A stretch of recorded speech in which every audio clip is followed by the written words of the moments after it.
guys? Good morning, everybody. How are you guys doing? How was your Christmas? Was it relaxing? Did you get to kick back? Enjoy time with your families? Hope you did. Welcome to the stream. Hello. Nick, Deceptijon, DeRoosta, Tim the Blair, J, Puck, Cow Crapper, Caramel Cold Brew, Van Setsu, Star Wars and Bacon. Good morning. Mira, always in here dancing. Devoff, Lopsided Pixel, Hip Hip, Little Boots, Conduit says he's 3 subs away from 10K. That's huge. It took me like, I don't even know how long, like a year and a half. ATX Couch Potato, Mr. Box Rally, Frostmon, West Wendigo, Swoderman. Good morning, guys. The eggnog was 60% proof, so it was good. God damn. Okay. 27 Matt, 27 with 72 months. Thank you, Matt. Appreciate it, buddy. Good morning, everybody. Boy, do we have a lot of videos that we could potentially dive into. Where do we even begin? FaZe is imploding. Or exploding. I don't know what to say. Have you guys seen this shenanigans with FaZe Clan? Deploding, we might say. It was all over the timeline yesterday, but basically all of FaZe's like new talent announced that they were leaving the organization, including Adapt, who's been with the org for I think like 14 years. I don't even know. I didn't click into any of the videos and watch.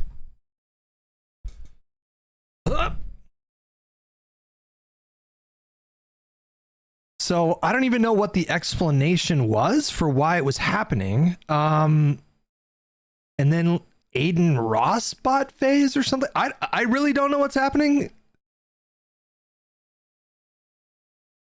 I don't even know where to begin. Did anybody give a reason for this? Imagine getting sick off of eggnog. Couldn't be me. I didn't have any eggnog this holiday season. This might be the first holiday season of my adult life that I did not drink a single drop of eggnog. Is FaZe like Optic or something? There is, wow, I mean, technically they're an esports org, but very different vibes than Optic. All right, let's just watch the Banks video. What is he saying? Like, why is this happening? Keep it on with 38 months. Thank you so much. Why do I suck at Arc? I don't get it. Oh, you just keep playing, man. You just keep playing. That's all you do. You'll be fine. You gotta learn all the machine's weak spots. First of all, you gotta do that. You could technically just like keep shooting at different Arc, but all of them have weak spots. And then it's just a matter of like map rotations, learning when to pick a fight, when to back away. You're probably not using enough utility. Like, utility is really important in the game. Smoke grenades are super valuable. They can get you out of a lot of shitty situations. And then just like trigger nades are really good for PvP. Impact nades have a purpose, you know. Stuff like pop an adrenaline shot before a fight, you know, like this stuff is the stuff that you learn as you keep going. Okay, all right. This is a 12-minute video from FaZe Banks. Keep it on. I think I said thank you. Thank you so much for 38 months. Auntie is trying with 51 months. Dr. Roxo with 20 months. Did I get Auntie is trying? 27 Matt, 27. Thank you so much for 77 months. Appreciate it, guys. Merry Christmas. From Banks, formerly known as FaZe Banks.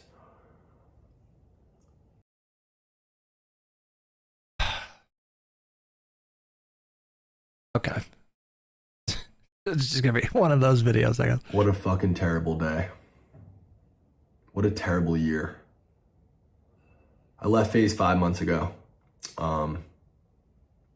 And this wasn't for a narrative. This wasn't for the camera. This members only on YouTube. Yeah. Very, very real. It was off the heels of some Twitter drama, and the boys were, you know, getting blown up in their comms and in their chats. And as we all know, in this world, wacky, strange world of streaming, that's really all that matters. These streamers, all of them, every last one of them, are forced to appeal to their comms and their chats and narratives on Twitter. And if they don't, they lose viewers. If they don't, they take a hit financially to their career. And this has a huge effect on who their friends are, who they're in relationships with, all of it, everything. The way they treat each other online is completely 100% based and rooted in the feedback that they get in real time from chats and comms. So again, as somebody, an old man, 34 years old, you guys never let me forget it, who no longer makes content, who doesn't have a stream, who doesn't have his own platform, it's impossible for me to create a narrative or control my narrative. Not that old. I mean, let's be honest. Or really respond. Not that I really give a fuck to anyways, but yeah, all this drama is created, and we get on a call 5 months ago and the guys are like, listen, we're over the drama. We think it's best if you just like publicly step down from FaZe just to cool down the drama online. I reacted very emotionally to this. I was obviously took it very personally and was offended because, again, I used my entire network, every dollar that I've ever made, everything that I've ever had, this brand that I built, I used all of it as leverage to start these guys as a content group and to kick this shit off with the sole goal and intent to bring FaZe back to the top, which we did. We did that all collectively. Over the last 2 years, FaZe has won Org of the Year twice. And yeah, I was the first guy in the room. These guys would have never lived in a house together if it wasn't for me. These guys are all at minimum 10 times the size in terms of audience and platform now as before they joined FaZe. These guys have all made millions and millions and millions of dollars in the last 2 years, and none of them could ever dispute the fact. Max just said it himself on his stream. Joining FaZe was one of the best decisions I ever made in my life. I've heard that from Lacey, I've heard it from Silky, I've heard it from Jason, I've heard it from Ron, I've heard it from Adapt, I've heard it from every single person that's ever joined FaZe, specifically these guys. And I'm here to tell you, as former FaZe Banks, this was one of the worst decisions I've ever made in my entire life. I gave up my entire adult life to this. I have put myself in millions and millions and millions of dollars in debt. I have never made not one singular dollar outside of my salary via FaZe. Not selling it, not buying it, raising money. I've just put myself further and further in debt. Yeah, I think FaZe to acquire and all the costs for these guys' careers over the last 2 years, I think ballpark $40 million bucks. And I think probably collectively these guys have had to have probably made like 20 million in the last 2 years collectively, I would guess. And not $1 of that 20 million has ever gone back to FaZe, never mind me. Even if it did ever go back to FaZe, that shit, it's not mine. And I just fucking can't believe it. I can't. I don't know what's going on the back end of FaZe. I'm a bit incredulous at the idea that this guy did not personally benefit from, I mean, financially, from being a part of that org and bringing in all of those guys who had collectively had huge audiences. Like I am just completely incredulous at the idea that he did not benefit from that. In some way, he seems to be saying that he took a loss, you know, like he didn't profit at all. In fact, the opposite, he took a loss after bringing these guys on. I'm sorry. Listen, nobody is that nice. You just did that out of the kindness of your heart. You just, was this charity? Like you had no personal interest in what was going on with this organization. Like you had nothing, you did not benefit from it in any way. Like there's no possible way that that's the case. I see you're going to cover Rob Noerr, but like, dude, he is possibly the dumbest debater ever. I've had many conversations with Rob. I can't believe I'm in this position now where people are calling for my head. People are wishing for my death. People are telling me I ruined FaZe. I ruined FaZe, guys. I ruined it. When I have had not one say in anything that's gone on in the last 5 months, and I set all this shit in motion in the first place. I ruined it. I ruined it. There's 5, 6 individuals who are multimillionaires and have beautiful careers ahead, and God bless you, and I wish you guys the best, and I ruined it. Yeah, the fact of the matter is, if we went in a time machine 2 years back and I decided to never try to fix this FaZe shit, I'd be much better off. I'd have more money, and these kids would just be doing what they were doing before. It's hard for me to sit here and take that. It really is. What did he get booted for to begin with? Was it like a rug pull thing? Wasn't it like a crypto rug pull thing? I don't even remember.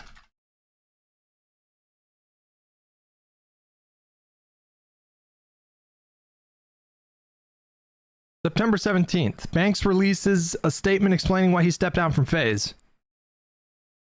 I'm 33. I love crypto. I gamble. There are clips online of porn stars talking about sleeping with me, and it just isn't at all what FaZe is today. I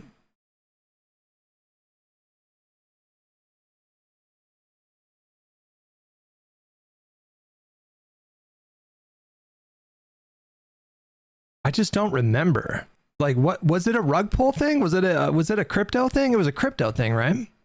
And I plan on going live tomorrow or the next day at some point in the future, and really kind of just laying it all out. A to Z, start to finish, the entire 15-year history of this, specifically the last 2 years, specifically the behind the scenes shit and the dynamic between all the kids in the back end. Because I just watched some clips from this Black Boy Max stream where he's playing a laugh track over my tweet. And it's like, Max, I know we've had like our individual differences, and I know I haven't really seen eye to eye with a lot of the talent because truthfully and honestly, I find you guys... All right, said clip. Hold on.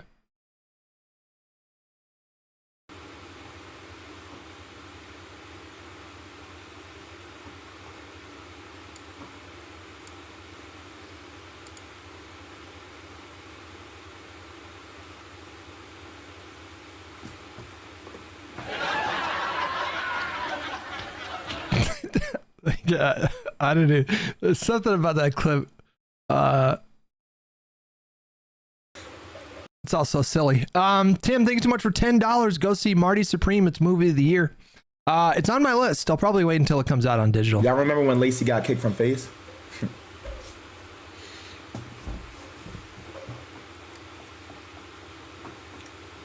He really got kicked from FaZe.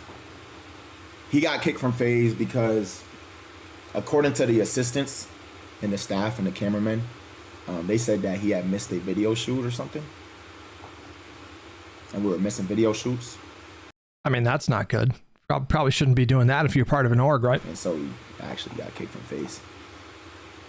Granted, he was allowed back in a couple, later, because niggas all had combos, but yes, he got kicked from FaZe. So my point of this is to tell y'all this. We had no control. There was no control. Wait. You had somebody who signed on to be a part of an org, was missing shoots, was kicked, and then that made you feel powerless? Excuse me? Hello? I don't care if it's like, listen, this is a strange job, it's an unconventional job, but it's a job, especially when you sign a contract. If you sign a contract to be a part of an organization, and then they schedule shoots and you just don't show up for the shoots, you should probably, yeah, like a lot of people would get fired in that spot. Like, give me another job where you can just not show up to work. That's fucking hilarious. Like, my buddy in the org, they brought him in, and then he didn't show up to work, and then he got fired. And then it just made me feel so powerless. It's like, excuse me? What are you talking about? Or it's like we're puppets. At least that's what it felt like. You get what I'm saying? anything could happen at any moment. Bro, Lacey love FaZe. This nigga campaign for this shit. This nigga go hard as fuck. Like, hard as fuck. Like, how can that happen, bro? Right? Cool. It come time. I mean, if there's something going on behind the scenes, like, you know, like if he's having a hard time or something outside of work popped off and he just wasn't well, you know, like that's one thing, but you know, you just don't show up to work, like, yeah, you're probably gonna get fired, right? I know the whole war happened, etc., right? And then we had FaZe camp. I'm not gonna lie, for the past like 2 months, I was on some shit like, damn, like, am I really gonna leave? Am I gonna stay? Bro, I'm not gonna lie, I was like just on the fence with it, because at the end of the day, I fuck with these niggas, but we don't own this shit. We don't, and we don't have control over our careers as much as we should have. Why? I mean, like, I don't know. It's an interesting, this has happened so many times. There'll be some organization, whether it be esports or gaming or just whatever, and then they bring on talent, and then the talent gets really, really big, and then the talent feels like they're being taken advantage of. Like, this has happened 1,000 million times. It happened to me. It happened to Nanners. It happened to Bruce Green and Kovic and all them guys. Like, this has happened literally like thousands of times. It's kind of predictable at this point. All to be incredibly ungrateful. I find you guys all to have insane egos, and I think it's disgusting and makes me sick to my stomach. I know I haven't really seen eye to eye with a lot of the talent because, truthfully and honestly, I find you guys all to be incredibly ungrateful. I find you guys all to have insane egos, and I think it's disgusting and makes me sick to my stomach that your guys' relationships with each other and with every other streamer, and your community included, is so incredibly fake. You guys. The Lacey tariff clip? I think I've seen that clip, yeah. Hold on. Lacey tariff. I think I've seen that clip. How do you spell tariff, by the way? Is it T-A-R-I-F-F? Where's that? Actually, wait, hold on. Okay, I think I found it. This is what you supported. This is what. I think it's this one. This is what you supported. You said you wanted Trump. Listen, bro, the reason I wanted Trump was because I wanted to make more money, all right? That's why. I'm gonna say it. At least I'm honest. I don't give a fuck. At least I'm not sitting here lying. I don't give a fuck who's the president. I want to make more money. I'm a greedy bitch, okay? At least I'm saying it. I've been saying it from day one. Now tell me why I ordered an $8,000 exhaust. And then a week after I order it, I get a call. You got to pay a 57% tariff on it. What? That almost certainly did not happen, right? Like, the car manufacturer or whatever it is, they wouldn't call him up and be like, you need to pay a tariff, right? Like, that's not how it works, right? It would just be included in the cost, right? Like, it depends. Maybe if he directed it, if he imported it direct from like a European manufacturer. No, the delivery would have him probably pay it upon arrival. If it's imported directly. Yeah. Okay. All right. Yeah. I gotta pay an extra over $3,000 when I already paid $8,000 on a fucking tariff. I don't even know what a fucking tariff is. This is. Oh man. Oh boy. What do you got here? What is this? Why does this look like shit? What is this? Oldreddit.com? What is this?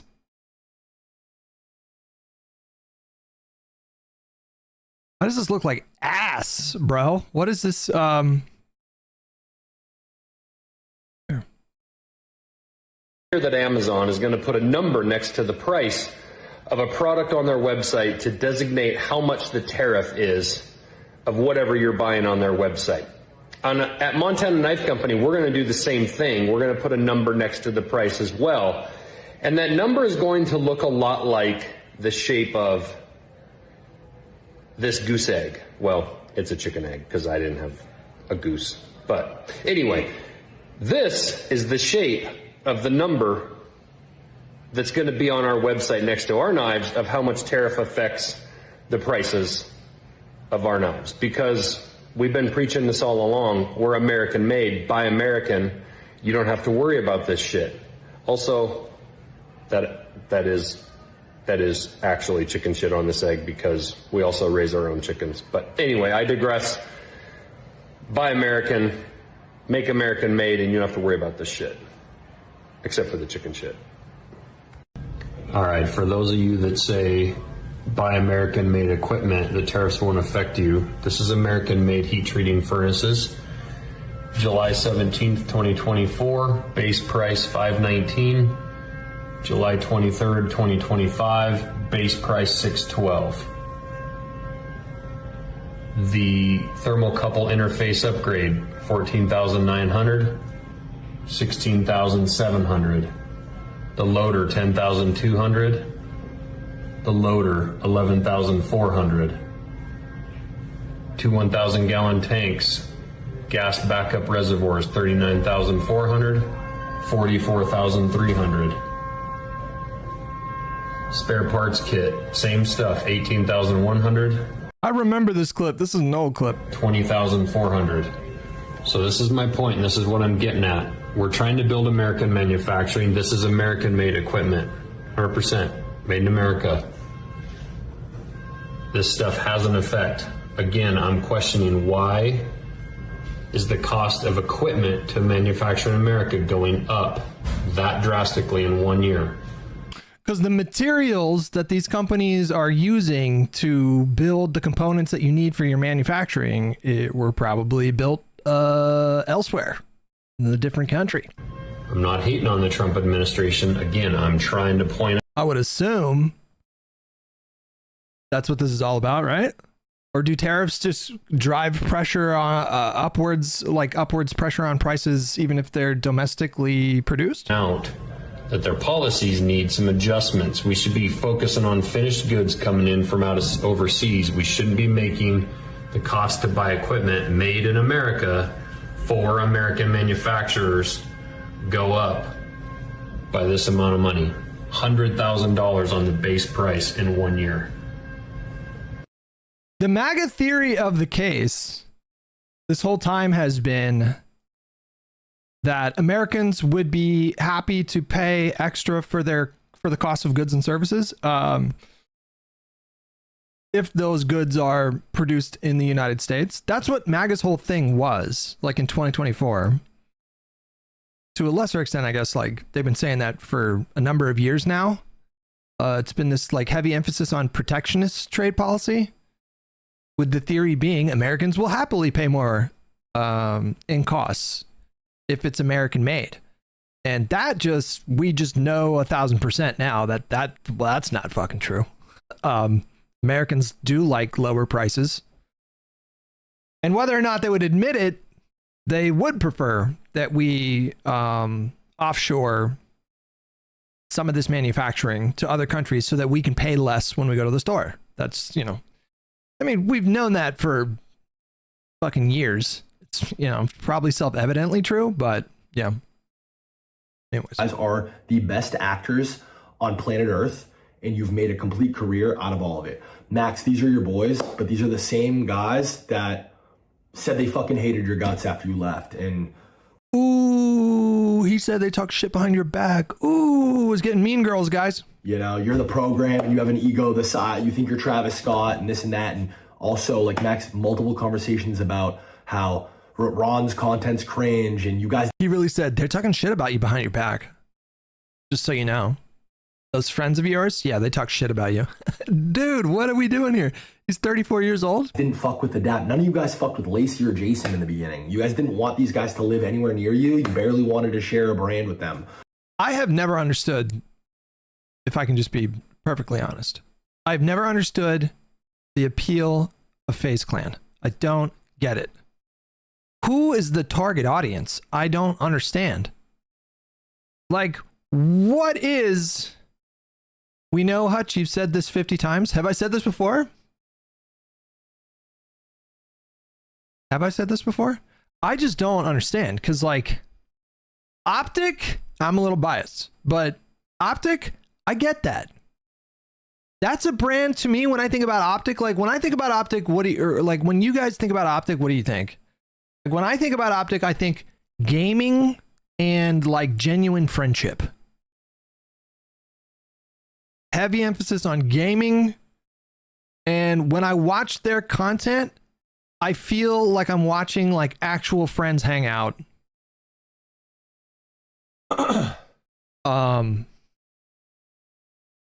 It doesn't feel like forced. The FaZe stuff, it's just like wealth and like, yeah, like when I think of the FaZe Clan like brand, I think of wealth. Just flaunt, like wealth and the flaunting of wealth. And none of it feels real to me at all. And it never really has. And it's like, but I also think their core demographic are probably like 15 to 25. So like, how many of those 15 to 25-year-olds actually have money and can relate to that kind of lifestyle? Or is it about cultivating a kind of, not jealousy, but like, maybe you cultivate an audience of kids that want that wealth and celebrate that wealth and see that wealth as the ultimate goal? The content isn't about wealth. You're thinking of the old FaZe Clan? I don't think so. I think I'm thinking of the new FaZe Clan. I don't think that's changed. I think that's been the brand the whole time. It's just about like, look how much money. We're young and we make a lot of money. And that seems like kind of it. Like, I don't really understand the rest of the brand. New Age FaZe was a lot of girl content and IRL streaming, so a lot of normie shit. Every clip that I ever saw from any of those streams, none of it felt like normie to me or normal. First FaZe fakey and timid house cat. I don't know what any of that means. I actually don't even know what or who they are, and I've been hearing about them for years. I'm also only 31 years old. Well, they used to be like a sniping team, you know, like an unofficial sniping team for Call of Duty. Like FaZe was about like trick shots. Like, how many 360s can you do before you hit a no scope on whatever map? And then it turned into just, you know, just like, yeah, just a brand of like a culture of wealth. And Optic wasn't? No. Optic was. But to be clear, we focused on quick scoping, not no scoping. We didn't do trick shots. At least when I started. Okay, we were different. Okay. I say we in the context of me. I was in Optic for like 6 months in 2008 or 9 or something like that. Yeah. I just never understood this brand. I was just like, I always tried to imagine like who would watch this and why would they watch it? Who are they connecting with? I just don't get it. And I never have. The content is just tired. I don't get what the brand is, you know? It's like I feel like Banks is like the Paris Hilton of gaming, you know? That name is not very relevant in 2025. I understand that, but if this was like 20 years ago, you guys would know what I was talking about.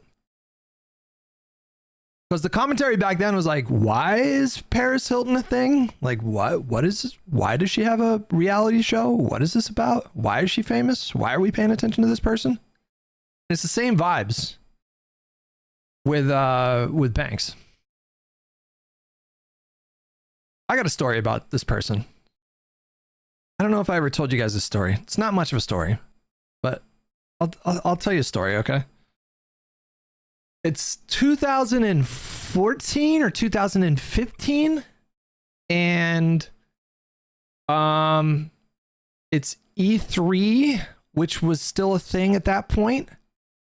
And E3 for like when you're in the industry, like I was at the time, it's like less about what's going on at the trade show and it's more about like meetings. You're just like going to meetings and like having lunch with people. It's like a networking event. And back then when I still actually did like some networking back then, I don't know how it happened, but like him and I got scheduled to have lunch. I think we were privately corresponding or something. I don't really know. And so I got lunch with him, and this is the first time I met him, I think. I don't think I had met him before this. And we're just kind of shooting the shit and talking or whatever, eating lunch, and this isn't much of a story. I don't even know why I'm telling you guys this. But he go, what did he say? He was like, all of a sudden he started telling me like he could make me $1 million or something. This isn't much of a story. He was just like, I'll make you $1 million, bro. I'll make you $1 million. And I'm in my head at the time thinking like, what's happening right now? Like, wait, you don't even know me and you're promising to make me $1 million? Like, like, how? I'm sorry. Hello? Like, what are we even, like, he didn't invite me into FaZe or anything like that, but he was like trying to pitch me on something, I think. None of it made any sense to me. I just remember like looking at him a little strange. I was like, huh? Like, what?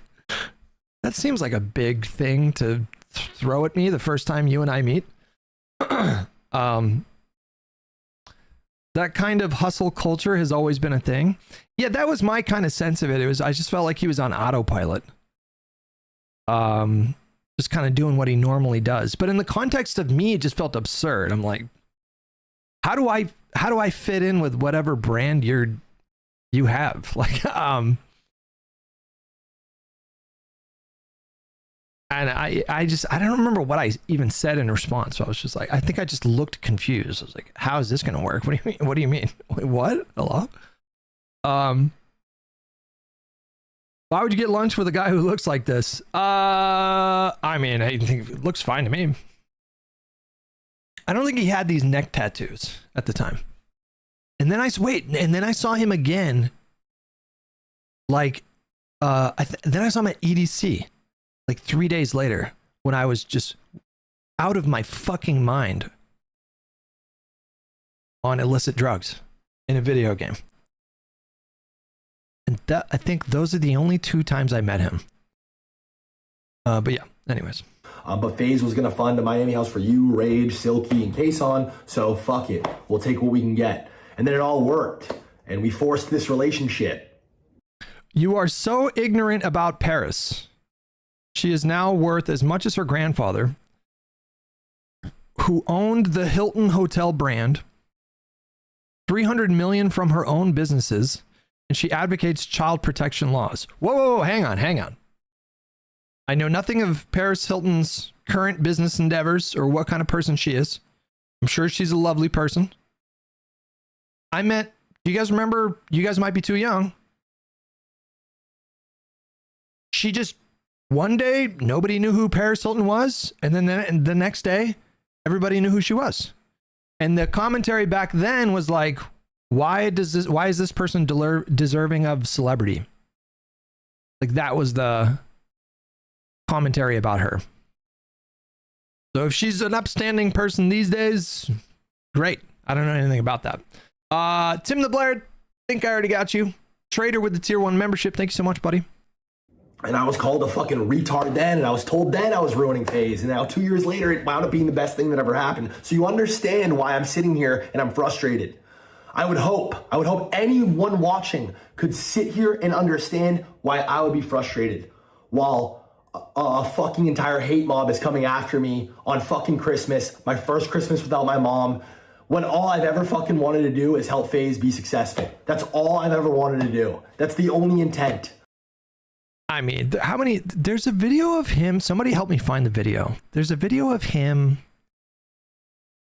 And it's like paparazzi is like talking to him outside of a club in Los Angeles. And he's talking about like a cheat code. Like, me and my buddy, we figured out a cheat code, bro. We're just extracting tens of millions of dollars. And he's like laughing. Fuck. This whole framing of like, all I ever wanted to do was help other people. It's like so bullshit. It's like such obvious nonsense. All I've ever cared about. I never got a single fucking dime from this thing. Like, what are you talking about? There's no way this is true. People obviously change over the years, but this behavior seems pretty on par to even what I was back when I was 14. Read her book. It's inspiring, honestly. She invented the influencer, and remember, she made Kim Kardashian. So yeah, you have a point. Listen, I was not expecting to have a Paris Hilton fan in my chat.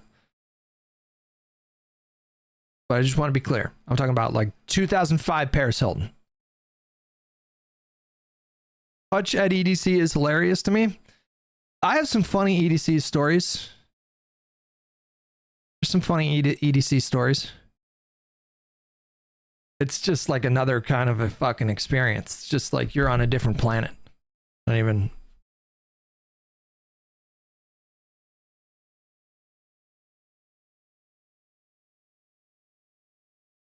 Mossy Oak with 17 months. Appreciate it. Running into like fans at EDC when you're rolling your tits off and you just immediately get super personal with them. Tell me about your dad. You guys get along? Just like a complete stranger.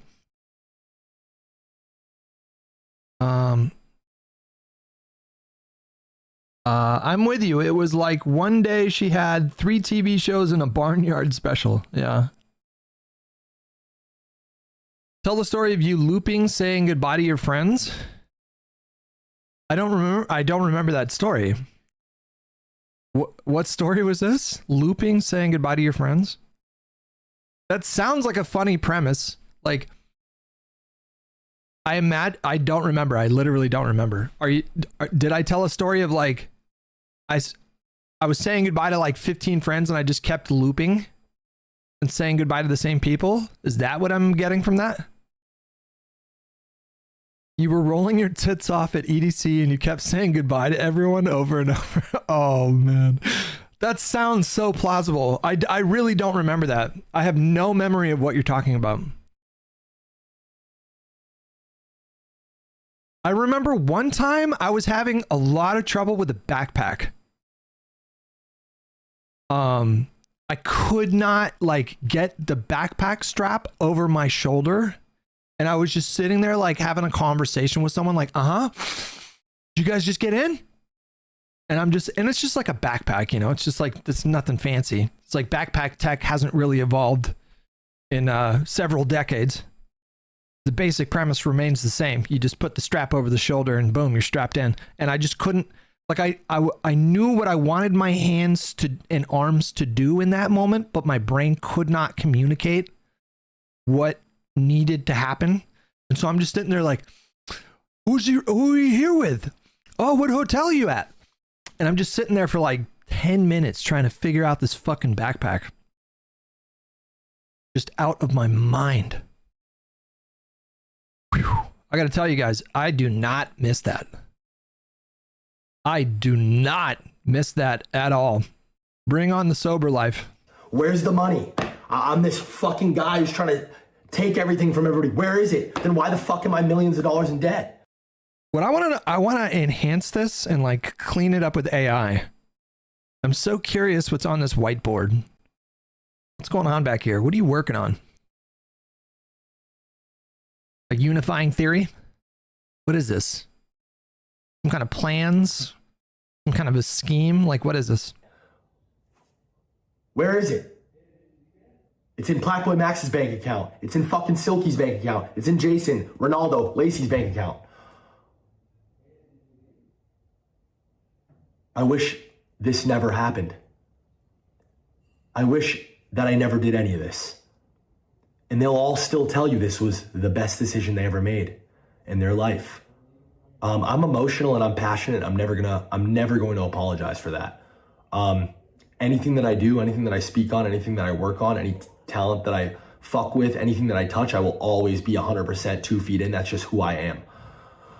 And everything that I'm telling you guys right now is fucking straight facts. I did see this. Yeah, there's a guy that's going to be free soloing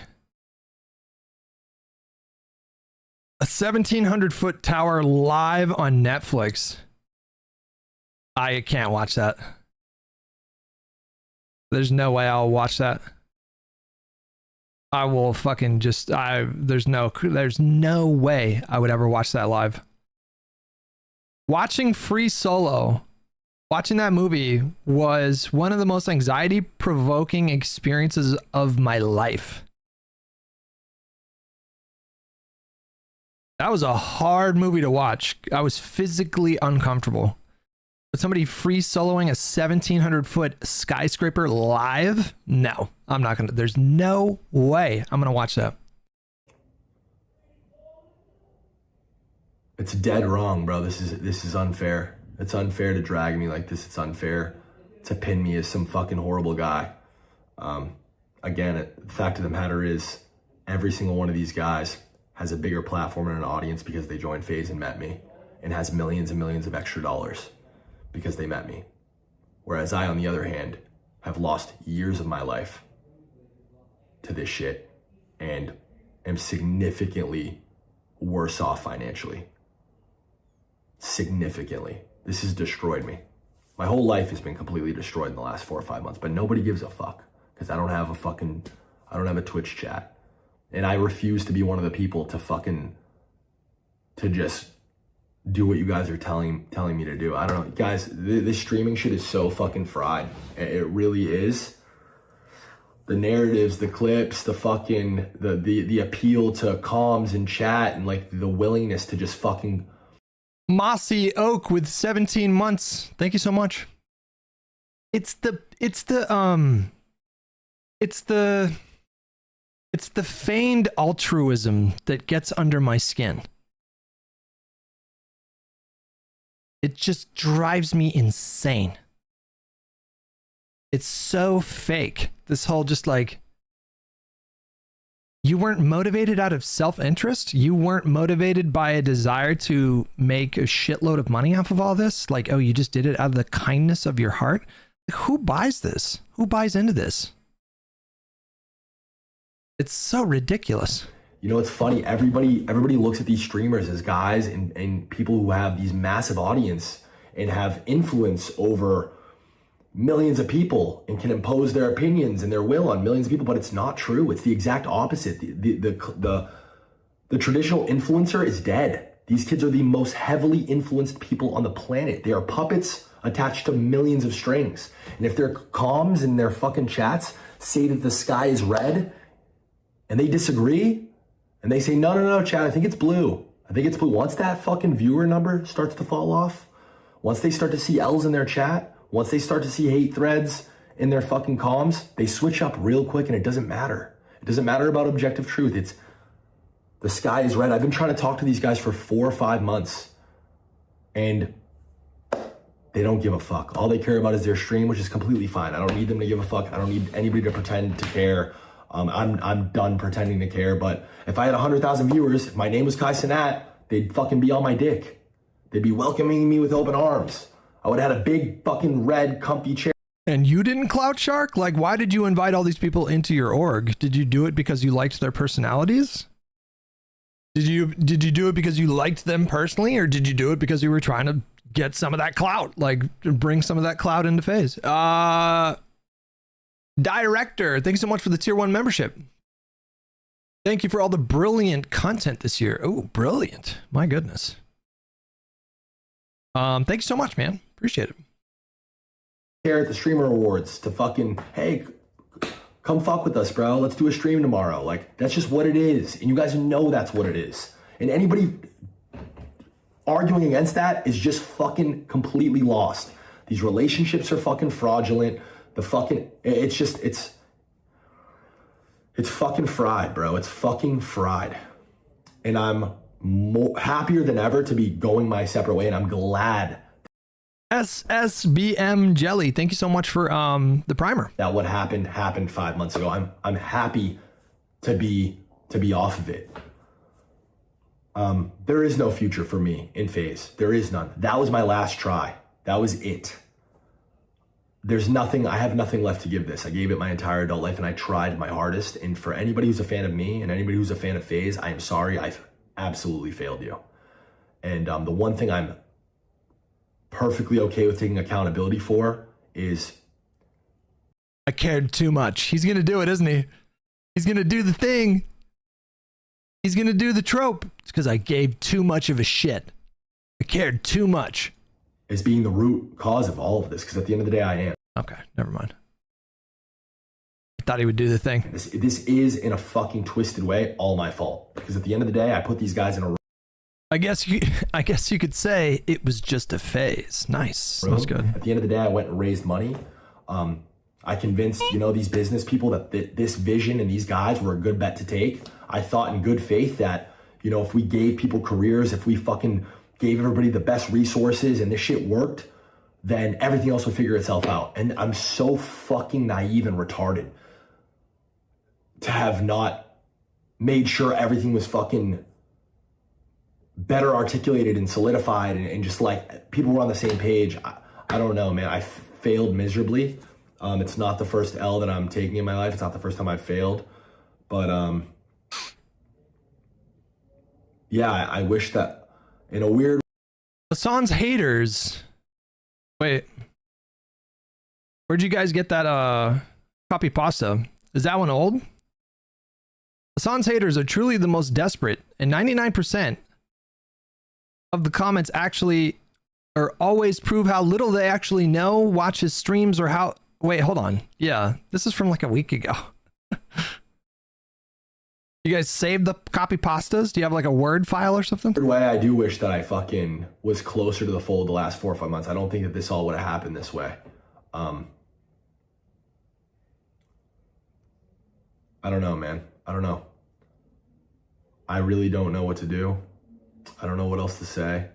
I'm gonna be live on Twitch because I have a lot to say about a lot of specific examples of things that have happened in the back end, in the background, and I'm gonna be coming correct with receipts, and I'm gonna be completely open book about everything where I went wrong, where I feel other people went wrong. Yeah. Merry Christmas, y'all. I'm sorry. You know what I think of when I think of like the FaZe brand? I just think of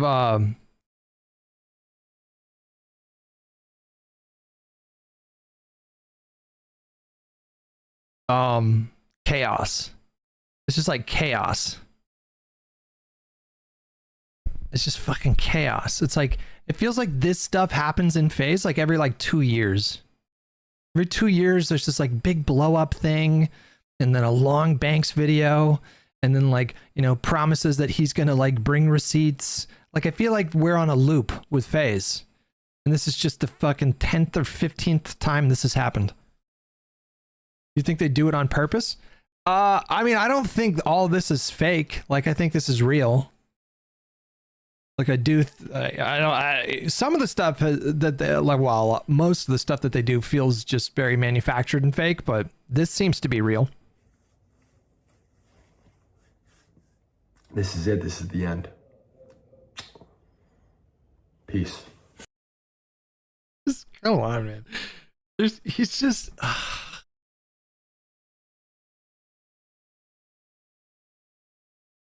There's got to be a Saturday Night Live skit, Give me like a Paul Rudd movie about FaZe, you know what I mean? Like there's so much there that's just ripe for satire,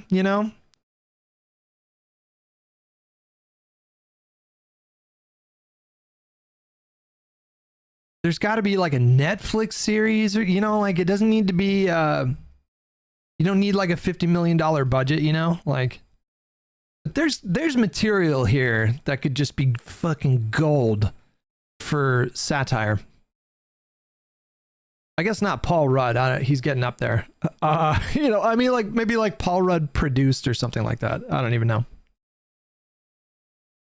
Okay. All right. Okay. Let's check in with Majority Report real quick, guys. They did a video about how currently the Democrats are at their worst polling ever. It's a lot of it was like best practices stuff, like the way that they were going to do sort of like ground game stuff, but none of it was based upon any type of like positions or any type of like things that you would run on. It was really more about like what they put out was like, when we do our field work, we should be doing X, Y, and Z. And yes, that's helpful and that's good. Best practices should be honed and whatnot. But there was a very like explicit. Oh yeah, you can put this up here. The DNC here said that they're not going to put it out, and the reason why. So if you guys are not up to date on what they're talking about, there was some kind of a post-mortem that was done. Is post-mortem a term that is used commonly? Because in chess, a post-mortem is when you play a game of chess with somebody, you either win or you lose, and then you both sit down and you go over the game. That's what it means in chess. Like, it's not everybody does it, but like the first chess tournament I ever played in, the first person they ever paired me up with was like rated 2100 or something like that, something insane. And I actually did surprisingly well for like 25 moves. I played like good chess, and then I made one bad move and he just crushed me. But I resigned, shook his hand, and then we went into the other room and set up the board, and he was nice enough to show me where I went wrong. Like, we call that a post-mortem, but I don't know if that phrase is used outside of chess. Yes, a post-mortem is what went wrong report. Okay, so it's not just a chess thing. There was some kind of internally produced post-mortem about electoral failure in 2024 that was produced by the DNC. And last week, or maybe the week before, the head of the DNC announced that they would not be releasing it because they felt like it wasn't going to help them win elections. Like, they're already winning elections now. And so at least what they told people outwardly was, why look backwards when we can just look forward? It's just a distraction. It could just cause division. And, there's all kinds of things you can speculate that they found in that report that would be divisive. It's plausible that they found that Gaza was a much more relevant issue to Democratic voters than was previously suspected. It's possible that the report is in line with a lot of other reports that we've seen since the election, in that it might say something like more left-wing candidates and more left-wing positions were destructive and harmful electorally. I mean, there's like 5 things that you could predict might be in that report that would be divisive, and it would kick off like some conflict. But quite frankly, I find it patronizing. As a Democratic Party member, I want to know what's in that fucking report. Like, I appreciate that kind of transparency. If there's mistakes that were made in 2024, ground game mistakes, funding mistakes, more political mistakes, then I want to know what those are. So anyways, that's what they're talking about here. They decided not to release this report. Is because they've been winning in special elections. So in other words, like, the anti-Trump fervor is enough. We don't need to course correct on anything. Go to the next one. By the way, they promised they were going to release it, and then they're backtracking. Ken Martin. And then what they did is results-driven organizing, and it's a lot of, I'm sure some of this is very helpful. This is a little triggering to me because the Democratic Party is already course correcting. Like, we can see them course correcting. We can see them adjusting their strategy. We've seen it in races with more moderate candidates. We've seen it with races with more progressive candidates. Like, the party has already begun to course correct in ways that I think are very good. Laser focus on affordability, stuff like that. Das Vidanian with $5. Thank you so much. Appreciate it, buddy. Merry Christmas to you. They could also just have found that it was out of date. Republicans had a similar report post 2012 and it ended up being useless. That's another thing too, because like, yeah, like figuring out what the mistakes were in 2024 might not be that valuable in 2026 because the entire landscape can change. And the things that might have helped you in 2024 could hurt you in 2026 and vice versa. So yeah, that's plausible as well. Talks about the youth swing vote. And again, you know, more or less like you need to do more podcasts, or they say like, you know, we lost the game in terms of the media, but it was all. What did young people care about in this election that was not represented by the candidate at the top of the ticket? Just thinking about it for 1 second, perhaps the genocide. Look, we saw a bunch of polling that came out since. We know that one of the things, you know, the results driven or Youth turnout.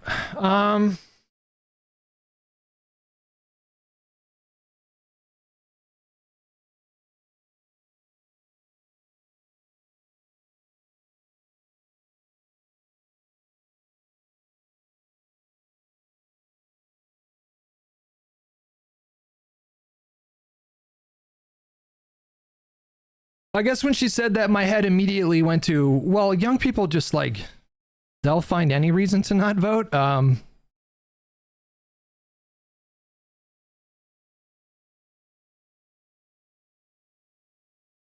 Youth turnout in 2004 was 47%, according to Wikipedia.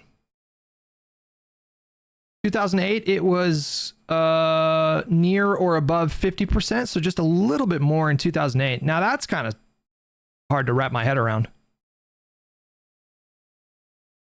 With Obama, and it only got to 50%, and he was this like super exciting guy or whatever. 2012, 45%, 2016, 39%, 2020, 50%, and 2024, 47%. So youth turnout in 2024 was kind of like,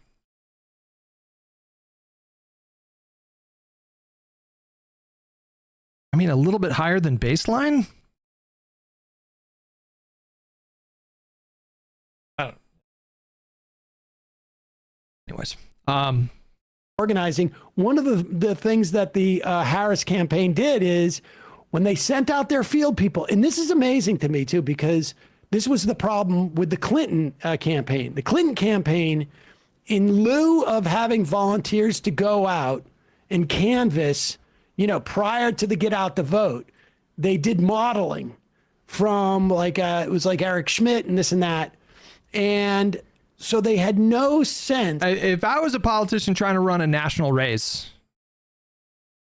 I would definitely not advise trying to aggressively court young voters. Unless there was a way you could do that without turning off the older voters, which is really difficult because typically the younger voters are going to favor policies that older voters don't like. If there's a way to court both, if there's a way to both energize the youth vote while at the same time not depress the older vote, then yeah, of course do that. But I don't know what that campaign looks like. Is that even possible?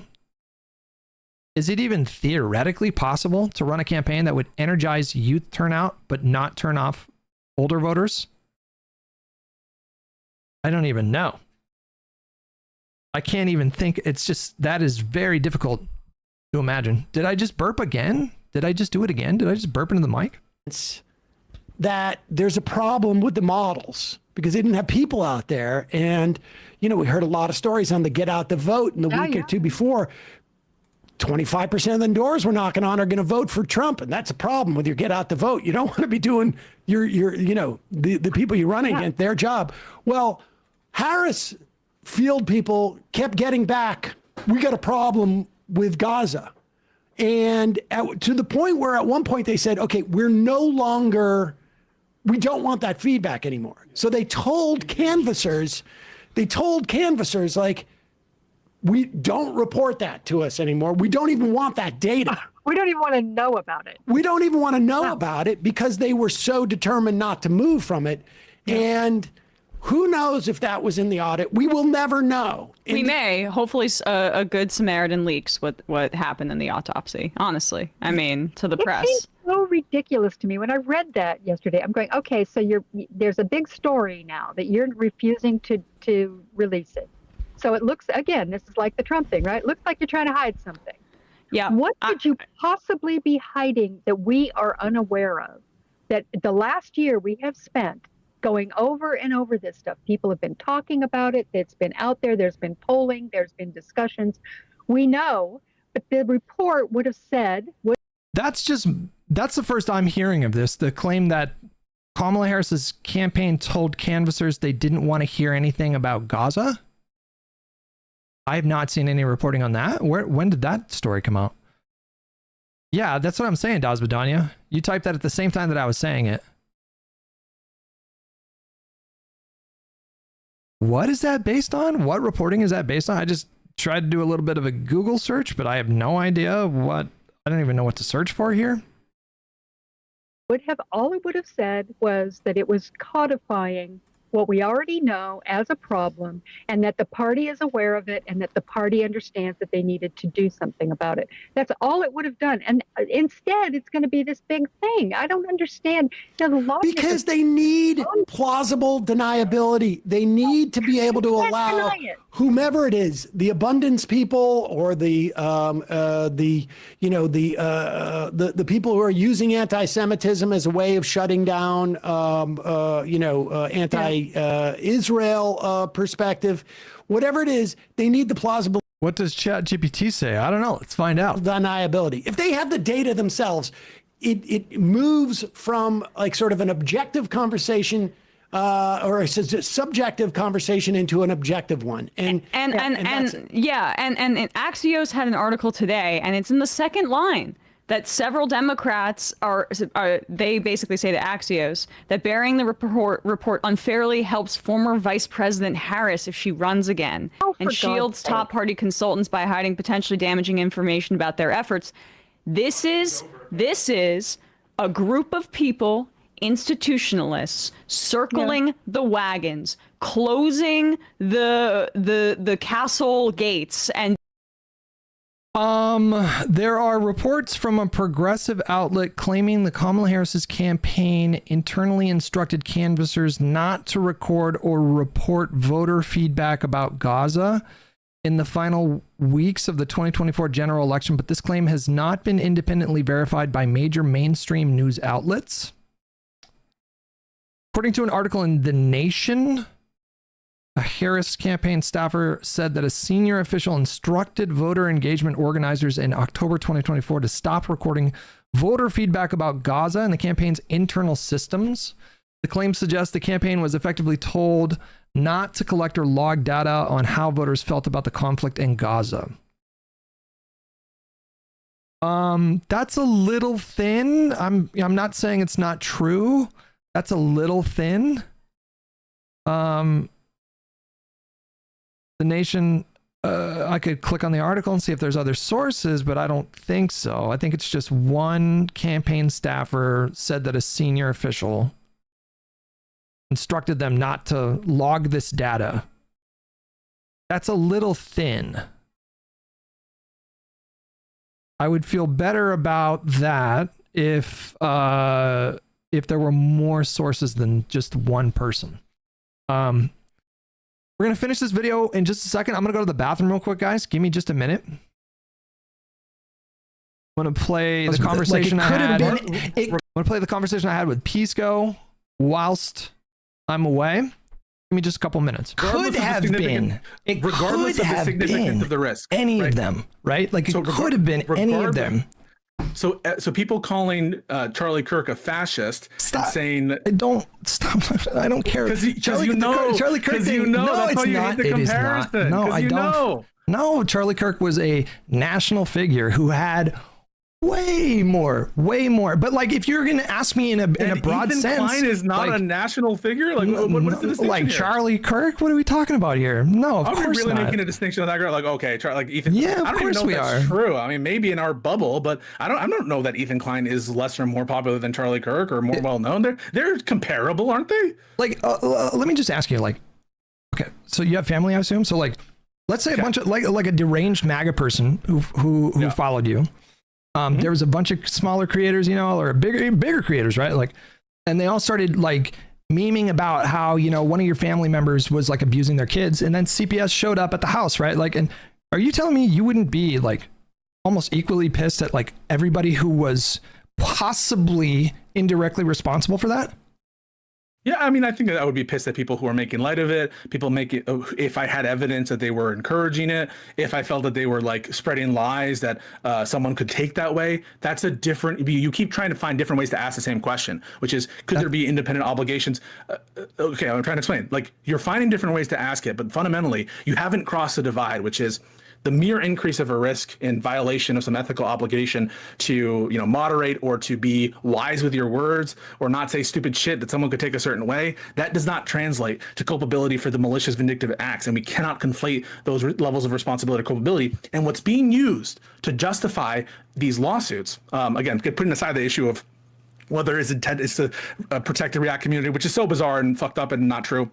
But even putting that aside, the argument you get is that shit doesn't even matter. Like, fuck that analysis piece. Who cares about it? Because these people are just so awful because they're culpable for the CPS call. That's what I'm hearing, and I just think that is just totally wrong-headed analysis. I think they did awful. I think they did an awful thing. I think all of them contributed to a really awful thing, and they all mocked it and trivialized it. I think it was disgusting. Was it disgusting for Destiny to ridicule Charlie Kirk's death?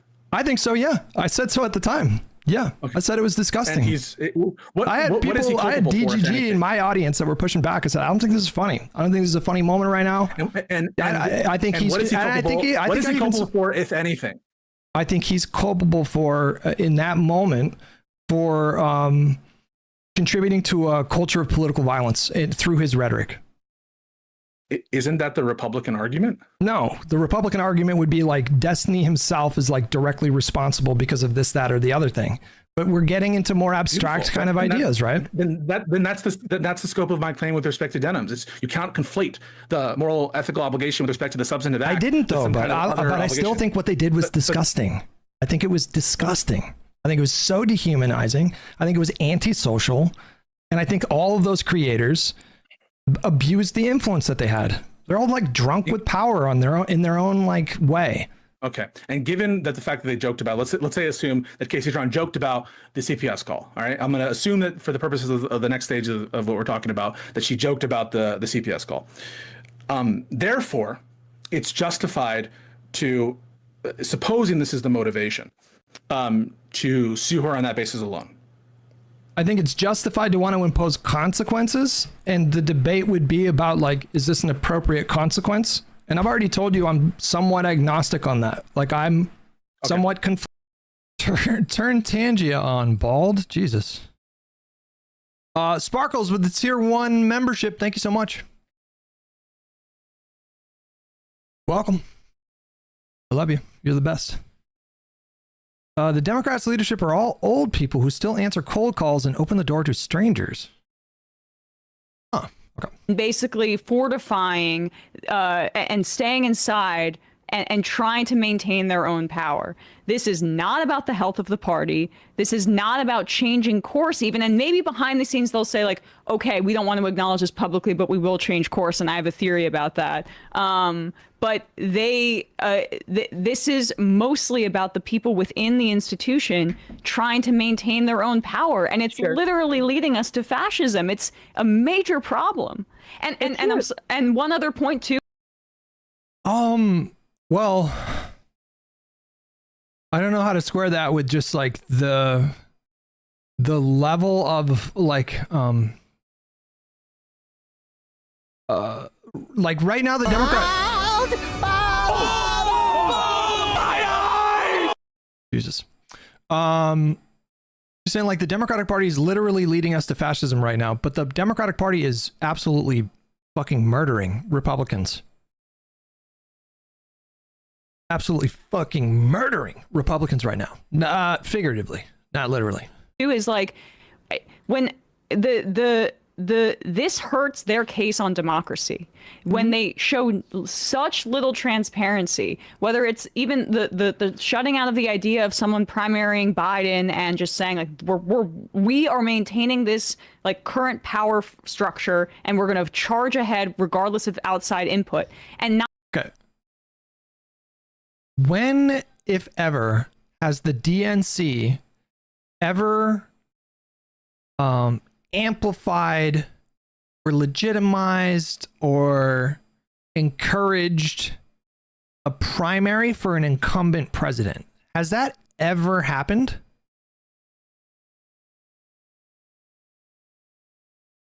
She's saying, or at least I think she's implying, that the DNC went out of their way, went to extraordinary lengths. Maybe I'm reading too deeply into what she's saying, but like, you know, they refused to entertain a serious primary for Biden in 2024.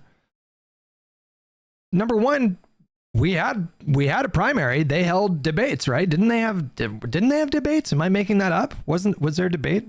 Was there ever? I don't even know. But what has happened historically is the Democratic candidate wins the presidency. They become the leader of the party. And if they choose to run for a second term, there's rarely, if ever, any kind of credible challenger that can emerge in that spot. And she's saying that what should the DNC have done in 2024? So Biden says that he's going to run again. But then the head of the DNC comes out and says, you know what, we've lost faith in Biden as a candidate. So we're gonna really heavily push these primary challengers. Like, that's just not really what the DNC does. I'm trying to imagine if Bernie was a president with all the same polling issues as Biden, how would they react if the DNC supported a primary? Ooh, that's a great question. That is a phenomenal question. And we all know the answer to that question. No debates for the 2024 Dem primary. Yeah.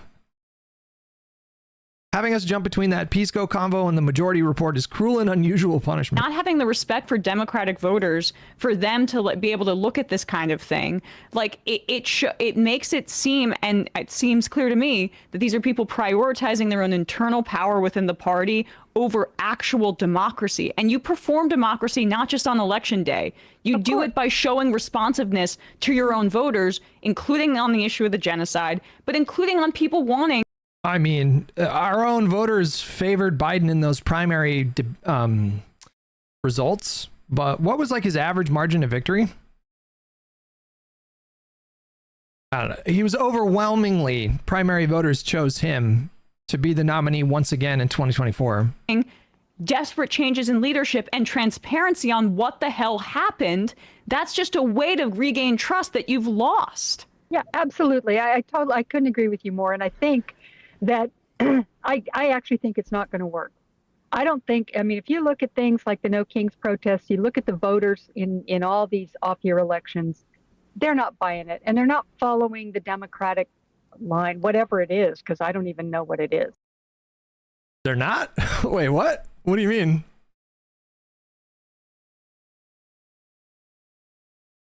That's news to me, because I feel like the Democratic candidates have been doing pretty fucking good right now. I mean, I think the loss was so profound in last November, and the loss in the Congress and the way that the Congress has unfolded. I mean, you look at the approval ratings of the Democratic Party. We have that actually. Number 28. This is number 28. This is Harry Emden of CNN. Enton. And Trump's approval is in the toilet, and Democrats. Sorry, it is fucking cold in this. Let me turn the heater on.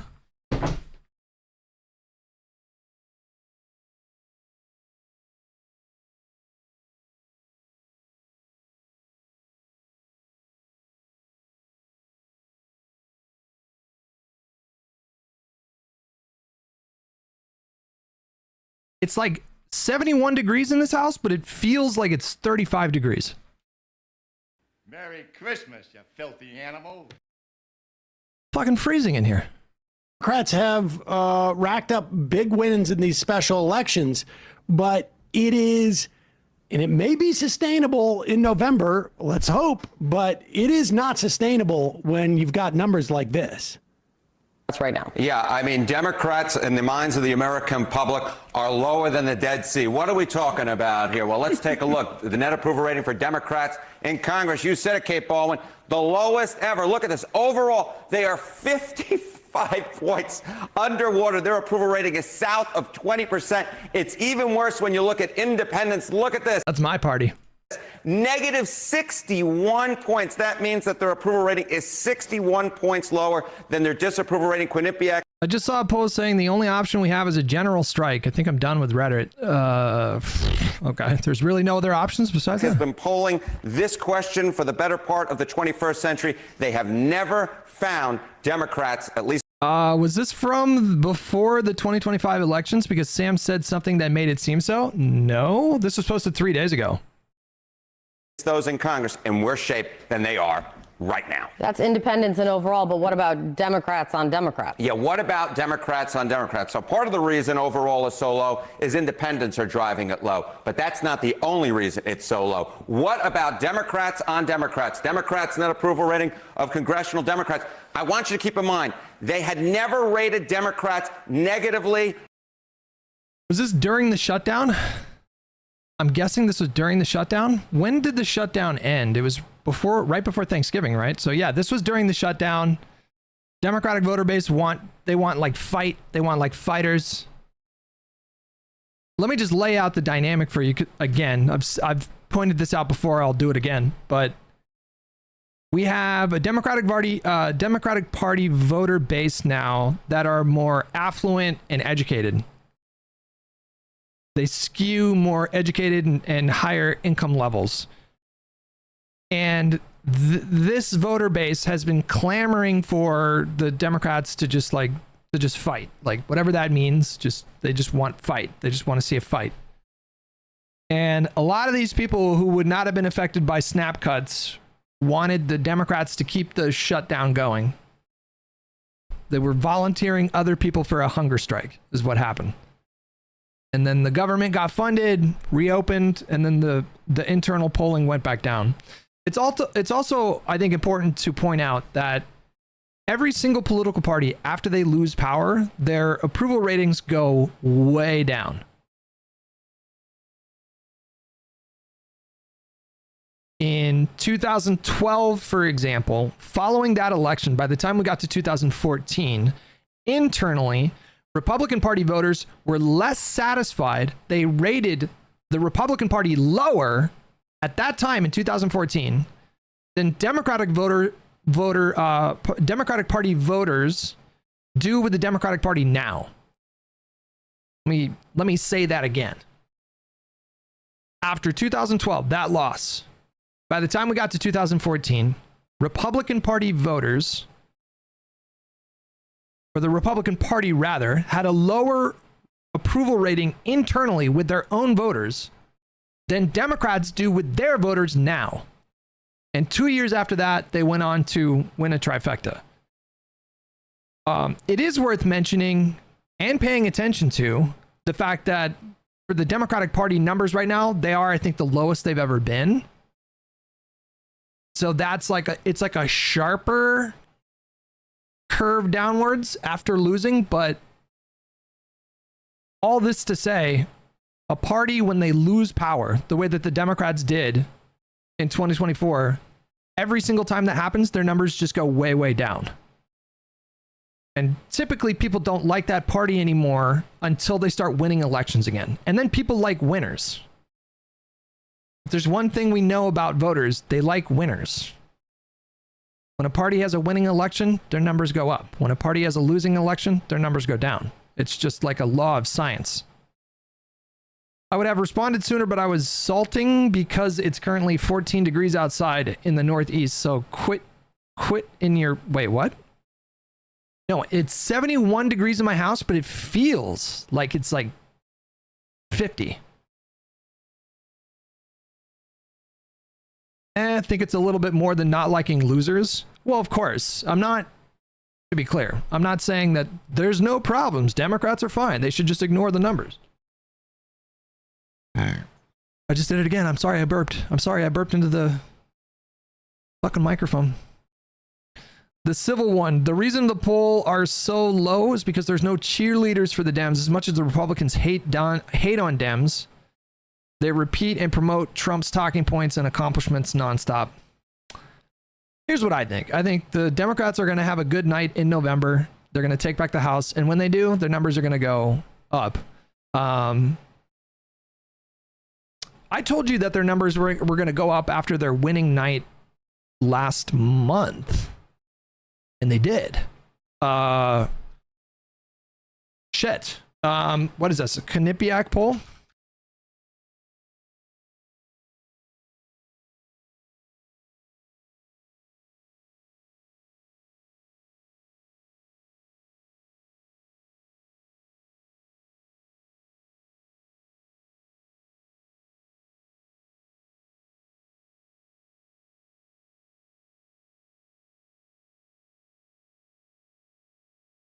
I just want to see approval rating trend.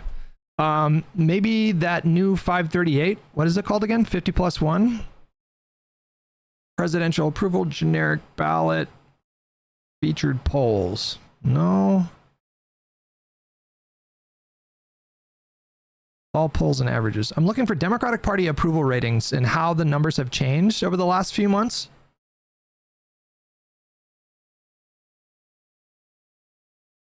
I'll keep looking for it. Until this year. And right now, what are we talking about? We're talking about a net approval rating from Democrats. This is Democrats on Democrats. Their approval rating is actually lower than the disapproval rating. And that is quite the drop from October. I think during the shutdown, there was a bit of a boost for Democrats, right? There was a rallying around the flag effect going on. But Democrats did not like how that shutdown turned out. They have returned against Democrats in Congress. And you mentioned Dan Goldman in that intro. One of the reasons that Dan Goldman is in trouble right now in a potential primary against Brad Ladner is because at this point, the Democratic base. That's first of all, that the numbers are the numbers, but the Dan Goldman has a problem because if it wasn't for 4 progressives splitting the vote last time, Dan Goldman would have come in 5th. And so, that's, but be that as it may, but that's a flawed way of looking at it. It assumes that all of the people that would have supported any of the other candidates would have supported another progressive, but some of those voters would have supported Goldman. So, yeah. That is stunning. And Emma has a theory that they are looking at this autopsy, but they want to be able to interpret it. That's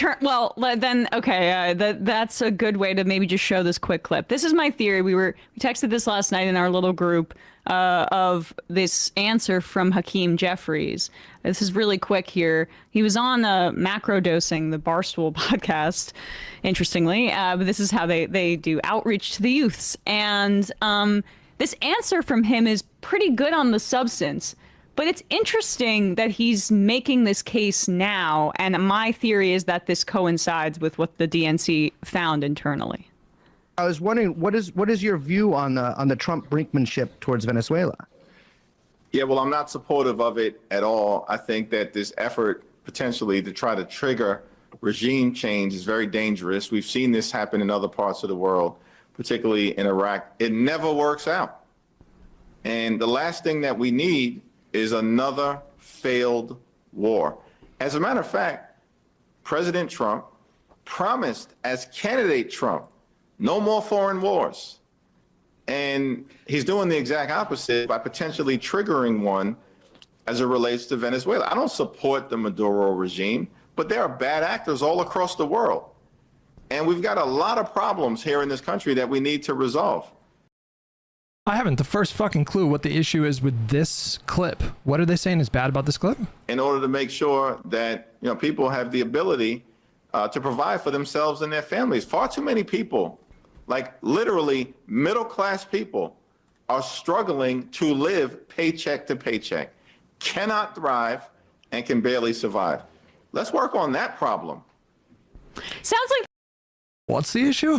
I don't get it. the Majority Report a little bit. Sounds like what we've been saying was the most salient argument. I was wondering, what is your view? Oh, this is what we've been saying, and you know, this is a straightforward political case. Why are our resources being going to funding a genocide when they could be here helping you materially at home? That's a very easy case that the Democrats can make if they are not captured on that front.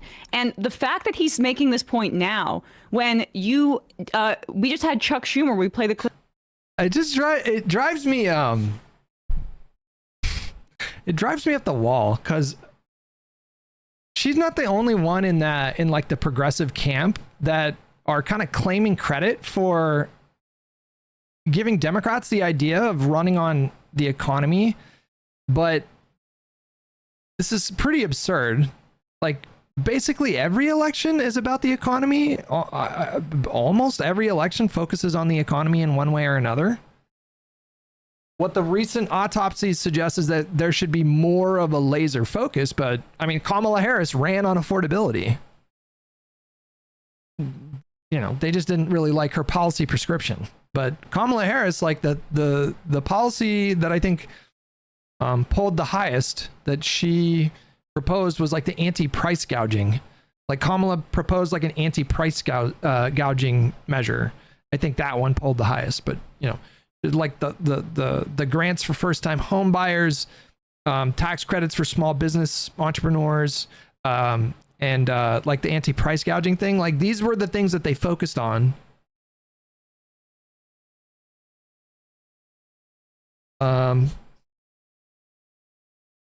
Like back in the 90s, what's his name? Who's that guy that came up with "It's the economy, stupid"? Like, this isn't new information.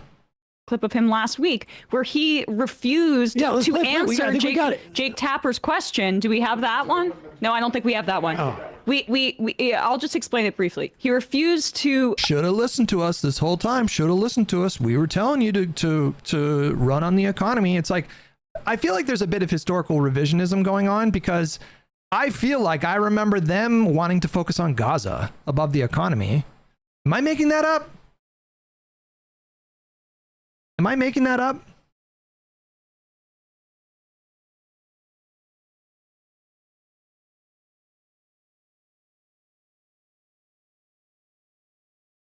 Hold on, I did find a YouGov poll that shows the numbers over time.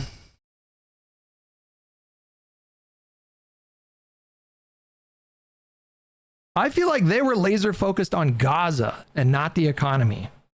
But I want to be fair, because it's possible that they were running on, or they were focused on everything. But, and again, in fairness to Emma, like, I didn't see a lot of her videos.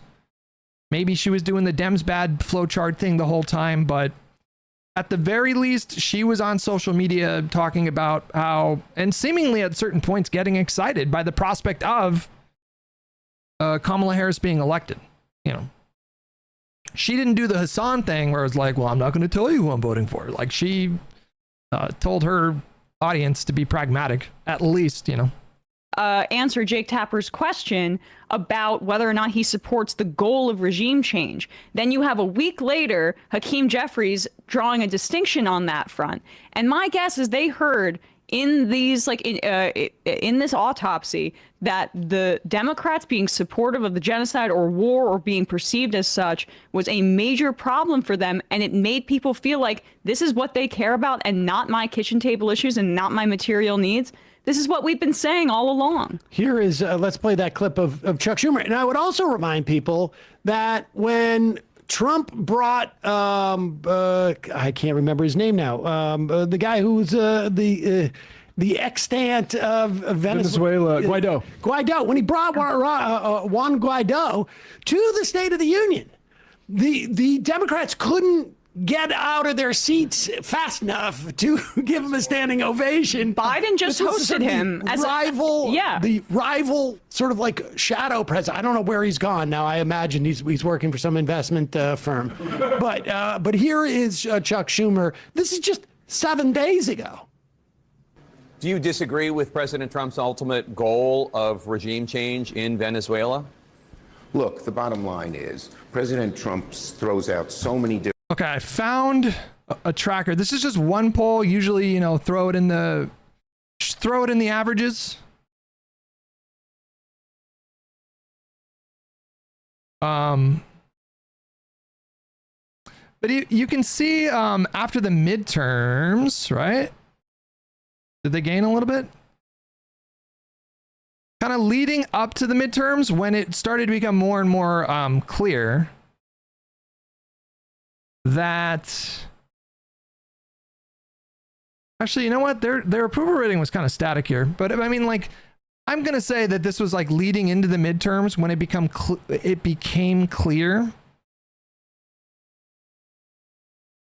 that the Democrats were going to have a good night. Their numbers went up, 7 points.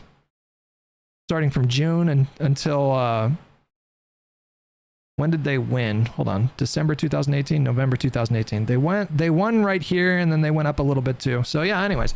The Republicans lost, they went down a little bit, but especially when you lose control of government, when you go from having like a trifecta and then you lose control of government, the political party that happens to, or does that, they lose approval ratings. I mean, this is pretty alarming. This is pretty bad. I think there's a lot of ways that you can interpret what's going on here. There's a lot going on here. I think this is pretty complex. I think the Democratic Party has made some missteps for sure. But there's a lot going on here, and I think hyperpolarization is driving a lot of these number shifts. Dazridani with $5. If the report says voters think the Dems are too far left, like a lot of the 2024 polling did, these people would call it an op and illegitimate. They've already done that. There have been several postmortems since 2024 that identified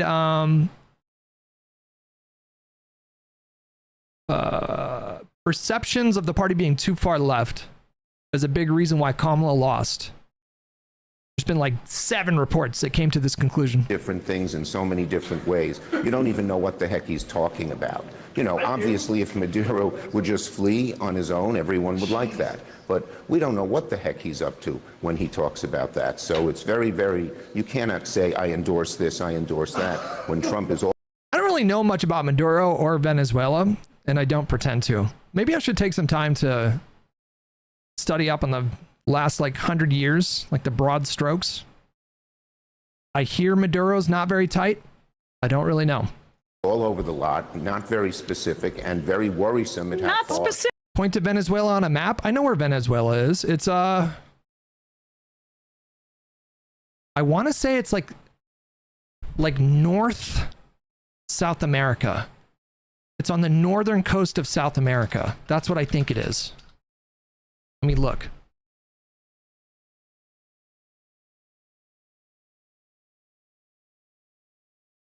Enhance.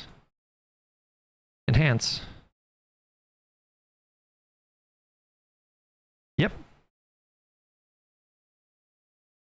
Boom. I fucking told you guys. What do you mean, cheater? What do you mean? You guys saw me. You asked a question. I said the northern tip of South America, and that's where it is, right there. That's what I would have pointed to. How the fuck did I cheat? How are you going to take that away from me? That's like the only time I've ever gotten a geography question right in my entire career of streaming. And you guys are accusing me of cheating? I'll tell you, okay. That is definitionally not the bottom line. That is not you were asked, do you agree with regime change in Venezuela? And you start with the bottom line is, and then start talking about stuff that is clearly almost close to the top line. Do I agree with regime change in Venezuela? Where the heck is Donald Trump? One day it's blue, one day it's red. We don't know what he's talking about. I'm very confused. I have no idea. Right. And here he is, speaking about regime change. Here he is going after Donald Trump. Was this prior? June. This is prior to bombing Iran, right? Yes. Yep. This is when it looked like Trump might not. This is how you say. Supposedly, this is how you get against regime change. Here it is, Chuck Schumer. when it comes to negotiating with the terrorist government of Iran, Trump's all over the lot. One day he sounds tough, the next day he's backing off. And now, all of a sudden, we find out that Witkoff and Rubio are negotiating a secret side deal with Iran. No! Bull is this. They're going to sound tough in public and then have a side deal that lets Iran get away with everything? That's outrageous. We need to make that side deal public. Any side deal should be before Congress and, most importantly, the American. Look, here's the thing. Here's the thing. You ask me, should we blow up the world? I want to. Here's the bottom line. Donald Trump's all over the place. I can't tell if he's excited to blow up the world or if he's sad about blowing up the world. Does he want to blow up the world? No, Poland. I know where Poland is. Poland is fucking Poland, right? It's Poland is, I want to say it's directly south of, don't tell me. No, okay, wait, hang on. Poland is next to, is east of Germany. And below Sweden? Does it border Russia?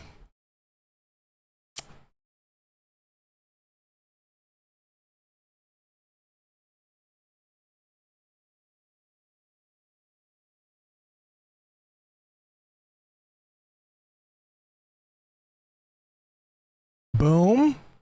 It does not border Russia. It does not border Russia. It is directly south of south of Sweden, and directly bordering to the east of Germany. I was very wrong about it bordering Russia. There's a buffer state, technically a few: Lithuania, Latvia, Belarus, and Ukraine, buffering it from Russia. But I'm getting better. I'm getting better at geography. I still, to this day, could not tell you if it's Wyoming or Montana that borders Canada. It is Montana. For some reason, that one just does not stick in my mind. I cannot get that one to stick. World on a Tuesday, or does he want to do it on a Thursday? Or is this something we should do on the weekend? I can't get my arms around it. It's too confusing. He did it through the wrong procedure. He wants to blow up the world, but he didn't file the right paperwork. The bottom line is, yeah. It's like, you're not getting better with geography. You're delusional. I just told you very accurately, in fact, perfectly accurately, where Venezuela is. And I more or less told you where fucking Poland is. I think that's pretty good. It does border Russia. Russia is Kaliningrad. You lost me. I don't know what that means. Kaliningrad? What is that? I don't know what that means. It's an enclave. There's a little bit of Russia in Europe. You were correct. It's a part of Russia. What do you mean it's a part of Russia?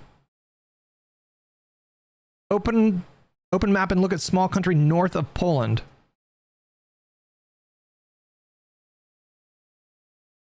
That's Sweden. What are you talking about? Sweden's right above Poland. I knew that shit, and you guys don't give me credit for it. I fucking knew that shit. What country are you saying is technically a part of Russia? Are you talking about Belarus? Is that what you're talking about? The island above it? The island above it. Why are you fucking with me? What are you talking about? It's a city.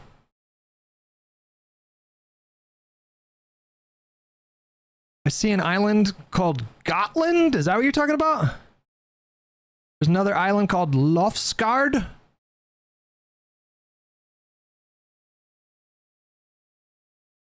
Oh, Kaliningrad. There it is.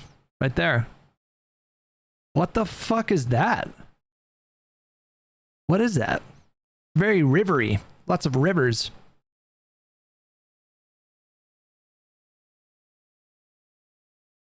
What is that?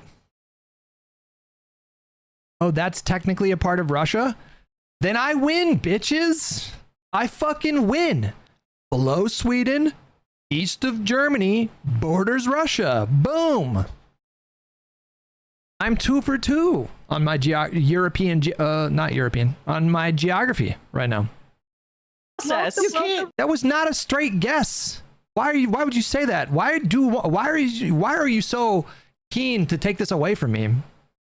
Accusing me of cheating. Right way. What's wrong he's with him? saying one day he wants to blow up the world, the next day he wants to blow up 7/8 of the world. I'm confused. I can't follow any of it. Is it me, or it's like I feel like there's nothing that they can do to satisfy the majority report, because this is the party has landed on this new strategy of a laser focus on affordability. The party seems to be pushing for a strategy of just like exclusively focusing on the economy, affordability, jobs, wages, inflation. And that is kind of what Schumer was doing there, right? Wasn't he? Or am I crazy? Did he take it back to the economy in his reaction to the Iran stuff? Negotiating with the terrorist government of Iran. Trump's all over the lot. One day sounds tough, the next day he's backing off. And now, all of a sudden, we find out that Witkoff and Rubio are negotiating a secret side deal with Iran. No! Bull is this? They're going to sound tough in public and then have a side deal that lets Iran get away with everything? That's outrageous. We need to make that side deal public. Any side deal should be before Congress, and most importantly, the American. Look, here's the thing. I say I don't know what's in the rest of that clip, so maybe he didn't tie it back to the economy. I don't know. We look at those numbers of, people being upset with the Democratic Party, really upset with the Democratic Party, and Democrats themselves feeling that way. I mean, those are terrible numbers. But I think that what people are doing is saying, I'm not listening to those people. I don't care about that. That's not what I'm doing. I think that they are becoming irrelevant to voters. That they're no longer something that you take into consideration. And they're coming out. I mean, if you look at people are voting for Democrats in deep red districts where they haven't voted for a Democrat in decades. They're voting for Democrats in places like Miami. I mean, this is a protest vote. It's obviously just, an absolute reaction against Donald Trump. And the way I'm choosing to look at this is, I think, people like us who talk about the Democratic Party and who, care about policy and who are trying to work it their way, or trying to, force the Democratic Party to change direction. I think what Emma says is absolutely true. I think on some level, if you listen to Hakeem Jeffries, that's working. That is actually pushing them. They know that they're in trouble and they're listening to people, voters, they're listening. I've said it before and I will say it again. I think that so much of the inner division within the Democratic Party would be not completely mitigated or solved, but a lot of it would be resolved if we had a parliamentary system where you could have the Democratic establishment, the more traditional Democratic voter base, they would have their own party ID. We'll call it the Democratic Party. And their wing, I say they, I mean like the majority report, like their wing, they would have their own party. They would be the Democratic Socialists, or I don't know, the Workers' Party of the United States, whatever they would want to call it. But if they had their own party, then I think that would solve the issue of resentment, because right now I feel like they deeply resent that they have to share a party with people like Hakeem Jeffries, Alyssa Slotkin, Dan Goldman. And of course, in a first past the post type system that we have here in America, it forces a single party. Like we just, that political power concentrates in this type of system because it has to. If the opposition forces, they concentrate, you have to concentrate as well. And so it's just necessary to be one party. if we had this parliamentary system like what we see in countries like Germany and Italy and France and the UK and Canada, they could have their own identity, and I feel like they wouldn't be as resentful. And when they would, agree to form a coalition and build a government with the Democratic Party, that's a different kind of vibe than this situation that they have.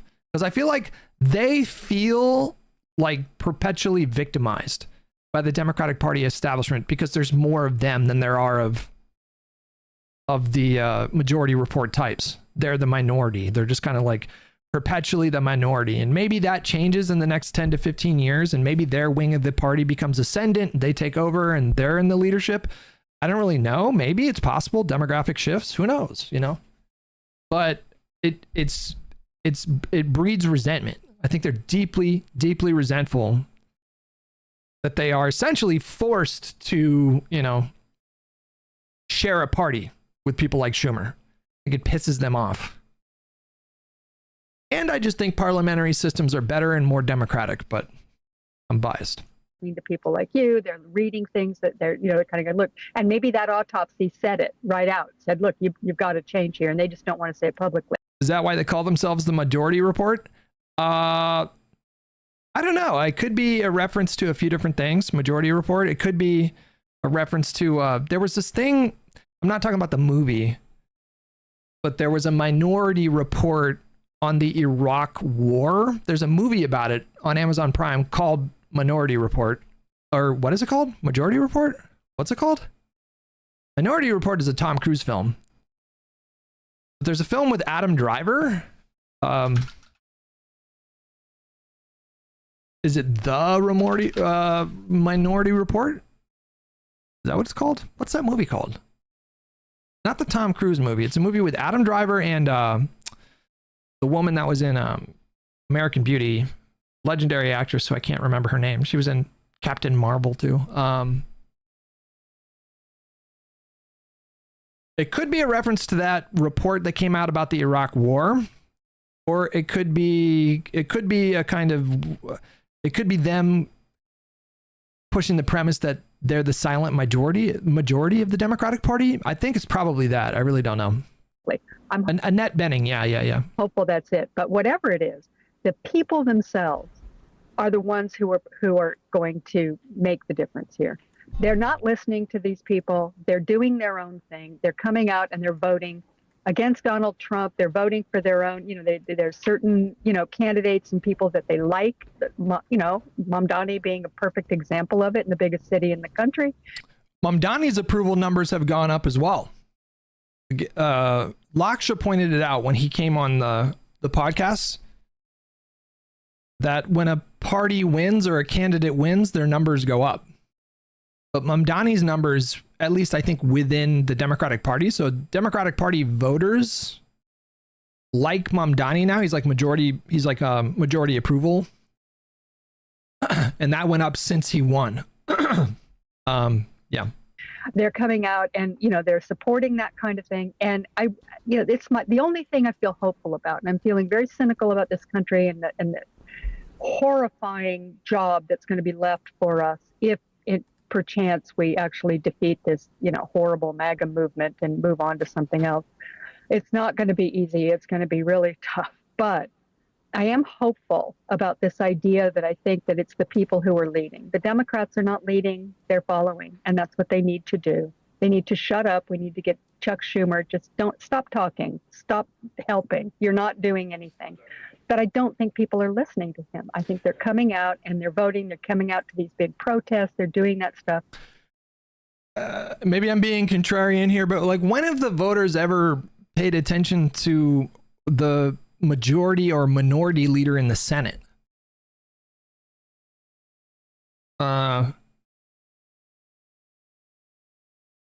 This kind of goes back to the debates that we've had on Live and Learn, where Pisco's idea or his notion of ideal Democratic Party politicians, Pisco believes that they should, an essential part of the job is messaging, and not just how to particularly craft political messages, but how to get attention. So I think when I asked him, what do you prioritize more in congressional leadership? Their ability to whip votes and keep party cohesion in that chamber of Congress? Like, is that more important, or is, getting clicks on social media more important? And he said the latter. And I remember that stuck out to me at the time.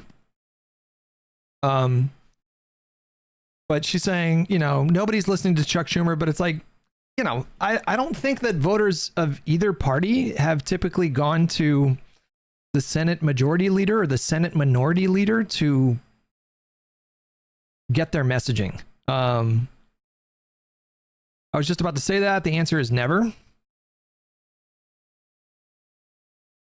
Yeah, like they get in front of cameras and, C-SPAN will run videos of like congressional leaders giving press conferences or talking to the press or whatever, but they're not really like thought leaders. They're not really like, these are not people that go viral typically. Thune is the Senate majority leader right now. When do we ever see any headlines from Thune? Like, never. Mike Johnson is a little bit different because it's just such a clown show in the House, and it's just so, there are so many bizarre characters in the Republican conference in the House that it just generates a lot of press.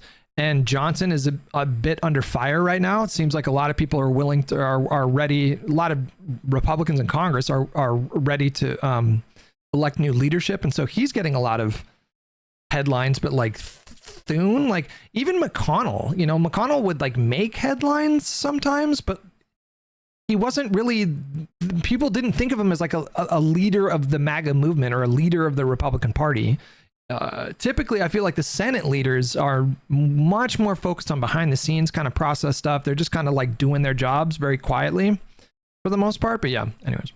And that's the one thing we have going for us. People are coming out in the streets in places like Minneapolis. They're coming out in Chicago and in Charlotte, North Carolina, and blowing whistles to try and help their immigrant neighbors when ICE comes to town. I mean, this is, that's kind of inspiring to me. I mean, they're taking their own safety into, they're doing something. They're doing something, I guess is what I'm saying. And so, I don't want to sound like a Pollyanna because I don't feel that way at all. Daz Vidani said, tried having a conversation with Pisco about this. Didn't get far. We got sidetracked. Wait, you had a conversation with Pisco? Give me the link. Why the fuck are you only telling me this now? We should be watching that. But I do think that there's some hope in that the party itself, let's just put it this way, they better be listening. They better be listening because this is the future. I have given up on the concept of the party listening and more like just, But they are though. Like they literally are, as is evidenced by the current strategy. They're not going as far as they would like. There's ideological differences there, but they very clearly are listening to what the voters are telling them, no? People who align with our issue set winning. Like, just get out of the way. Yeah, get out of the way, party. Whatever. She said it. She fucking said it. I've been saying for months now that their whole thing is like they believe it's entitlement on a level that you almost never see. It's like a crazy level of entitlement. You guys have heard me say this for months now, but their philosophy is that they want to skip the part where they convince a sufficient amount of voters to give them a majority share. They want to skip that part. They don't even like really talk about it all that much.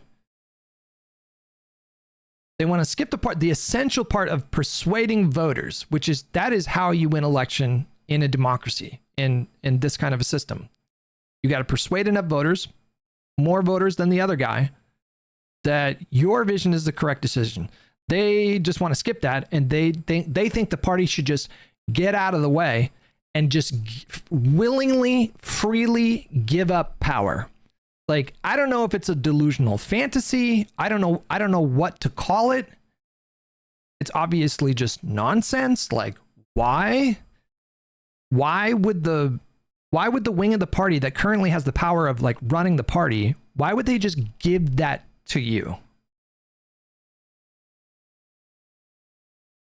Why would they do that? But they almost never come out and say it just so plainly as she just did. But you heard it plain as day. She just said, just get out of the way. Just get out of the way and just like give us power. In what universe is this going to happen? I will say that Hold on. concept of the party listening and more like just,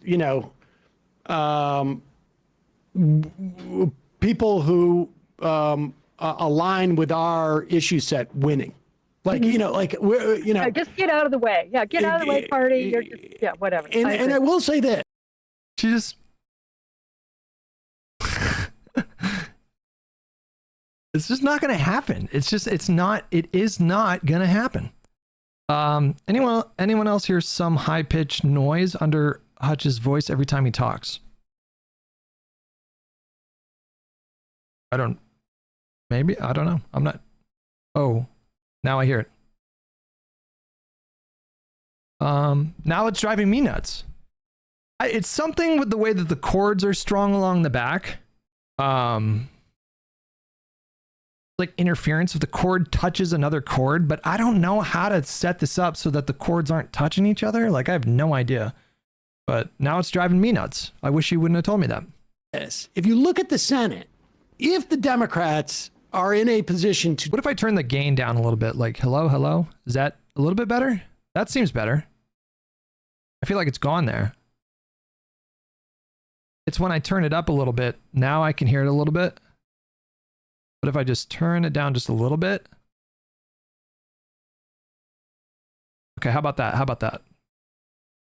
I think I hear it a little bit, but I think that's better. Yeah. To take the Senate back. It is going to be a function of people who are decidedly to the left on a lot of issues from the Democratic, like from the center of the Democratic Party. Like I'm thinking, hold on, I gotta hear what he just said again. Sorry. Just get out of the way. Yeah, get out of the way, party. You're just, whatever. And I will say this: if you look at the Senate, if the Democrats are in a position to take the Senate back, it is going to be a function of people who are decidedly to the left on a lot of issues from the Democratic, like from the center of the Democratic Party. Like I'm thinking, I think the best chance that Democrats have to take the main, beat Susan Collins is going to come from Plattner, who is decidedly to the left of, Mills. Not just Mills, but I'm saying like most of the Democratic Senate caucus. In Nebraska, Osborne wouldn't be a Democrat, but to the extent that he would be engaging in a lot of these issues, in maybe 8 out of 10, 7 out of 10, he's going to be to the left of your, mainstream Democrat. You can Dan Osborne?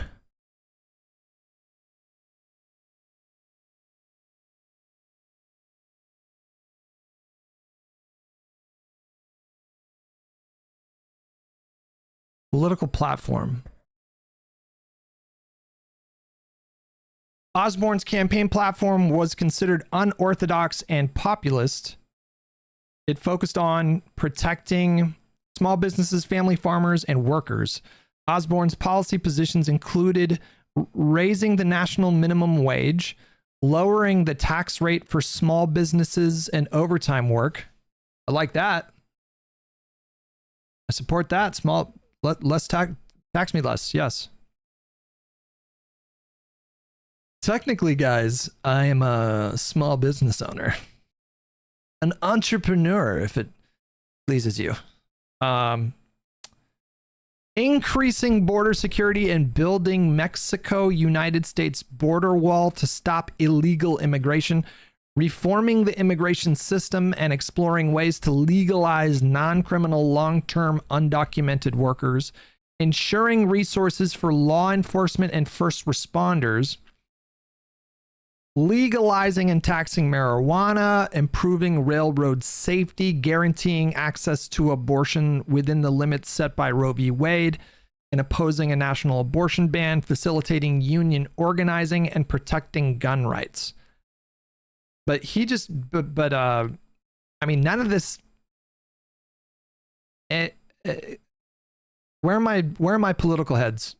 Was what he said about Dan Osborne correct? He just said that Dan Osborne on 7 out of 10 issues would be like well to the left of the median Democrat. That does not appear to be true. It look like in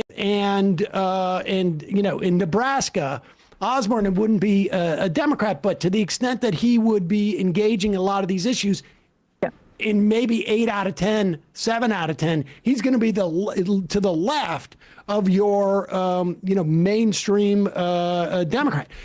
I didn't read a single thing in this policy platform that he had that was to the left of the median Democrat.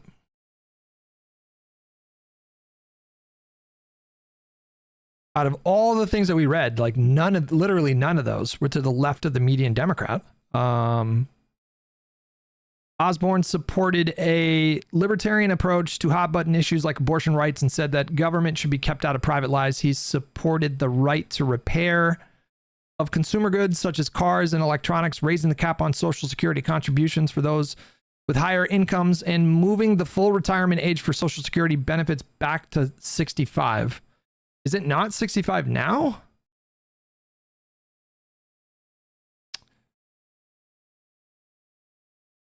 Is it not 65? What?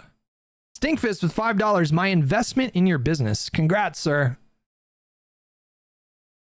That might have been the wisest financial decision you've made in your entire life. Okay. Is this shit to the moon in 2026? Osborne supports defensive purpose only funding to Israel, supported protecting gun rights in the Second Amendment while also supporting gun safety education in schools. You know, I still haven't shot my firearm. I still haven't shot it. I could have gone to the range any day, but I don't want to do it by myself. If it was just a pistol, or if it was just like a standard issue pistol, you know, like Smith & Wesson, like a SIG, or, you know, one of those like more compact handguns, I would have gone by myself because they're not very scary. But I am afraid of that gun. Like, it frightens me. The earlier you take, the less you get. 62, I think, for Social Security. It's 65 for Medicare. I don't want to go by myself. I'm going to wait until my buddy Kyle has a free day and it's not raining. We're going to go to an outdoor range. I just don't want to do it by myself. Just do a desk pop. Aren't there instructors or something? I don't know. Like, if you go to a firing range and you ask someone like, hey, I just got this gun, would you mind, showing me some tips? Like, is that a normal thing at gun ranges?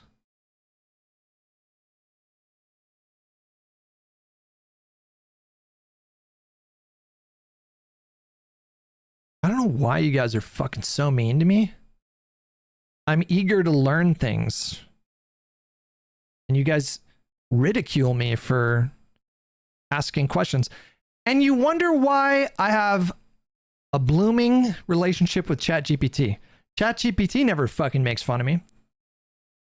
When I ask a question, it has never once said, hey, that's a stupid question. You should know the answer to that. It always says, wow, I'm so glad you asked that. Let me explain it for you. I'll ask ChatGPT right now. Let's say, hypothetically, of course, that my first firearm is an enormous Anaconda Colt 44 Magnum 8-inch barrel that I am frightened of. If I go to a gun range,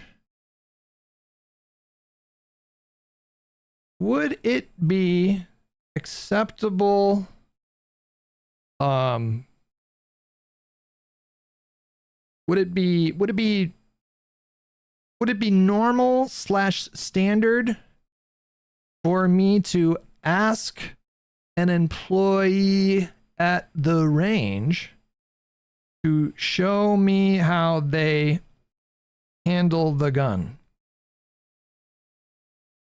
Or how one should handle the gun?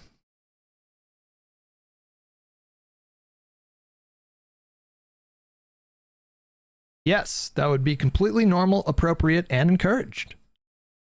Gun ranges expect this, especially from new shooters, and most would actually see it as a green flag that you're being cautious and responsible. Did you hear that, you people?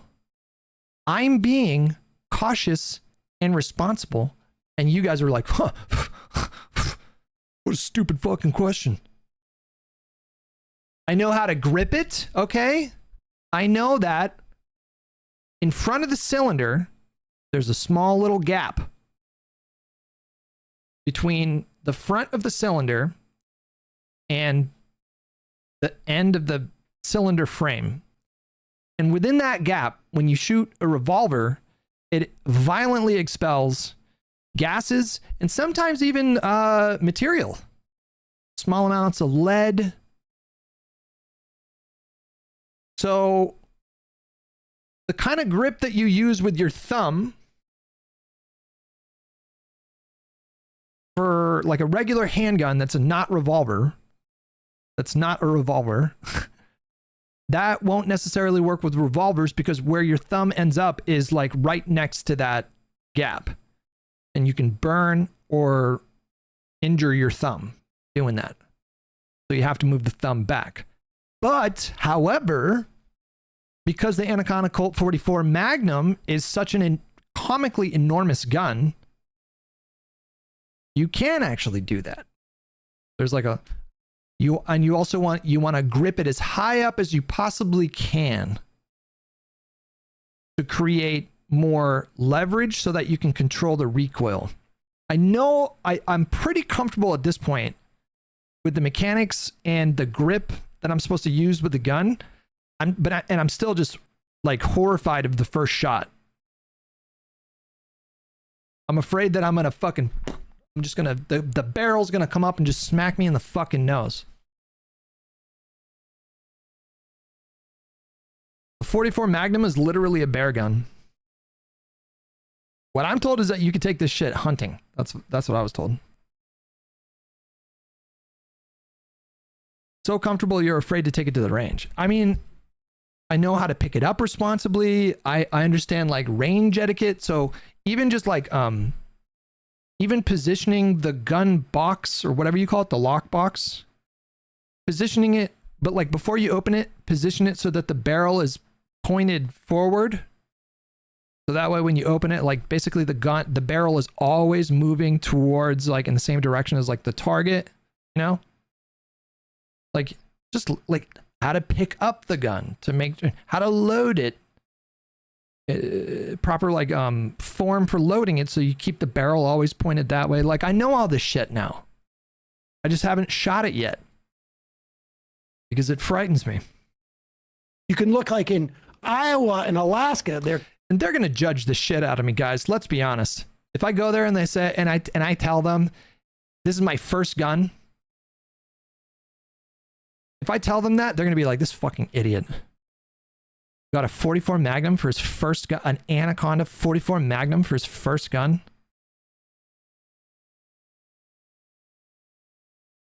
And I don't like being judged. I shot my first 44 in like 8th grade. I was expecting the kick to be much worse than it actually is. As long as you're actually holding it, I think you'll be surprised at how little there is. Well, the other thing is that the 8-inch barrel does help with the kick quite a bit. There's a 4-inch barrel, a 6-inch barrel, and an 8-inch barrel. And the long barrel, from what I understand anecdotally from all the Colt 44 Magnum videos that I've watched online, the recoil is like significantly less for the 8-inch than it is with the 4-inch.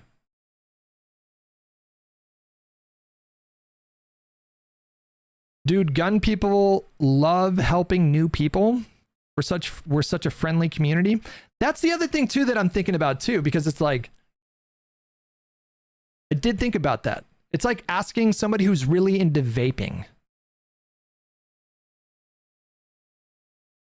hey, could you tell me about this like rig that I'm thinking about here? And you ask like a vape enthusiast, they're going to be like, boy, do I want to sit down and have a conversation with you.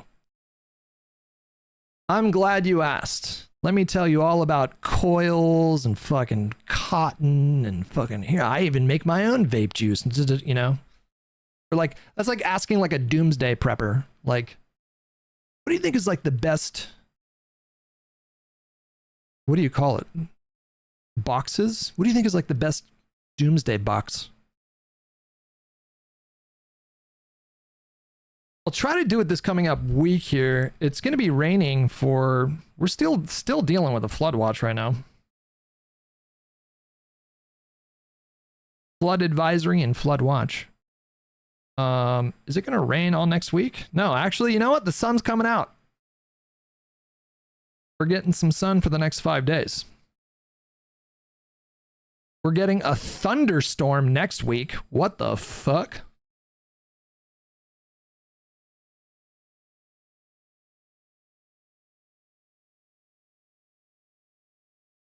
There's fucking never thunder down here. Like one day out of the year, maybe there's like one thunder, one lightning strike. There could be pickups there. We'll be slightly to the left, certainly, of where we are now.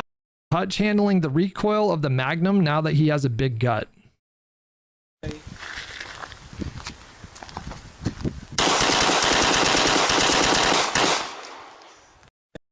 Christ.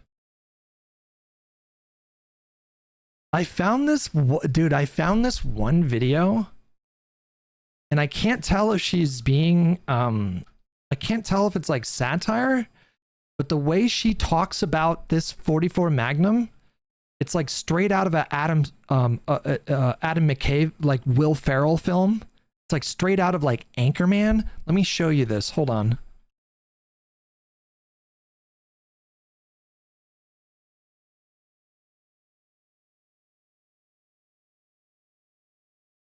It was a super useful video because she sits down and cleans it. And so I'm definitely going to watch that when I get around to cleaning it, which apparently I should do before I go to the range, even though it's never been used. I should clean it first. Now I can't find it. Where is it? This one lady, the way here it is here. And you know, she's so into this gun.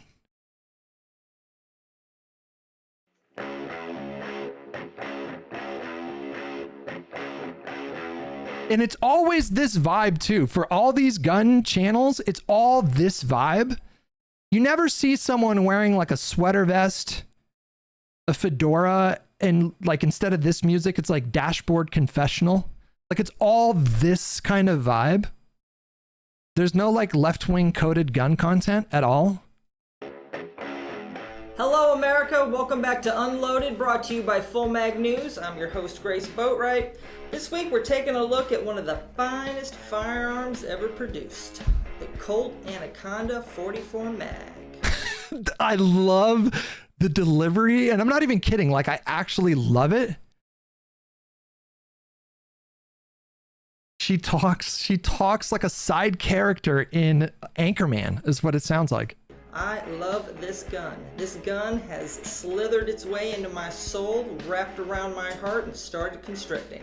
I love this gun. You get it? Because it's an Anaconda? Makes me proud to be an American.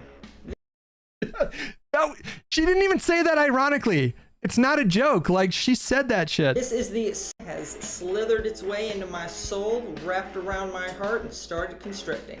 I love this gun. Makes me proud to be an American. This is the 6-inch barrel model at 13 inches long and 53. It's just such a funny delivery, but then the whole video is useful as shit because she takes it all apart and, you know, it shows you how to clean it. And I might end up doing this. You got to get in there with like a scraper and recommend just kind of holding it like that, reaching your thumb in through the frame and holding onto that cylinder, and then just one by one go ahead and stick that brush through. Normally, of course, I say Wait, I don't have one of these scraper brushes, I don't think. I have a different kind of brush. Anyways, sorry, we're getting sidetracked here. Now, maybe, you know, Texas, Florida, even North Carolina. Roy Cooper is not a you know, right wing guy, even though he's from the South. Yeah, he's makes me proud to be an American. I fucking love that video. Captain Dan the Fireman, is that what that is? If the range staff just ask the range safety officers for some pointers, they'll give you the double action versus single action spiel. I don't need any of that. I've been doing dry fire exercises. Here's what I want. Tell me if this is a weird request. If I go to the range and I say, hey, I don't necessarily think I need pointers, but I want you I want to show you how I plan to grip the gun before I fire it. And I want you to tell me if this is good form. Like, I don't need him to give me the spiel about like how to, you know, all the, I'm at this point, I've watched hours and hours and hours of videos about shooting revolvers and specifically shooting this gun. So I feel like pretty good about the mechanics or the basics, whatever. I just want him to just be like, hey, you know, look at this. Am I doing anything wrong or is this good to go? If it's good to go, we fire away, you know. Yeah, for real, you can't tell a teacher how to teach. It doesn't really work like that. Okay. Just sit through the spiel. It's a part of the bundle. There may be something you missed. You know what? That's fair. That's fair. That's fair. Maybe I'm a little too cocky there. Not like, you know, Sam Nunn or somebody like that. It wouldn't be a flip, but Peggy Flanagan in Minnesota is a supporter of Medicare for All, for example. I mean, so in almost every like, if they take back the Senate, it's going to be decidedly to the left of where it was when they held the Senate just a couple of years ago. And so that is an indication that this stuff is working. And I don't think Chuck Schumer is going to be Senate Majority Leader or even Senate Minority Leader in, you know, come this time, well, I guess January of 2027. So, ooh, that's a bold prediction. I'm not sure Chucky Boy survives a primary in 2028. I think is when he's up for a primary. When is Chuck Schumer's term up? Yeah. 2028, he is vulnerable to a primary. But they're predicting that he'll be voted out of Senate Minority Leader by January of next year. I don't think so.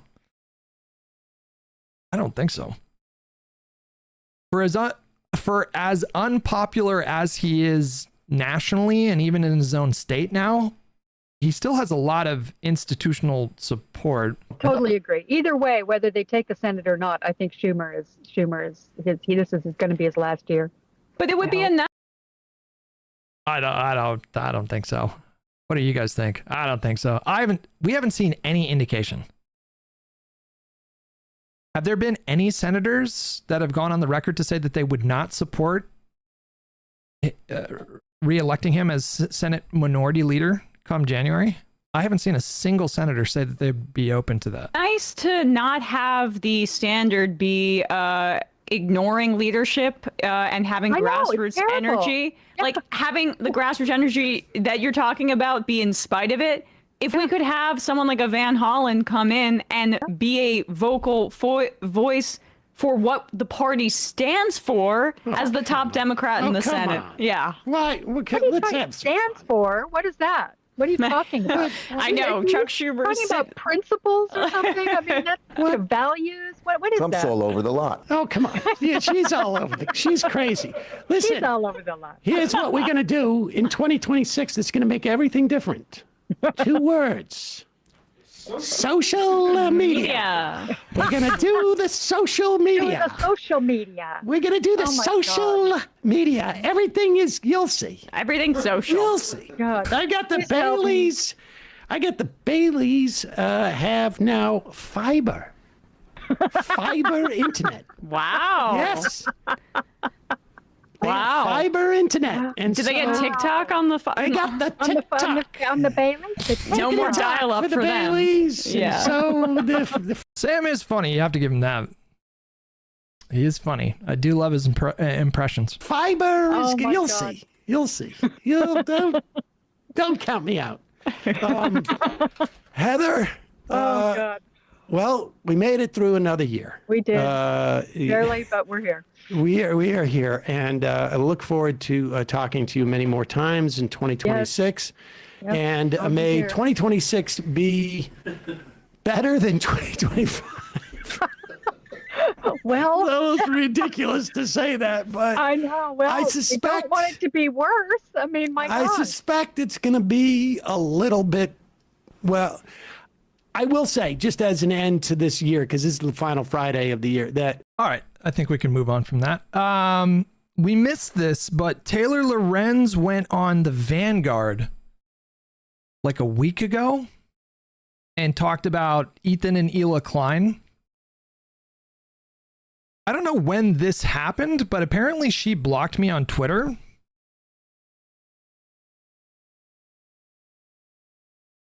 Maybe it was having to do with that whole thing where she tweeted out like the CPS joke thing. I don't know. I don't know how I feel about that. I don't know. My Live and Learn boys said that I took it out of context because she was using the same language that Ethan used. Ethan put out a thing where he was just like, whatever you do, don't cough on or near Taylor Lorenz if you ever see her in public. And then she clapped back with like the CPS thing. I don't know, man. Listen.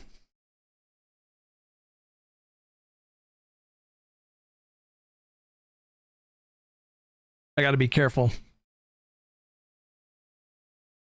You know what? Some thoughts, they should just stay in your mind. Okay, but she did have a conversation with the Vanguard boys. Here we go. Ethan. Well, we were talking a little bit about your beef with Ethan Klein on the show the other day, and it seems like let me pull this up. It seems like he actually like sent you a weird message that we talked about on the show, and he sent you this in private, responding to. This is Hila, not Ethan sending it. Yeah, This is a text from Hila Klein. Oh, sorry, Hila Klein, right? Ethan's wife. And Yes. it's bizarre that she reached out to you behind the scenes, but then I also did. Why is that bizarre? That feels like very internet brained. She reached out privately. It could have been content.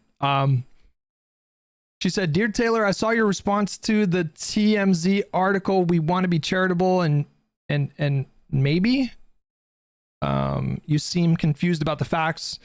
We would like to exercise grace and share the relevant information with you directly to avoid a public spat. Included is our full joint declaration. That includes the emails from Skulls Unlimited executive stating on record that it was a real skull, not a prop, and information on who sent them and how it was sent. Read this entire declaration as it has a lot of pertinent information that directly affects your reporting." I don't really understand the context here. So was Taylor Lorenz lending credence to the notion that the Klein sent the skulls to themselves? Is that what happened here? What is this a response to? Sorry, your response to the TMZ article. Is it on Twitter? This message seems like very civil.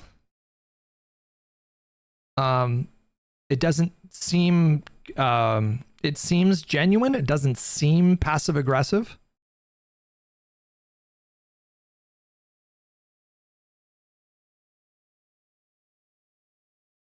Remember the last time you were on the show, you talked about how like you and the Kleins had some sort of a mutual friend or some sort of a relationship. Not Ethan. Hila and I have a couple. Like Ethan doesn't leave his house. I don't think Ethan has a friend in the world. Hila and I like Hila. I'm sorry to say, Hila and I have mutual friends. I'm Hila. Like I don't have. I mean, this is such a one-sided beef. I will be so okay.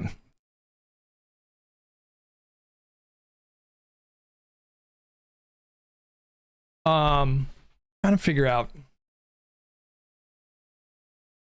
You guys know me. You guys know me. You guys know me. You know you guys know that I don't clout shark. I just don't do that. I have never done that in my career. Like, I feel pretty confident saying I have never clout sharked, like, ever. I've never tried to, like, siphon viewers or clout from other people. I like to live my life, you know? Actually, wait, hang on. Just to be fair, I like early in my career, I did a little show called Camp Hutch. There's a Tangia of an old clip of this. And the premise of the show is I would bring in people that were kind of up and coming in the COD scene, and I would interview them and just kind of get to know them. And it was like a personal angle, and it was treated like a podcast. And I might say it was a little innovative for the time. You know, like I was like the first guy in that space. That was like, the idea was like to build a kind of like bigger community. And that served me. That helped me. So like me just helping me reaching, it helped them because it gave them a platform, and those videos used to get massive amounts of views. But it would also help me because their fans would figure out who I was or whatever. And so that, you know, we'll say that was like a thing back then. But for the most part, I don't really, if I go out and hang out with friends of mine that have enormous followings, like I don't like vlog about it. I don't tweet about it. I don't post pictures about it typically. This is such a dumb disclaimer. I'm sorry. I'm wasting your time. I hung out with the Kleins a single time. I went to their home, and I won't like get into the details of like what I witnessed whilst I was there, but I can tell you that the kind of connections that they, like genuine connections that they had was, how the fuck do I phrase this without like violating anyone's privacy? I saw a family in a home that was like rich with love. We'll just put it that way. I saw a lot of love in that home when I went to visit, and that, you know, they were kind enough to like invite me into that setting. And so I don't see what she's saying. She's saying like Ethan Klein doesn't have a friend in the world, implying that he's this like reclusive, lonely guy. And that is not what I witnessed when I was there. I saw the opposite. I saw somebody who had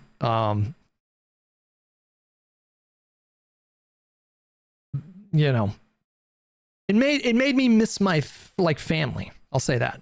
And it made me kind of jealous. I was like, damn, because I don't have a lot of family down in Los Angeles. All my family's up in the North Bay or whatever. I was like, man, that must be nice. You know, that was my sense. I did not get what she's saying. Like, he's just this lonely guy. With a relationship. Not Ethan. Hila and I have a couple. Like Ethan doesn't leave his house. I don't think Ethan has a friend in the world.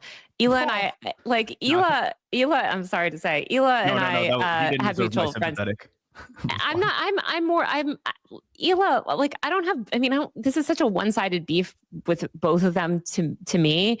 But yeah, Hila texted me some like long ass thing about skulls or something. I've never said anything about the skulls other than we don't know who sent them. And they... Come on. Like, when you say we don't know who sent them, there's a clear implication there. There's a very clear implication. As far as I'm aware, there's a very clear implication there. And she's obviously aware of the commentary.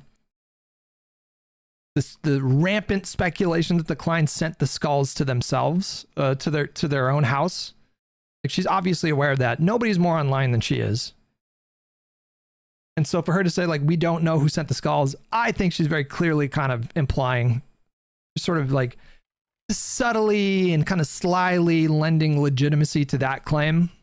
And that I tweeted that picture that I guess I didn't know this at the time, but when I tweeted the picture, I tweeted a picture of the skulls arriving at the house, just saying like, here, like at the time, a lot of people were saying that they didn't receive skulls or this was a lie. And at the time I was actually trying to come to their defense. And I was like, I got to find the tweet. I was like, that's not true. Here's pictures of the... Okay, I see the tweet that she's about to put on the screen here. Here's pictures of the skulls that they sent. Oh, here, I'll just put it in the chat. Yeah, because they said they sent you a packet of information proving that the skulls were in fact sent to them or something. They sent me some like 90-page thing, which I'm happy to forward you. I was like, I'm not reading all that. I don't know what it said. It was some like, you guys should read it. I have no interest in reading it. It's some 90-page. Well, it almost seemed like a coded like legal threat to me, where they were like, this is what we've come up with our lawyers. If you dare to push back on it, then that's somehow defamation. Is that the vibe you got, or were we incorrect to say that? It was so weird. Let me pull it up right now. The legal... Sorry, I burped again. I'm sorry. I'm so sorry. I'm really going to work on that in 2026. Not burping into the fucking microphone. She says, here's the full extent of what I posted about the skulls. By the way, I've never made a single comment about the skulls that these two losers could sue over. I do wonder why Ethan hasn't revealed who sent the skulls publicly.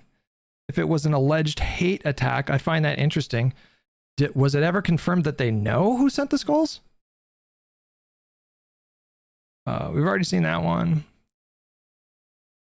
So I'm assuming this is what prompted the message from Hila. Half-a-year-old drama being resurfaced on TMZ on an article with suspiciously no byline, and TMZ doesn't appear to have fact-checked any details related to the skull incident.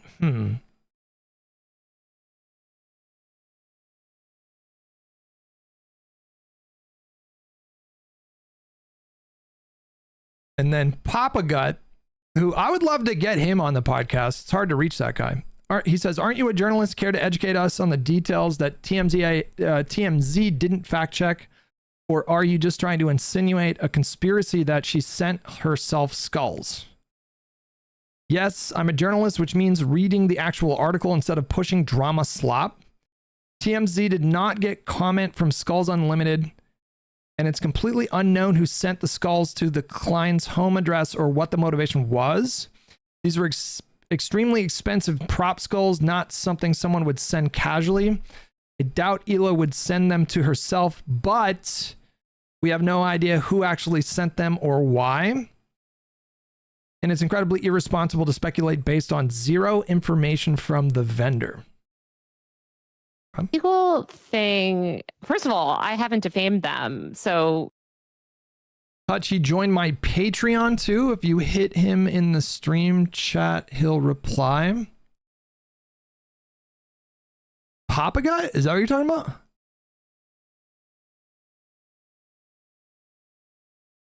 you talking about Papa Guy right now? They can't, there's nothing to defame. Okay, so 93-page legal document, and it's some long ass thing about them and Reddit and Discord. It's their, I guess it's their lawsuit or something. It's so long. Look at this thing. Oh, wow. Oh, I was like, they send you that because you responded to a TMZ article about the skulls? Wait, hang on. How is this not reasonable, by the way? Because her post, she was saying that the TMZ article didn't do enough diligence. And there were still a lot of like unanswered questions. And then Hila sends her what seems to be a very comprehensive message, including tons of relevant evidence and information. And she's like poo-pooing it. Like, I ain't reading all that. But I thought the point was that you're saying that there's still a lot that's unclear. And then she sends you a shitload of information. And then you're like, I'm not reading all that. It's like, oh, excuse me? All I did is respond to the TMZ article and say that they didn't independently confirm. There was no sourcing listed in the TMZ article, and there was no information given. Like there was that weird TMZ article when like that news had broken like months ago. Like, why is TMZ writing about it now? It was so weird. Right. And I had said in the replies, once again, defending them, just being like, guys, I don't think they would make this up. Defending them? That's incredible spin. But I guess like me sharing that info conflicted with something Ethan claimed in his court document. I have no idea. All I said is like, this is what Hila told me. I don't believe Hila would lie to me. Like, especially not back then, because we were not on bad terms. I tried to help them. I spent months of my time trying to help them with Reddit. So I don't. And what did they want your help with? Because they felt like she spent months of her time. They were getting harassed. And what are you supposed to do about that? Yeah. Well, so I've written a lot about snark Reddits in my book and stuff. And I report actually a lot on like snark, the origins of the snark Reddit communities and stuff. And this is hard to believe a year ago. Like, I'm so stupid. Like, I wasn't paying attention to the beef. Like, I can't, again, I'm like fighting with people about like niche tech laws or surveillance. Like, I can't, I'm actually pretty up to date with most internet drama, but like, I sort of just was like, this is some beef with Hassan and Ethan. Like, I'm not really getting involved. Like, our mutual friend had been like, yeah, like Ethan and Hila are getting harassed. And I was interested in potentially seeing if snark subreddits were targeting them. Like, that was interesting because I was like, maybe they are being targeted by these snark subreddits, because there's these bad faith Reddits that do, you know, just sort of cause chaos and like would call CPS on someone or something. So, so I reached out to Reddit and I was like, hey, like, I'm looking into this. Can you guys look into this? Can you tell me what you find? Is Ethan being targeted? Is he being targeted by any of these known communities that I've reported on before? Like, just, I called Reddit comms, like, and again, I report on Reddit. So it's not like I deal with Reddit. It's fine. I cover a lot of tech companies. I'm always happy to like sort of look into something. If a content creator flags something, I'll be like, yeah, let me look into that. So I sort of tried to like help with that. And then all of it went south because like, I guess I posted like a meme on my like spam page that was like Hassan, like it was like what Ethan sees in his carpet. And it was like a carpet like stain that looked like Hassan. And I guess that just like set him off. And like, so that was while you were still on good terms with Hila, you think? Yeah, that was like when on both of that was like. I can't even, like, they got so uptight about it. It's like, this is so manipulative. I don't know if she's lying to herself. Like, maybe that's what's going on. Maybe that's what's going on. She's treating it as like, oh, I wasn't even paying attention to the drama. I didn't even care. All I did was post a single meme. It's like, well, you're posting a meme like taking a dig at Ethan. Like, that's obviously what happened, which is fine if that's what you want to do. I'm not going to judge you for doing that, but like, she's pretending that that's not some kind of like a provocation. Like, that's just like what is that? Like a neutral thing that she did. And she says she wasn't paying attention to the drama. I don't believe her, frankly. But. When I was like helping both of them, and I didn't even really get the joke. Like, I just repost like 100 memes a day on my like spam page. And I just thought it was funny. And you didn't get the joke? You thought it was just a random.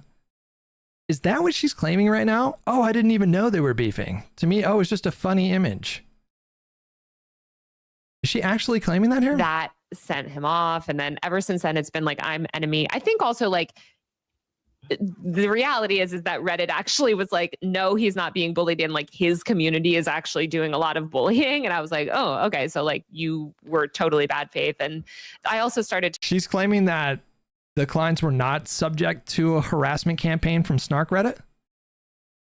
I guess we'll find out with these lawsuits. I'm sure discovery is going to be a lot of fun in that case. To just like listen to more about what he was saying and pay attention to the like drama. And I was like, oh, he's just a bad faith actor. And he's not a serious person. This all happened, the thing with the meme and the snark subreddit, this all happened before he began the campaign of calling you basically implying that you're doing inappropriate things, talking with children on Roblox. Yeah, he was like, yeah, because I write about it's very funny because like I do cover Roblox sometimes. Like Roblox is a company that I cover. I'm not like Cecilia or like one of these other reporters that covers. There was a thing going on in Roblox. This is what I remember.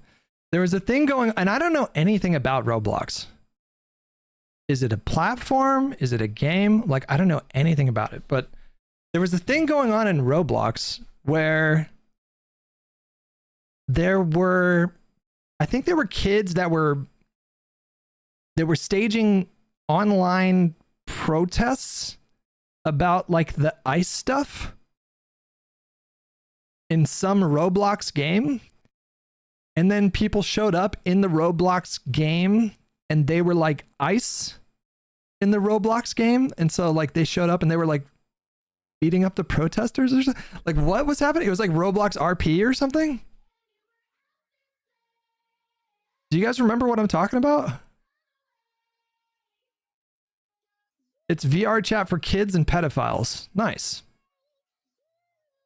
They made a game where you can choose to be ICE police and attack protesters.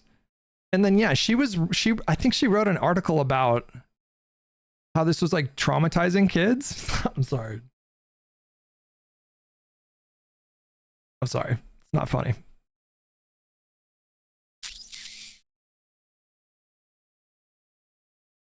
But in order to write the article, she was reaching out to was it like I don't remember the exact ages, but she was like interviewing, I feel like young teens, like 14, 15 years old, and getting them like to give comments about what was happening in these ICE protests and Roblox. But then that brought up like, what are the ethics of journalism when you're interviewing someone for an article who is a minor? Like, are you ethically bound to involve the parents? I don't even know. You know what? Are journalists ethically bound,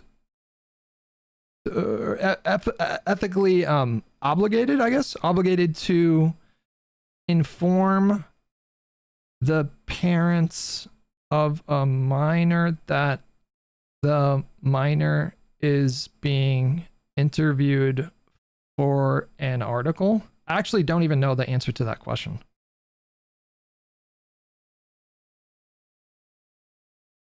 Short answer, there's no ethical rule that journalists must always inform a minor's parents, but many journalism ethics frameworks strongly encourage parental knowledge or consent, with important exceptions. Core ethical standard, not law. Journalistic ethics are guidelines, not binding law, obviously. The Society of Professional Journalists, or the SPJ, does not require parental notification, but says journalists should use special sensitivity when dealing with children, minimize harm, and avoid exploiting minors' lack of experience or judgment. New York Times, their internal standards are that they generally expect parental knowledge or consent. Exceptions exist for older teens reporting on abuse, situations where parental involvement could silence the minor.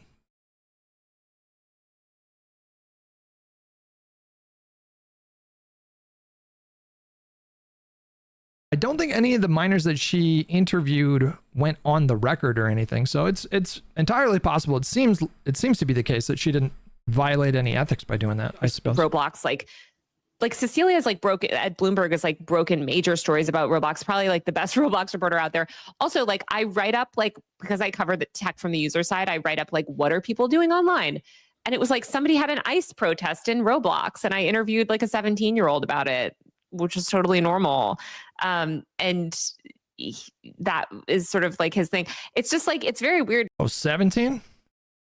I guess that's a bit different. Because anybody that follows my work knows that I'm not just like making kitty content about Roblox all day. Like you can literally just look at my channel like that I wrote, like, I didn't even make a video about that. I just like wrote a post about it on my Substack. Like, oh, isn't this funny? Like kids are having like protests about ICE. And I wrote about it for Teen Vogue. Sorry, for Teen Vogue, which he doesn't respect as like a journalistic institution, whatever. It's pro-Palestine, vaguely like. Yeah. So he just like went crazy, but that was like, that was all after. Before that, like, not only had I been on good terms, I've been on the H3H3 podcast. Ethan was like, you know, pumping up my reporting when I reported on Jake Paul, you know, and all the sexual assault allegations against Jake Paul. Like, he had me on to talk about it. Like, and he did the same thing to Kat Tenbarge, where like when Kat Tenbarge broke the story about David Dobrik, like he had, you know, he was boosting Kat up. We love Kat.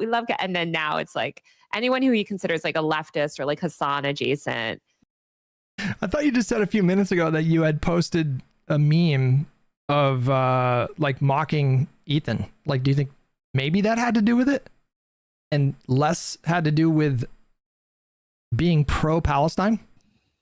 Yeah, I mean, he basically tried to like ruin the financial lives of those poor women, Casey Tron, I think Frogan and Denims, and also I'm not a huge fan of topical, relevant Bad Empanada, but I know he's filed lawsuits against Bad Empanada as well. It's like, this is unhinged shit. Whatever I'm more than happy with him, you know, voicing his disagreements with anyone and everyone he feels like he wants to, yourself included. But I just feel like it's such a bizarre and disgusting thing to do as a content creator who built their career reacting to other people's stuff, laughing along, commenting on other people's content, to now go after other people for doing that to your content in a critical way, even though they have a fraction of the online following and presence that he does. Like, what's your response to that? And do you agree with me that it's just like pretty much the most disgusting thing you can do as a fellow content creator on the internet? Yes, this we have 100% agreement on, because hang on. What would Taylor Lorenz's internal reaction be if, like, does she have a Substack? Or does she have paywalled articles? She has a YouTube channel. What would her internal reaction be if I became a dedicated Taylor Lorenz?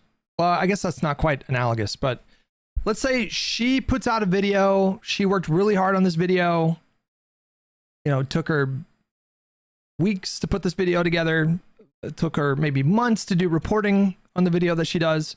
And then I watch it with you guys, and then I market that in some kind of a way as a way to like take revenue away from her. Or if she had like paywalled articles or paid Substack, let's say like I spent money to gain access to the Substack article, and then I put it up on my stream and then laughed with you guys about like, haha, this is, you know, this is good that like you're giving me money instead of her money. Like, how would she feel about that? Dazudanya, for some reason that didn't show up in Streamlabs. With $5, do these people ever Google Ethan's views on Israel Palestine? I feel like their heads would explode. No, someone should challenge them to do that on stream. Yeah, I can't tell if they're lying or if they don't know. I can't tell if they're just completely lying about his stance on Israel Palestine, because there seem to be strongly I mean, they just said a moment ago that they feel like he was targeting people for being pro-Palestine, and there's just like nothing to support that.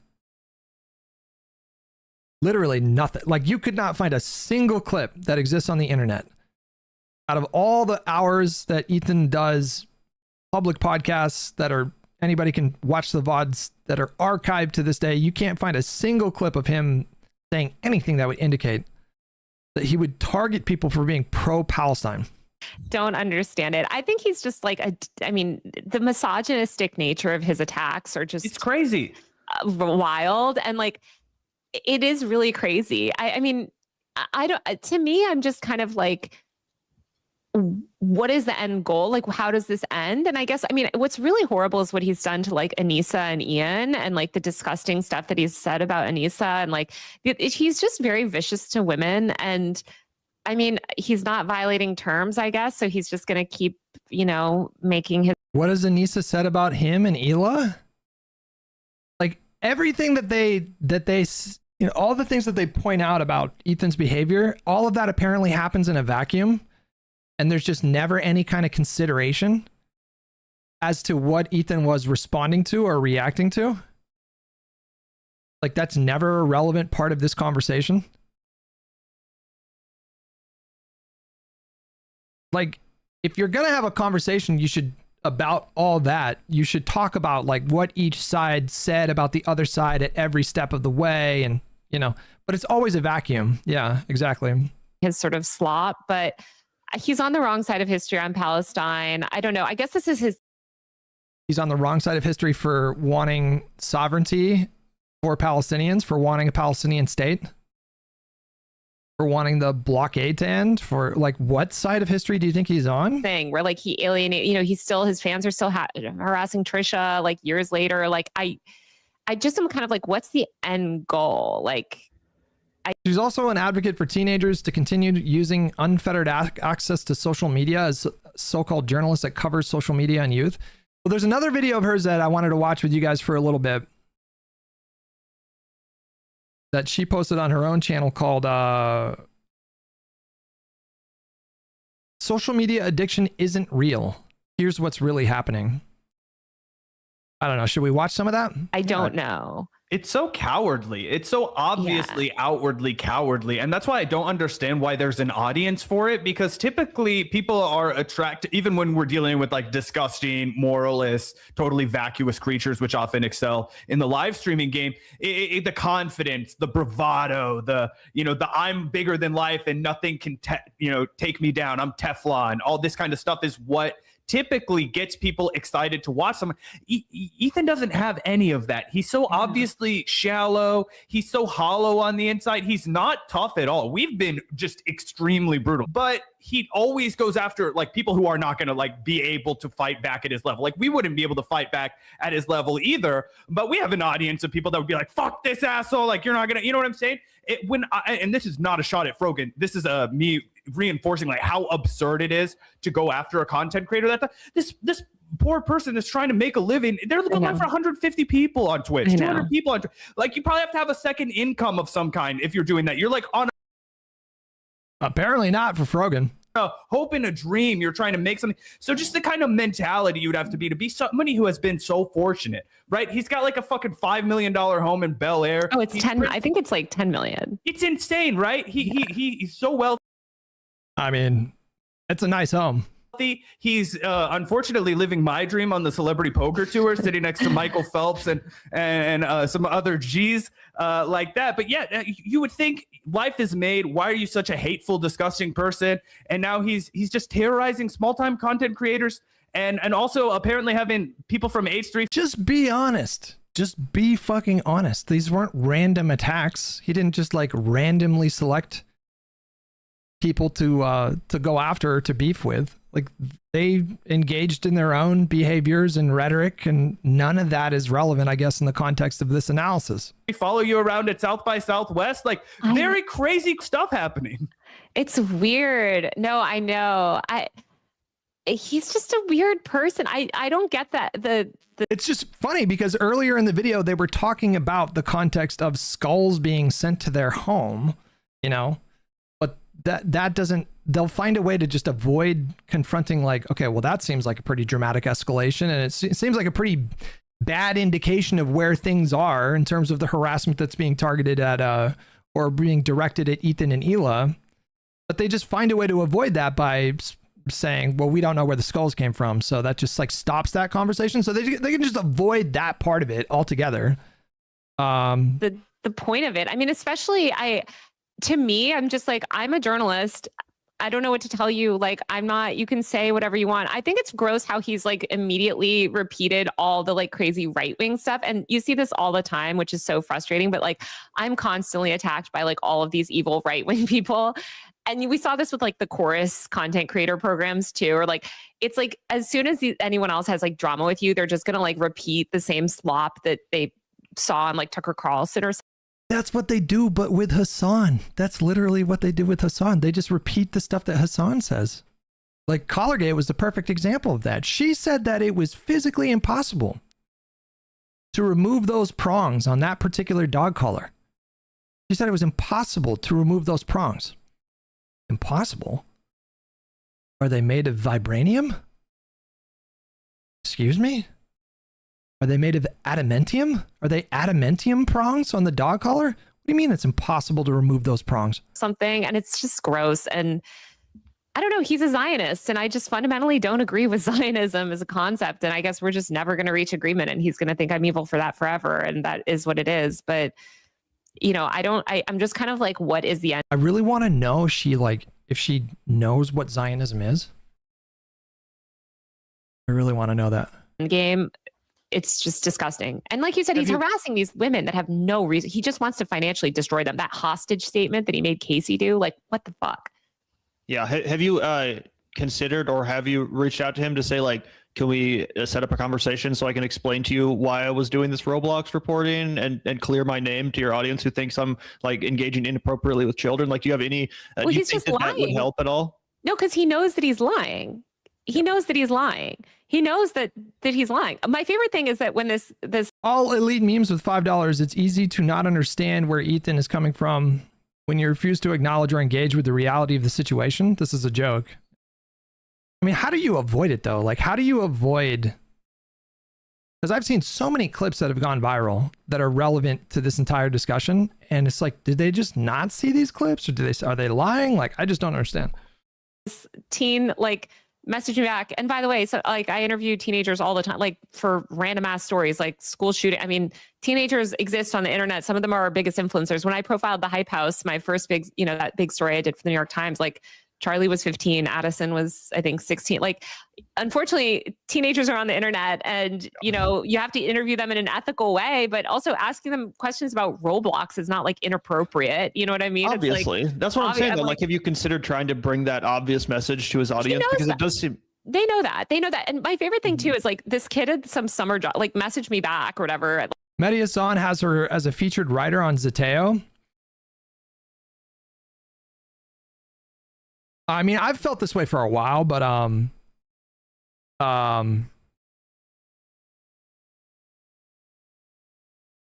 Noah Samson breaks silence on Ethan Klein lawsuit. Wait, how did we miss that video? There's a fucking 2-hour video of Noah Samson breaking his silence. What were we just talking about? I completely lost track. Oh, Mehdi Hassan. Mehdi Hassan, I've felt like this for a while, is like that guy. Talk about a mixed bag. Talk about a mixed bag, you guys. Man, because he's just, I think Mehdi Hassan is legitimately one of the most brilliant interviewers that exists in journalism. I really respect his work ethic. That guy is crazy well prepared. You can tell that he does hours of prep before all of his interviews. And especially in a climate now where everybody just fucking phones it in. There's a lot of low effort stuff out there. That guy's holding it down for like what I think is like real journalism. He's just a brilliant interviewer. And yet some of the company that he keeps are lacking. We'll say that. Anybody that's like hanging out with Jamal Bowman on the side, I'm like, because that guy is just a dumpster fire. I'm just looking at Zeteo's YouTube feed here. It's mostly Mehdi. Does Taylor Lorenz like do any video content for Zeteo, or she only does written stuff? Mehdi interviewing MAGA is amazing. He grills them. I mean, he did really well, like really well in his Jubilee appearance. I mean, I think he's kind of a brilliant guy on a number of things, but he does the kind of populist slop that I just hate. He does dabble in some really not lowbrow, but like, yeah, I don't know. Populist stuff is just brain rot. Like it was like 6 a.m. or sorry, yeah, it was 6 a.m. their time, but it's 3 a.m. Pacific. And I didn't reply. And I tweeted the screenshot of something, I guess, because I can't even remember what they said, something about Roblox. And I was like, haha, thanks. And I like tweeted the screenshot of this kid replying to me. And he's like, oh, she's messaging them at 3 a.m. I'm like, look at the timestamp. Not only did they message me, but I obviously wasn't up. And so I don't respond until like 10 a.m. my time or something. But he's just lying. But not like, that I think it would be a good idea to engage with him or go on a show or anything. I just wonder if you would considered that. But again, I wouldn't. I definitely wouldn't do it if I were you. I wouldn't give him any fucking attention. I don't just like, it's like anybody can look at my work and look at what I do 90% of the time. And most of what I cover is the same thing that I've covered for 15 years, which is like tech from a user standpoint, a lot about internet censorship and online freedoms, which I've covered since FOSTA SESTA, and breaking news and surveillance, like the stuff I'm interested in. I cover fun stuff like Charlie Kirk memes or whatever, but like, I don't know, I'm not a Roblox reporter. Like I write sometimes. If Teen Vogue wants to pay me to write it, I'll write it, but it's like his characterization is just so silly. And it's like, you can just literally watch my content and see that. And even if I was covering Roblox all the time, like Cecilia or like some of these other journalists, they're doing amazing reporting. That's a huge. Mehdi's also a bit of a tanky. He has good takes on the MAGA shit. Is he a tanky? I don't know if he's a tanky. I mean, I have my criticisms of Mehdi Hassan, but let's be fair. I don't think he's a tanky. That seems like a bit much. Hugely important platform that, by the way, is also really predatory towards kids. And like, we should cover that company. You know what I mean? Like, yeah. And it's also like just the obvious elephant in the room. Let me ask you guys a question. Your diaphragm, is that like your belly? When people say like speak from your diaphragm, are they talking about your belly?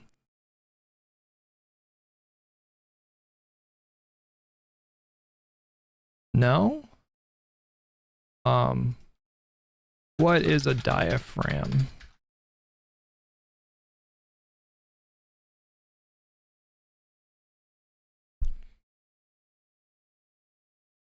It is a dome-shaped muscular partition.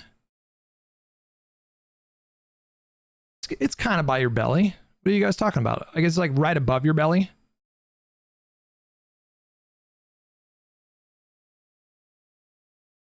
It's like between your lungs and your belly, or your stomach, right? It's the thing that pushes up on your lungs. I just noticed that for me, my resting state in my kind of like ab muscles, kind of diaphragm area, is that they're tightened. They're kind of tensed. And I have to consciously like relax them. Is that a sign of you say it's a weak back? That means I have a weak back. Is that what that means? Pro MT performer, essentially when teaching people to breathe properly, use the diaphragm. It's easier to instruct people to utilize their stomach muscles to control the diaphragm. What you are describing sounds nothing to do with your voice speaking. Yeah, I'm not talking about my voice. I'm just saying, like, typically my stomach muscles are always kind of tight and I have to like consciously let them go. But when I do that, I almost feel like I don't even know how to describe it. Like I'm keeping a bunch of tension in my fucking stomach. I don't know what's going on there. I've always had bad posture. That's always been a thing. Anyways. The irony of it all is that while he sues other people for, defamation and shit like that, he's borderline defaming you by implying things about you with no evidence. There's no evidence that you or any of these Roblox people have inappropriately engaged with anyone. But he's just straight up putting that out there into the ether, which is disgusting. As I've said it before, but there's even the people on the show that we criticize the most. I would never imply something that horrible about them without evidence. It's just a disgusting thing to do as a person in media, as a journalist, whatever you want to call it. They would never claim something about Ethan without evidence. Now I just have to. Oops.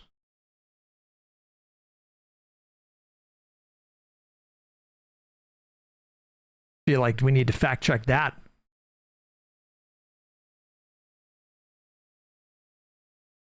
So, yeah. I know. Well, his obsession too is like, he's like, why is she speaking to kids? I'm like, do you live in a world? First of all, you have kids.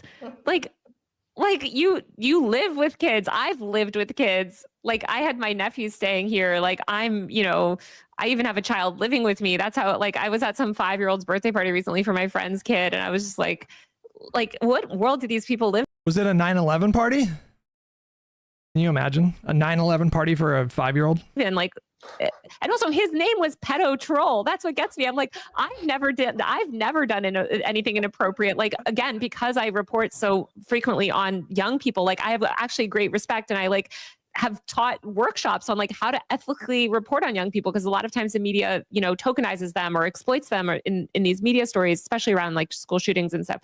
And like Ethan got banned. The only thing that he's mentioned for in the New York Times is getting banned from some VR experience for inappropriately sexually harassing children. And then his old username was Pedo. It's a fucking, God, Club Penguin. Club Penguin all over again. You guys remember Club Penguin video? Classic. Troll. I'm like, dude. Yeah, the pedo troll thing. I mean, obviously, it's like always racist to the bottom whenever you look into Ethan Klein's history on the internet. But that was truly insane because it wasn't even funny, right? Like you can hide behind funny if it's actually funny, and people will be like, "Well, he was clearly making a joke." But I just want to know, did these two post edgy shit in like the peak edginess era of the internet? I feel like everybody was kind of edgy. Maybe I'm projecting a bit much here. But fucking 2008, 2009, 2010, that was like the peak of edgy internet content. I guess it's making a resurgence these days. I guess it's making a bit of a comeback. You were super edgy, Hutch? Well, that was the point, though. That was the fucking point. We were trying to push the envelope. Just in my defense, there was a point to it. There was a point to it. The point was to move past the kind of puritanical, religiously conservative stranglehold on culture. And so you just said edgy shit just to like push it that way. But I feel like I backed away from that relatively quick. It started getting like 2013, 14. I started to really question the kind of jokes that I was making. I had a family member who told me that they were really hurt that I was making grape jokes. Grape jokes back then were SA jokes were kind of just like completely normal and standard. And I had a family member that reached out privately and told me that really hurt them. And that got me really thinking about stuff. I was like, man, I don't want to hurt my family. And so like I started thinking about like the language that I was using, but I don't know. I feel like back then super edgy humor was very common. It wasn't funny. He was talking about like the malleability of the anus of black babies. Like just really disgusting, unforgivable. Like why is... Okay, well, I didn't go that. To be clear. I mean, well, I don't even know. On Respawn? Fuck. That in your brain, if you're not just trying to cater to like weird, deranged white supremacists on the internet or like, I don't know, the most shameful... fucking hate. That was a real one. That was a real one for a fact. So again, I may have the gist of that. The malleability, black baby anus. That is the gist of his Reddit post. That is the sentence that I never thought that I would hear in my life ever. Not every day you hear a sentence like that. Want to find it? It's under the pedo troll. That was. Yeah, it was just crazy stuff. And it's like, just so people understand how sick and unwell this man is. That's the kind of stuff that he is posting on. I mean, talk about disingenuous. Again, it's like the James Gunn old tweets. That's what this is like. It's like the James Gunn. Remember the James Gunn tweets? Remember that thing? Mike Cernovich, who's like this right-wing bad faith provocateur guy, found some old James Gunn tweets where he was making some edgy jokes about like altar boys being molested or something like that. And then Disney fired James Gunn because of those old tweets. But like when you go back and you read the old tweets, he's obviously being an edgelord and using jokes that most people wouldn't make to this today. But he was obviously not being serious about it. That's what they're doing with Ethan. And they're talking about like Ethan getting some details wrong about the Roblox stuff, but then they just blatantly misrepresent like edgelord humor? What are you trying to purport that he was being serious in those moments, that he was like genuinely curious about or being pedophilic in a kind of serious way? The internet. So yeah, can't say anybody takes him seriously or should take him seriously. Didn't Sam Cedar get kicked off MSNBC for an edgy joke regarding his own daughter? I have no idea what you're talking about there. In this corner of the internet, but it's absolutely mind-boggling that he has millions and millions of subscribers that still will tune in and listen to his flop. Anyways, I missed this video, but Noah Samson went on a podcast to talk about like the Ethan stuff here. Is it wrong to, let me look at these sections here. Is it wrong to compare Zionism to Nazism? Noah's evolution from anti-red pill content. Ceasefire covering Palestine is important despite emotional challenge. Noah breaks his silence on Ethan Klein lawsuit. I do want to hear what he has to say about comparing Zionism to Nazism. Yeah. You guys mentioned briefly, like in the last episode, which I was listening to because I'm your guys' #1 fan, but talking about the comparison between Israel and Nazi Germany and the way that MSNBC to sever ties with contributor Sam Cedar after resurfaced Roman Polanski rape joke. This is from 2017. MSNBC announced it will sever ties with contributor Sam Cedar, citing a resurfaced tweet making light of Roman Polanski's rape conviction. Cedar's contract was due to expire in February, and the network has no appearances scheduled between now and then, according to initial reports by The Wrap.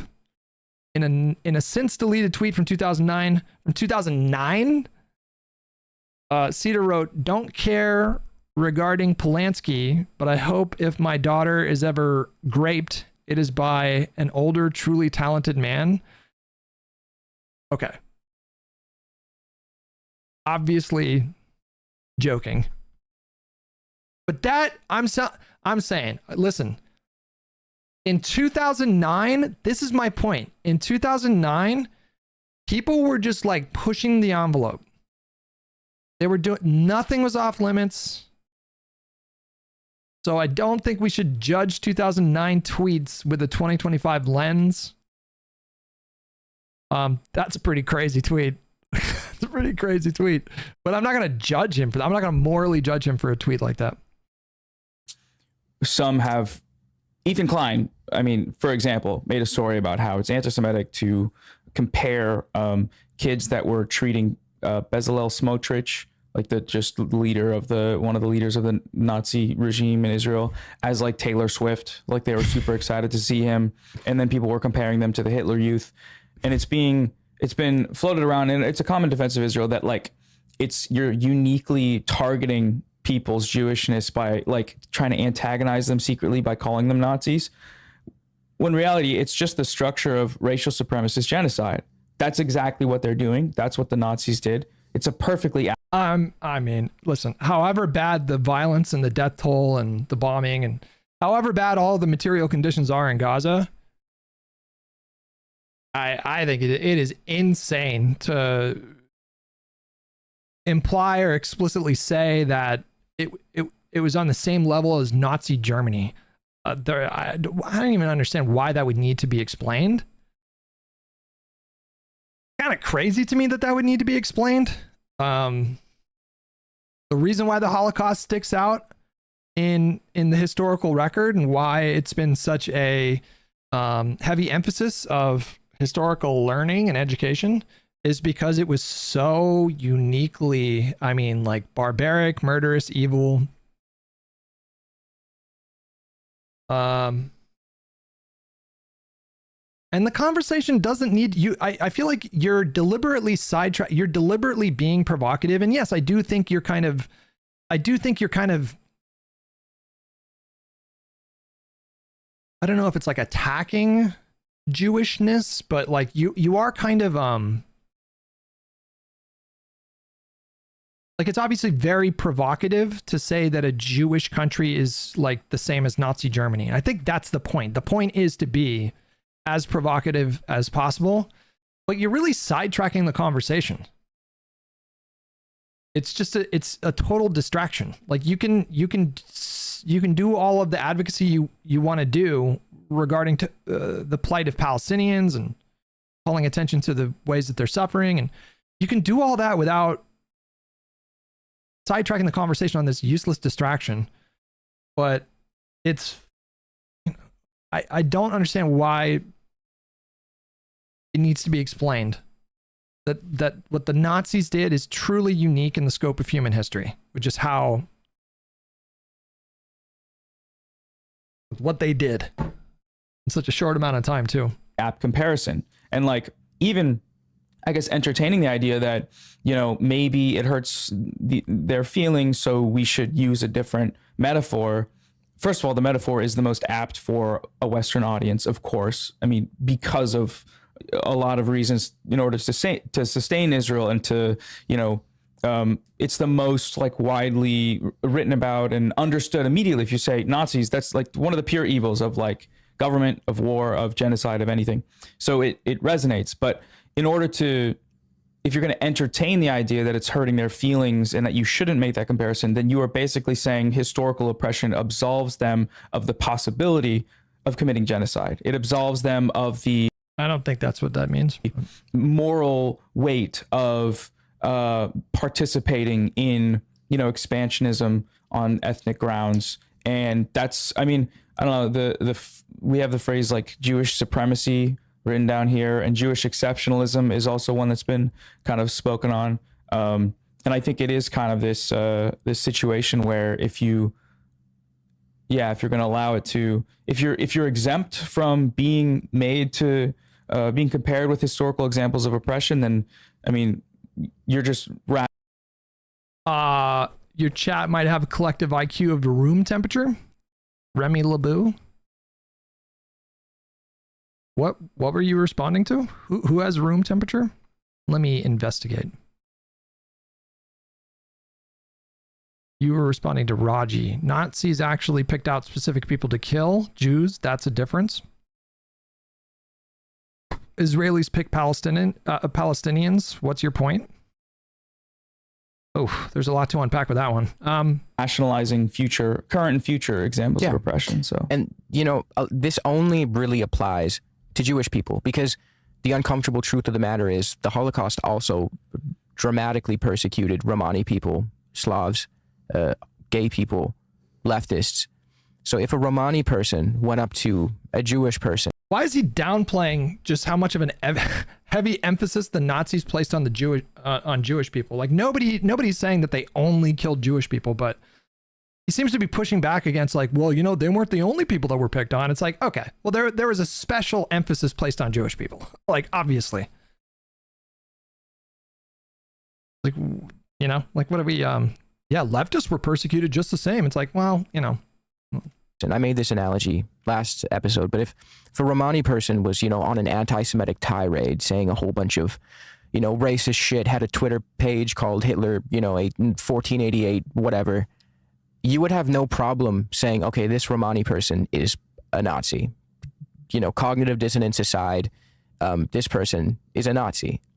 That person still can, you know, fall back on the true claim that Romani people were persecuted in the Holocaust, but no one would really take that seriously as like a shield for criticism on their part. They wouldn't be able to, you know, distance themselves from it and use. You know, in my opinion, there wouldn't be really a problem if you accuse Israel of doing genocide. You know, you're going to have reasonable people on both sides of that debate. I think you can have a good faith debate. I don't think it's a bad faith accusation necessarily, depending on who it's coming from and why they're, you know, what their rationale is. It's not, that's not really what it's all about. This conversation they're having is about the very specific claim that what Israel is doing is on the level of Nazi Germany. That's where you start to get into this territory of whatever this conversation is. Use that as like a protection. Yeah, I think there's also something really interesting that you said, Noah, and I'm not sure it's like a good or a positive thing, but Westerners bear in mind, generally, the images exclusively of the Holocaust. They don't really think about the images that came out of, Algeria, the things that the French did there. Sure, it didn't reach the same scale as the Holocaust, but, the same with the T-Spear with 93 months creeping up on a 100. Thank you so much, buddy. Congo, where 10 million people died, or British famines that were orchestrated anywhere, Ireland, so many places where huge Germany in Namibia. Germany, that's not even the first genocide Germany committed in that century. They did one in Namibia. That they denied for so long. I think there's still some maintenance of denial around that. And particularly the biggest case is Americans.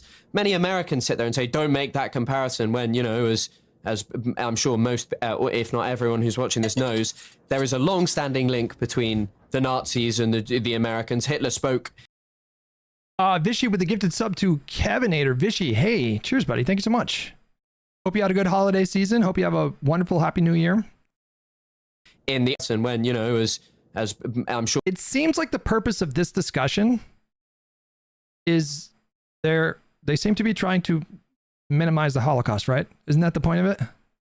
Well, the Holocaust was bad, but there was plenty of other bad things. Was it really all that uniquely bad? Like, that seems to be the purpose of the discussion, which that kind of makes sense because they're working backwards. Like, in my opinion, they devalue the full kind of evil, but they diminish like the actual evil of the Holocaust by comparing it to what's happening in Gaza. And so they already did that, and so now they're working backwards from that. And now they're having this discussion about like, well, the Holocaust was bad, but it was just like, there's other genocides too. Sure, most, if not everyone who's watching this knows, there is a long-standing link between the Nazis and the Americans. Hitler spoke in the unpublished Mein Kampf about his second Mein Kampf, his admiration of the American regime and how they were a race state that was like worthy of admiration.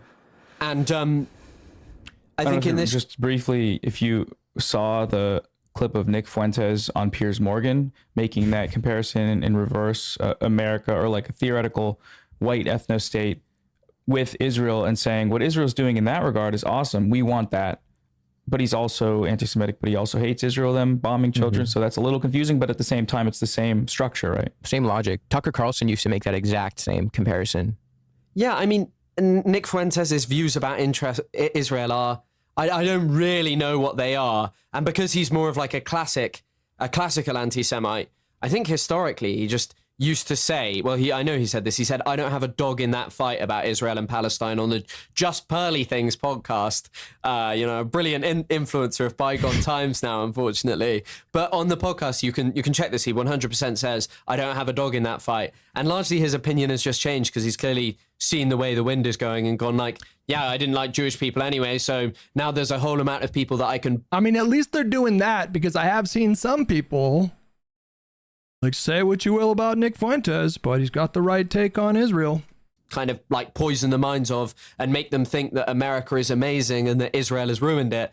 And like that's where the troubling anti-Semitism lies, the way that the American government behaves in terms of Israel, and the fact that there are so many people who still believe in the idea of America and can just be tricked into kind of believing Israel did this. Mm-hmm.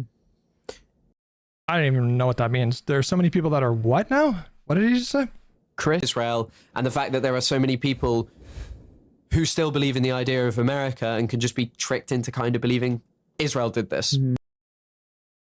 I can't really follow that. Chris always says this pertaining to Nazism, and he boils it down to its fundamentals.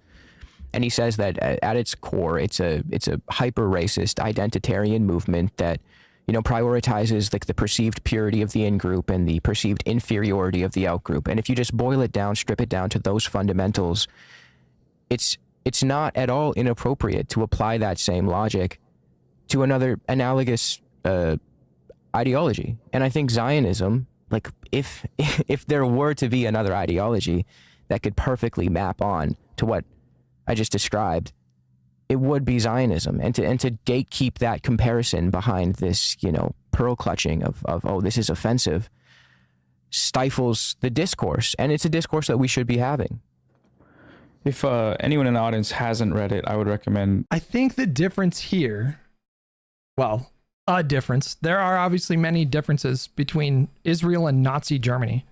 But I think the difference here is there's a context of violence that's just kind of missing from the analysis. They're framing it as though Israel, throughout its history, has acted out of this sense of ethno-superiority. And there's no recognition of the violence that Israel has responded to historically throughout the decades. Like, would there have been a blockade in Gaza if the people hadn't elected Hamas and there hadn't been over 100 suicide bombings in the previous years? Like, would that blockade have even existed? Would a Palestinian state have already been established if there weren't consistent acts of terrorism and violence throughout the decades? Whereas Nazi Germany, they were not responding to acts of like Jewish violence in Europe. They were acting out of just explicit anti-Semitism. The Holocaust Industry by Norm Finkelstein. That's like a good, interesting starting point as to, oh, camera turned off. One sec. About to start talking about the Holocaust. Censored, man. Yeah. So the idea of like the unique position that Jewish people have due to historical suffering that exempts them from comparisons of previous genocides and committing previous genocides. And that in the Western cultural consciousness has a lot to do with the funding and proliferation. I mean, there are obvious and substantive differences between, you know, the situation in Gaza and, for example, what Suharto did in East Timor, or what the was it the Hutus that did to the Tutsis? Which one was the group that were being slaughtered in Rwanda? I think it was the Tutsis that were being slaughtered, right? Or what the Nazis did to the the Jewish population and you know, other political dissidents, academics, homosexuals, gypsies, with a heavy emphasis on Jewish people. There's fairly large substantive consequential differences between all of these governments. Of specifically Holocaust education for the aims of pro-Israel groups and for the aims of jarring up fear and narratives about anti-Semitism in order to justify Israeli colonialism. And I think the one crazy statistic is that post-Holocaust, I think 10 or 15 years post-Holocaust, there were only 2 English language publications written about the Holocaust. I don't remember if it was Raoul Hilberg and one other author. And it wasn't until the 1967 war that, due to American power interests, things shifted immediately. Funding went into it, and so much research was done and so much public research. I think you misunderstand me, Akriel. I'm not making a moral judgment of Palestinians in Gaza who voted to elect Hamas and give them power in those elections. That wasn't the point of what I was saying. You could even say that that could be a rational decision, because if you're a Palestinian in Gaza and you're looking at who's been representing you in terms of like who's been the party in power to sort of advocate for you, then it makes perfect sense for them to feel disillusioned and disappointed and angry at the PA and PLO for being ineffective. So if I was a Palestinian living in Gaza, by the time that election happened, I might have just the same voted to elect Hamas. But the point is not to make a moral judgment of that. But that election did happen. There was a violent struggle for power in Gaza. Hamas was ultimately successful. They drove out the opposition and just took power absolutely. Haven't had an election since. And there are the point that I was trying to make by invoking that was that there were consequences to that. And it wasn't just because of the election. It was because there had been widespread violence and suicide bombings. And that was the reason why the blockade happened in the first place. I mean, this is all context that doesn't really apply at all to what happened to Jewish people during the Holocaust. Like the Jewish people during the Holocaust, the European Jewish people were just explicitly persecuted and enslaved and murdered. Systematically murdered. They murdered, what percentage of the Jewish population was murdered? The global population, wasn't it like half in the span of a few years or whatever? They had not, there was no context that is similar to sort of like the dynamic that occurred, that has been occurring in that region for decades. It's a apples and oranges situation. You can't copy paste the same logic. It's completely different circumstances. Research in terms of like when they would, and the level of violence and cruelty, just abject barbaric violence, was orders of magnitude worse during the Holocaust. Like, they'd have a point if, for example, Israelis were packing Palestinians into trains, sending them to camps that are comparable to like Dachau and Auschwitz. Then you could say that, oh, that's pretty similar. But that's like, surely we would agree that that's a unique level of barbaric violence. But I think some people hear that and they feel like you're minimizing what's happening to people in Gaza by doing that. But I feel like it's the other way around. Like, I feel like you're taking the focus off of what it should be by making these kind of specious conflations. What is specious again, by the way? Specious. Superficially plausible. No, that's not it. Spurious. Am I thinking spurious? Not being what it purports to be, fake or false. I don't know if that claim or that term applies here. But poll people before, the significance among Americans and among Jewish Americans as well of the Holocaust was so much lower than it was as soon as American imperial power shifted and said, we're going to ally with Israel, and these are the things that we are going to prioritize. And then tied up with most of these organizations are, I mean, the IHRA definition of anti-Semitism, which directly supports Israel, that's a Holocaust, initiative. Initiative. Wait, hold on. Are they saying that the reason why the Holocaust has been so centered in like his education of history, or are they saying that the reason why the Holocaust has been so studied and discussed was because it was like a deliberate propaganda effort in service of our imperialist agenda goals? Is that what they're saying? Yeah, I mean, they shifted and said, we're going to ally with Israel, and funding went into it. And that sounds like what he said. It can't be that the Holocaust is discussed so much because it was uniquely violent and evil. The reason why the Holocaust is discussed so much is because it benefits the imperial core or whatever. Is that what he's saying? Gallstone, thank you so much for the membership, buddy. So much research was done and so much public research in terms of like when they would poll people before, the significance among Americans and among Jewish Americans as well of the Holocaust was so much lower than it was as soon as American imperial power shifted and said, among Jewish people in America?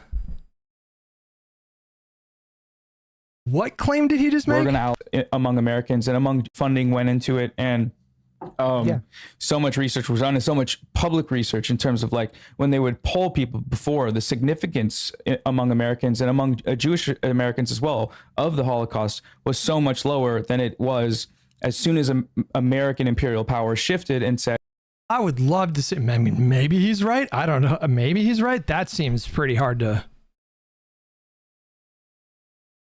The importance of the Holocaust was significantly lower amongst American Jewish people until America started to talk more about the Holocaust or focused on the Holocaust in service of their imperialist agenda, I guess is what he said. We're going to ally with Israel, and these are the things that we are going to prioritize. A lot of American Jews didn't really care that much about the Holocaust until America said, hey, we're going to talk about this a lot now. And then tied up with most of these organizations are, I mean, the IHRA definition of anti-Semitism, which directly supports Israel, that's a Holocaust, IHRA definition of anti-Semitism.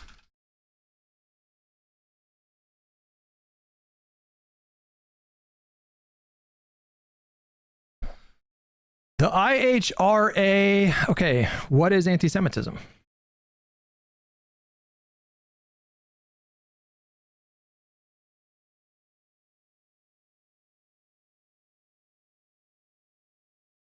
Adopt the following non-legally binding working definitions of anti-Semitism. This is from 2016. Anti-Semitism is a certain perception of Jews, which may be expressed as hatred toward Jews. Rhetorical and physical manifestations of anti-Semitism are directed toward Jewish or non-Jewish individuals and or their property, toward Jewish community institutions and religious facilities.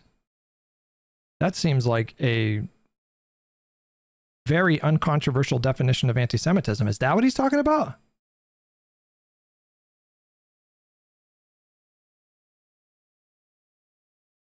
Well, I guess there's more bullet points here. Oh.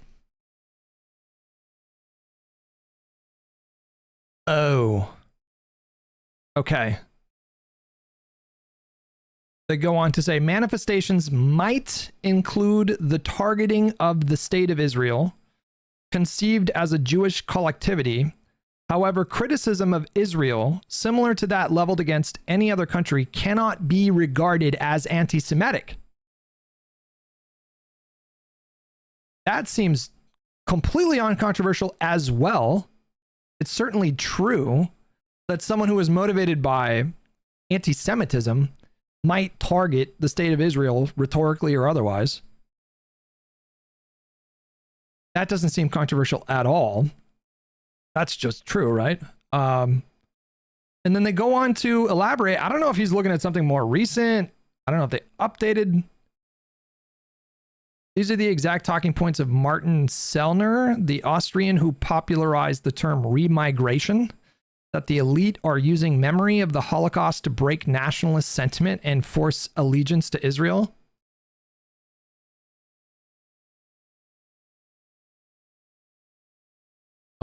Okay, so I'm clicking on this tweet from Martin Sellner. I don't know who this person is. But his Twitter bio says, remigration saves the nation. Also very disturbing, by the way, that DHS is adopting that language too. Have you seen that? DHS, like a couple tweets recently talking about remigration, which is a pretty explicitly Nazi term that people use. Remigration is the idea of like immigrants going back to the country of origin. En masse. It's like pretty dark. Martin Sellner said, it is important to repeatedly emphasize that all of this, which is currently happening, is only possible because, in particular, most boomers have been deliberately mentally broken, conditioned, and reprogrammed with guilt neurosis. The anti-German identity politics of Holocaust education, in quotation marks, is the origin of the anti-German migration policy. Anyone who denies this and ignores it as a problem is only treating symptoms, not causes. You aren't kidding. It's like, yeah, it's the same logic applied in a different way. That guy doesn't exist with the tier 1 membership. Thank you so much. Appreciate it. He's saying the IHRA definition of anti-Semitism, which benefits Israel. Is as soon as American imperial power shifted and said, we're going to ally with Israel, and these are the things that we are going to prioritize. And then tied up with most of these organizations are, I mean, the IHRA definition of anti-Semitism, which directly supports Israel. Which directly supports Israel. But when I'm looking at the IHRA, what they say about Israel is, manifestations of anti-Semitism might include the targeting of the state of Israel, conceived of as a Jewish collectivity. However, criticism of Israel, similar to that leveled against any other country, cannot be regarded as anti-Semitic. Anti-Semitism frequently charges Jews with conspiring to harm humanity, and it is often used to blame Jews for, quote, why things go wrong. It is expressed in speech, writing, visual forms, and action, and employs sinister stereotypes and negative character traits. I want to be charitable, give him the benefit of the doubt. I don't know if I should for Noah. I'm looking for other mentions of Israel. Using the symbols and images associated with classic anti-Semitism to characterize Israel or Israelis. But he's talking about like blood libel, accusing Jewish citizens of being more loyal to Israel or to the alleged priorities of Jews worldwide than to the interests of their own nations. Accusing Jews as a people or Israel as a state of inventing or exaggerating the Holocaust. Maybe that's what he's talking about.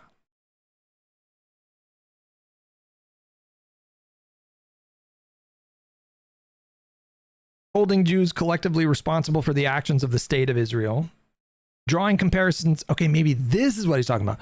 Drawing comparisons of contemporary Israeli policy to that of the Nazis. I think we found it. I think that's what he's specifically talking about. That's a Holocaust, initiative. Initiative, yeah. And none of this has anything really to do with the aspect of like the needs of funding historical research. God damn it. You know what would really help their cases is if there were quotes from these individuals. I think this person's name is, I already forgot this person's name. I've seen some of their videos. Don't know who this person is. But if they were on the record as comparing other more contemporary genocides to Nazi Germany,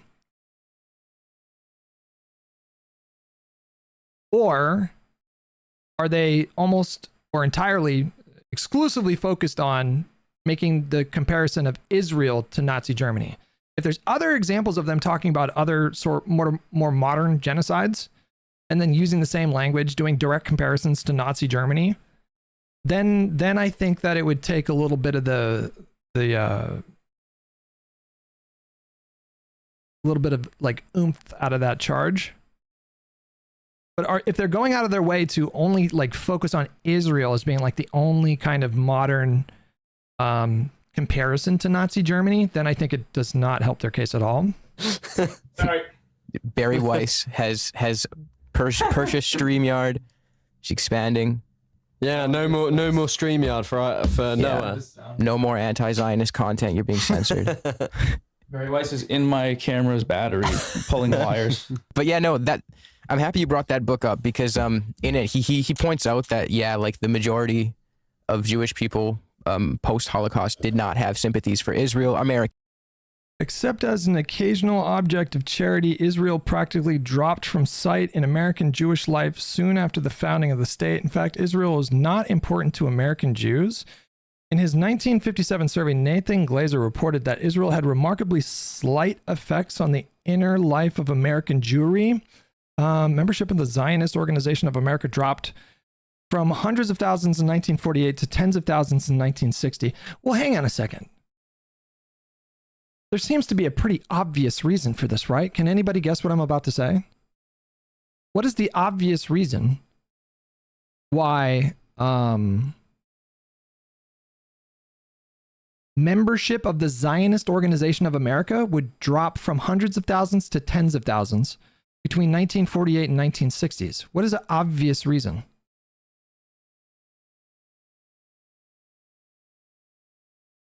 You could say, I'm sure that's true, that many of them moved, but I think the obvious reason was because the Zionist organizations existed as advocacy groups trying to establish a state of Israel. That was the point of the Zionist movements.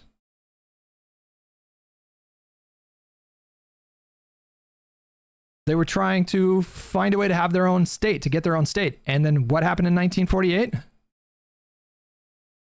So yeah, I mean, like, I don't think that, like, using this as a way to suggest that Israel kind of stopped being super important to American Jews is a bit ridiculous. Only 1 in 20 American Jews cared to visit Israel before June 1967.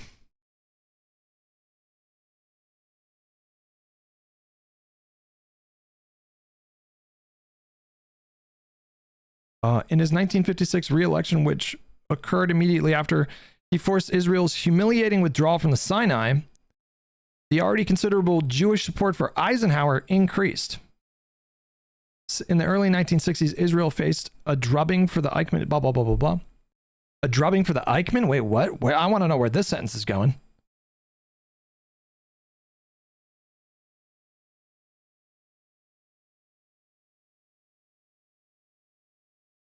Except as an occasional object of charity, Israel practically dropped from sight in American Jewish life soon after the founding of the state.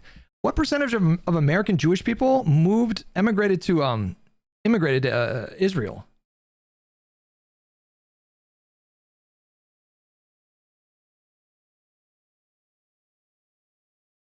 Following the establishment of the State of Israel, what percentage of American Jewish people moved to Israel?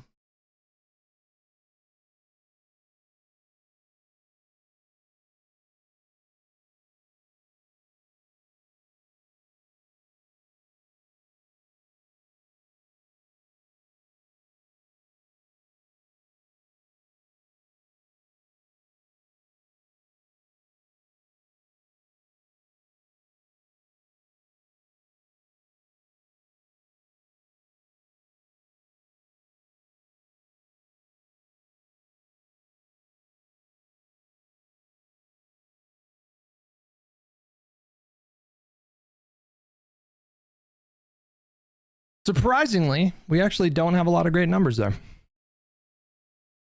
Jewish people, I should say. And actually sympathy with the Holocaust post-World War II was actually seen as like a communist sympathy. So it wasn't something that was... Sorry. Hold on. And actually sympathy with the Holocaust post-World War II was actually seen as like a communist sympathy. So it wasn't something that was... openly expressed so often. And then, yeah, as you mentioned, sympathy with the Holocaust was primarily a communist thing? Is that what you said? 67 Six-Day War, the Israelis proved their military might, as well as other like Cold War politics in the region played a role. And the rest is history. The U.S. jumped at it, and they understood the position that Israel could play. Little Boots, did I say thank you for the gifted subs? Thank you for 2 gifted subs, buddy. Relation to their imperial ambitions. And it's where we are now. I think that also people want to kind of wash their hands of it, and that's such a major part of it. The way in which Nazism is viewed as like this unique, bizarre aberration that came out of nowhere, that was just this thing that was like bad and evil. In one of my favorite books about this, Where the fuck is this going, guys?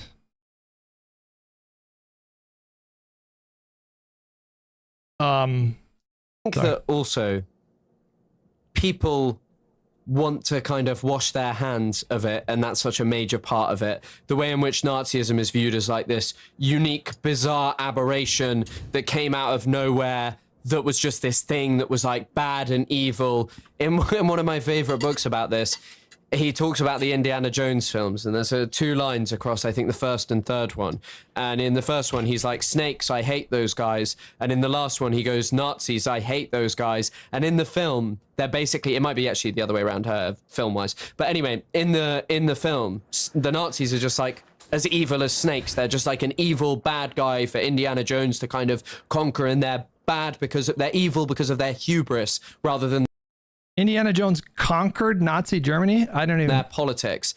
And I think that is one of the most important things to realize, because so many people wanted to be like, no, we weren't doing anything like this. And before the show, I was literally talking to Isaac about this. I was shocked to read this, and I shouldn't have been. But one of the things I learned recently was that the League of Nations couldn't agree on, after the First World War, on writing into law that all human beings were created equal, because Lord Balfour, who wrote the Balfour Declaration, which basically guaranteed the creation of a Jewish state in Palestine, which was an incredibly racist document, refused to say that a Central African person was in any way equal to a European person because of social Darwinism. And like, you know, the fact that so many people want to pretend that the West are like awesome heroes and that, you know, we may have been a little bit bad, but this was just like a one-off thing that happened. This was all of Europe's crime. This was colonialism's crime. And I think that this is a problem when people act as if it is a unique thing, when it is a point of reference for, you know, a society that has become so racist, where it is acting in a Israel is in a self-destructive acting in a self-destructive way. I am sorry, finding a two-state solution with the Palestinian people where you can get left alone by the international community, sell your bullshit liberal vision whilst continuing, you know, racist policies against them is a far better position to be in than engaging in a mass slaughter that has pushed you to this point of, you know, being a global outcast. And I know it's a minute thing, but I don't know if either of you have seen this. 2 Eurovision winners, one from 1994 and one from last year, have returned their awards. 5 of the countries from Eurovision have pulled out. And apparently, I heard this the other day, 160 million people watch Eurovision. So many people are being denied their slop. And at this point, now Eurovision is targeting Noerr. They're taking... All right, let's get to the lawsuit. Patriation.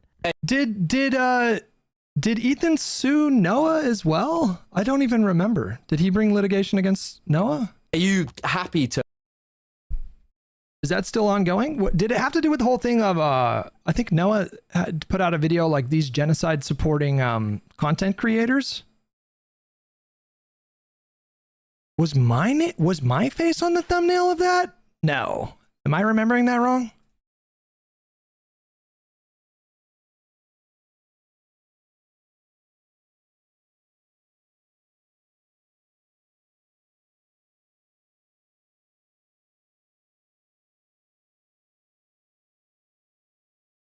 No. I wasn't on there. No. It was Destiny, Lonerbox, Turkey Tom. I don't even understand what did Tom say?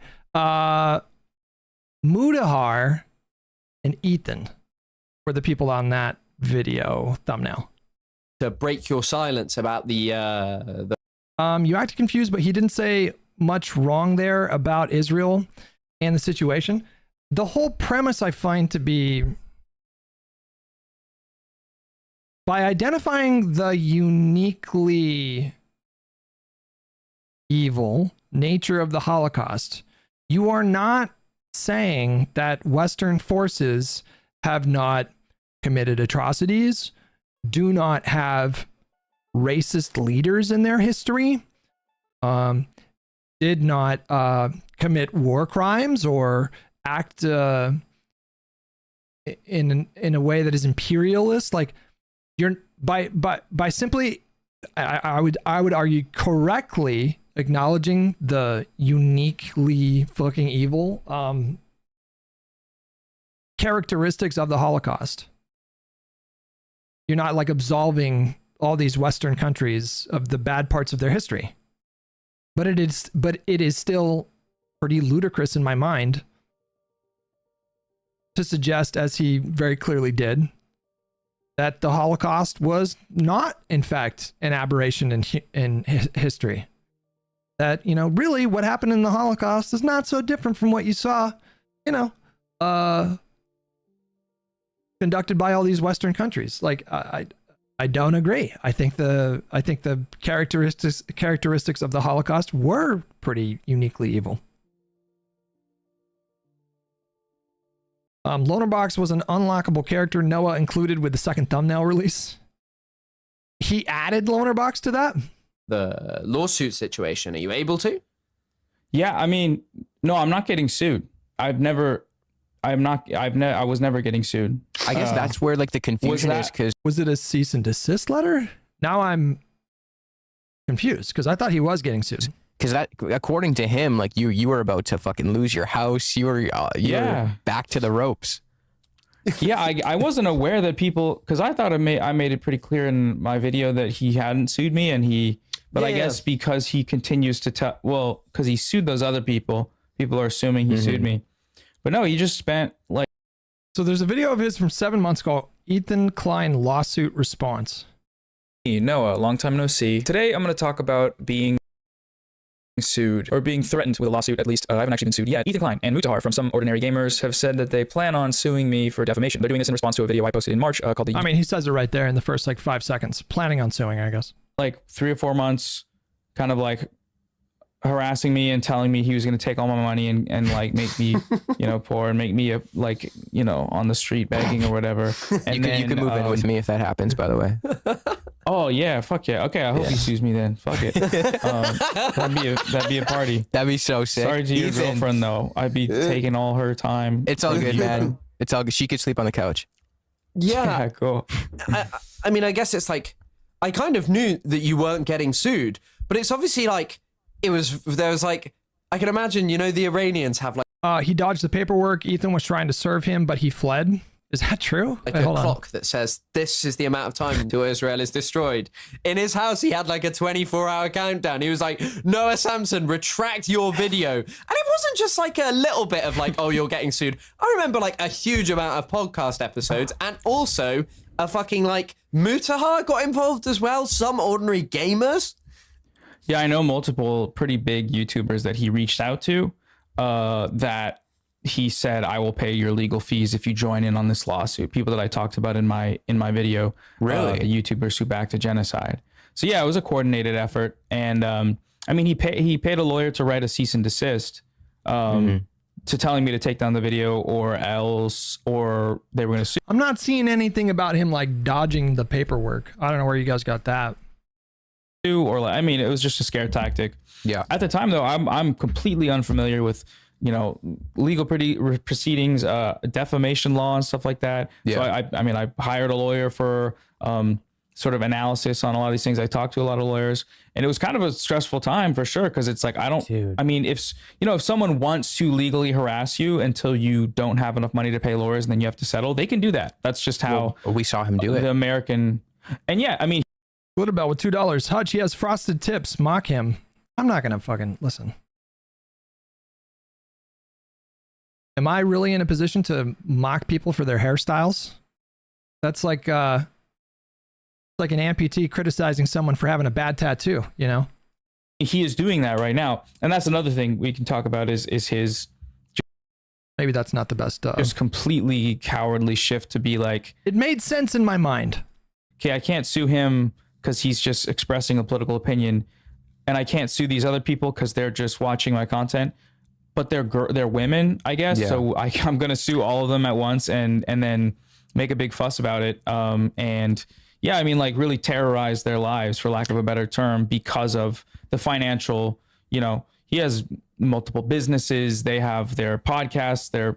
Again, anytime they talk about Ethan, it's all in a vacuum. Like Ethan just like took these steps out of the blue because they're women, because they support Palestine. There's never any mention. Like even if you think Ethan is going too far, if you're going to be honest in how you talk about what happened, all the relevant context, you should include everything that happened. Like you shouldn't just not discuss it or pretend like it never happened. What about with $2? Frosted tips are not intrinsic. It's okay. Yeah, just sicko weird fan base that like still, they're all like 24-year-old girls that are also now liberal Zionists and extremely parasocial. It's a very all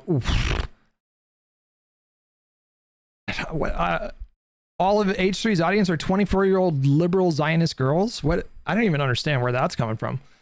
That guy doesn't exist. Thank you so much for 10 gifted memberships, buddy. Thank you. Thank you very much. Appreciate the generosity. Super appreciative of you guys who support the stream that way. It means a lot to me. Thank you.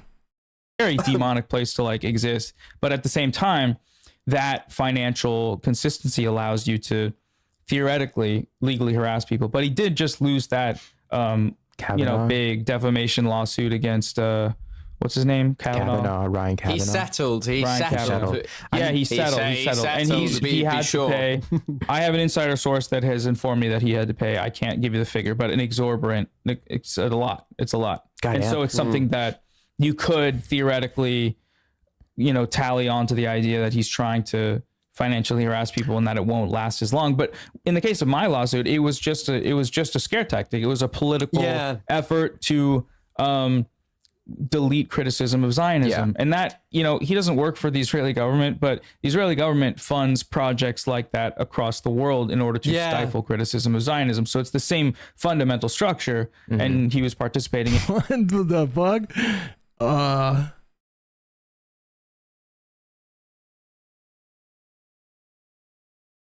Basically every clip that I've ever seen of the Kleins talking, or more specifically Ethan Klein talking about Israel, has been a critical context.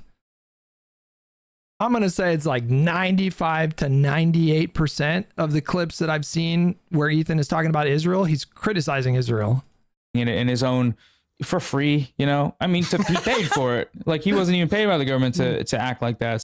Then I apologize. I love how it just meant how it comes off. Because his values are usually way more moral than the average Zionist. Yet I only ever see him arguing against pro-Palestine people and not pro-Zionist people who say the most immoral shit. I don't know. So that's what's so troubling. But yeah, I mean, he's a fucking, I don't like he's a pussy. That's the whole thing. He's a huge pussy. It's a gendered insult, but it's completely it's pathetic. Like, it's very sad watching him he's a weak, fragile man. Insult women, call them bitches, be so fragile, all in order for this ultimate goal of, and people have been speculating that it's to make Hassan pay these other creators to help their legal funds, so then he would be financially harming Hassan, which is just insanity. Forgive me if I'm wrong, using Noah. these people as financial pawns in some weird psychological game that only he is playing. Like, he's obsessed. Yeah. The only way that could be true would be if Ethan anticipated that Hassan would help these people out financially, which I don't think he assumed that. Did he ever actually refute any of the actual arguments you made, pertaining to actual political issues? Because that's something that I noticed with him. He won't talk about Chris. He won't. Well, if he is talking about Chris and he's showing a video where Chris is present, he'll literally just skip over his part. He'll be like, I'm going to go to this other person. Chris is saying a whole bunch of gobbledygook. Who's Chris? Who's this Chris person? We don't need any I'm of going that. to go to the woman to call her a Nazi and a bitch. Yeah, I'm going to get my wife to call her that. Yeah. Why? If anyone's watching this and hasn't seen it yet, Chris has a video covering Ethan's response to your stream with Madison from the channel Cruel World Happy Mind. I forget if that's her name. Yeah, that is. I don't know anything about that whole thing, Cruel World Happy Mind. I don't know anything about that I've never seen any of that content. All I know is a lot of people were talking about it for 2 days on the internet. Medicine to her, and Ethan reacted to it in an amazing way. Let's see. So you're talking about other shit right now, right? Now, I know a lot of you guys have trouble listening to Chris Kumsler, and Chris Kumsler. Is that what don't worry, I've watched this, and no offense to Chris, but he doesn't really have anything interesting to say. So in the interest of sparing us all, I'm going to just skip over what he has to say. To be honest, that was something that really irked me. And the reason it irked me so much is because I know you spoke to Madison as well, Isaac. Yeah. But I spoke to her. Madison never once purported to be an expert on Palestine. She has done 2 live streams in her life, one being with Ethan Klein and one being with me. They spent their time going, look, she wasn't very good at this, was she? And it's sorry, she, first of all, did not come from this position of wanting to be expert on Palestine. She's someone who's hey, I actually care about Palestine and I'd like to talk about it more. And I think that ultimately, especially for someone who makes content that everything is political realistically. Yeah. Even the YouTube shorts, Minecraft reels that I see all the time, those are political. In that they waste my time, but they pull you away from being an anti-Zionist. Yeah, They take the Zionist entity. they've been sent to trick me. But just on the topic of like reaching out to like a wider audience and like showing people, hey, this Palestine stuff is important and it's good to talk about. Like that's a good thing. Like I'm sorry, it is a good thing. And I'm glad I did it. The only thing that has been a terrible fucking feeling, and obviously not. I mean, I just think in general, if you're going to take up some kind of cause, if you're like a public person and you take up some kind of cause, you should take steps to adequately educate yourself and inform yourself as much as possible. Otherwise, probably not best to talk about it. Like if you can't really follow a conversation about relevant history, relevant context, like it's fine if you want to donate money to help alleviate suffering, you know, that's fine. Like you don't need to educate yourself to do something like that. Like you see horrible images coming out of Gaza and you feel compelled to make a donation or try to alleviate suffering, then that's a good impulse to have. It's a sign of empathy. That's good. But like if you're going to tackle a subject in your content, and I don't know, did she do that? Cruel World, Happy Mind, did she do that? Did she like go deep into detail about like Israel, Palestine, and her? I really don't know anything about that person or the videos that they made.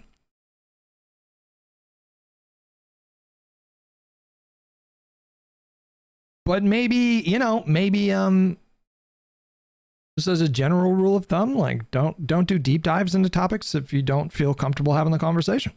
Not really a stress in my life, not trying to take away from this, is once again this thing of watching his cult-like fans go financially ruin someone. She just didn't say genocide. Is that what this is all about? Like, Financially ruin someone for me. Financially ruin someone so we can get catharsis about the bad woman who, you know, stole from the Mr. Ethan Klein. And it's just like, oh, God. Yeah. How do you have the audacity? Like, how do you have the audacity to call yourself a leftist?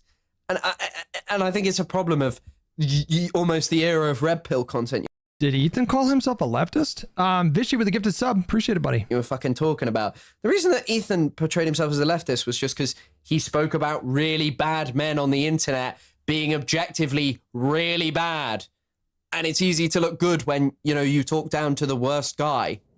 Being anti-right-wing is not being left-wing by any means. And that's kind of been unearthed in the last few years, I feel like, especially. But in the case of Ethan, it's just well, I mean, I really don't even like talking about him, and that's part of why, like, when I see he'll do stuff and I'll be like, man, that would be a fun video to make, because he's so stupid. He's just so fucking stupid, and it's such an easy thing to use to like show people what Zionism looks like.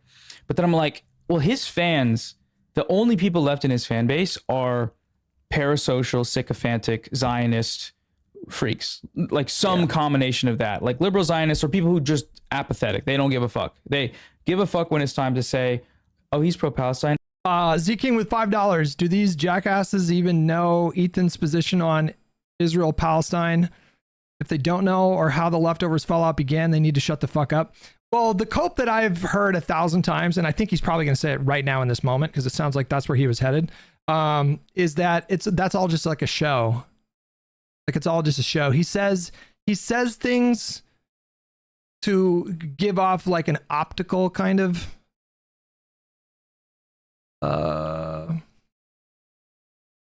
expression of like pro-Palestine sentiment. But it's all just like a smoke show. Like he's all like, it's all secretly in service. That's usually what I hear. Is people will say, oh, he's just lying. When he says these things about, you know, Palestinians deserving sovereignty and dignity and autonomy or whatever, like they deserve their own state, condemning Israel, they say like, well, he does that just to give himself enough cover to launder Zionism to his audience. I've seen that said like many times. Lopsided Pixel with the gifted sub, appreciate it. And hedonist freaks, like some combination of that, like liberal Zionists or people who just apathetic. They don't give a fuck. They give a fuck when it's time to say, oh, he's pro-Palestine, oh, he did this, oh, he did that. But when it comes down to it, when it comes down to their actual politics, they do not care at all. And an audience like that is still to this day. I mean, that's basically what he's saying, that they're lying. Like every time they've expressed pro-Palestine views, it's all just a lie, I guess. Medici, H3 Reddit audience and their community did a Palestine charity and raised tens of thousands of dollars. Their mods all shared it. The audience isn't Zionist or apathetic people at all. Some probably, but not largely. Yeah, I mean, that would make sense. Over the years, I would say, and especially following the time he was collaborating with Hassan, but over the years, they for sure kind of transitioned away from anti-SJW stuff and more towards, they've been courting, I feel like, a left-wing audience for years now. So it would be pretty shocking if like most of their audience were these like super hardcore pro-Israel Zionist people. Willing to financially support a creator that is perpetuating liberal Zionism is... oh boy, are we getting into conspiracy here? For people who just apathetic, they don't give a fuck. They give a fuck when it's time to say, oh, he's pro-Palestine, oh, he did this, oh, he did that.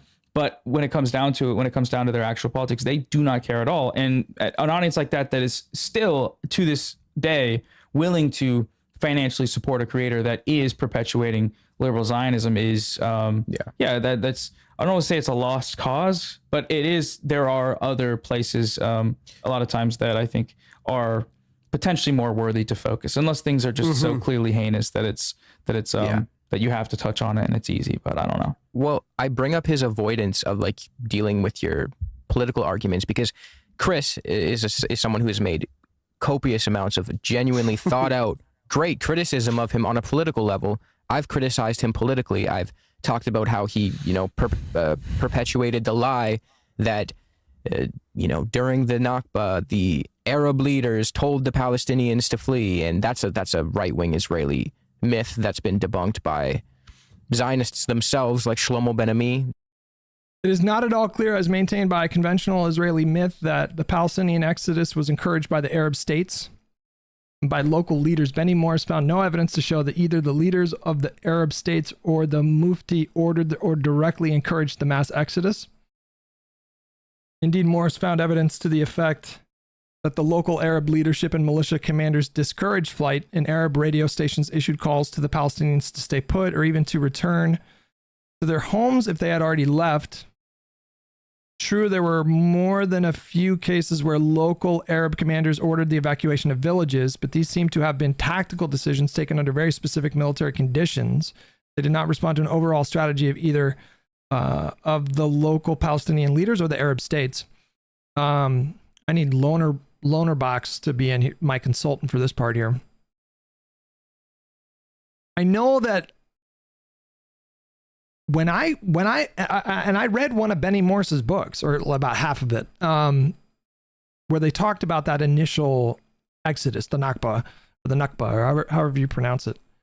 And I know that some of it, I don't know to what extent, but I know that some of it was the result of like a massive game of telephone, basically, where there were incidents where the Israeli militia, whatever they were called, there was a specific name, had committed atrocities, I think in like one city or another, but like there was a massive game of telephone, and so a lot of the Palestinians who fled their homes were told that like the Israelis were going town to town and just murdering everybody and raping everybody, and so it's like that was like a part of it.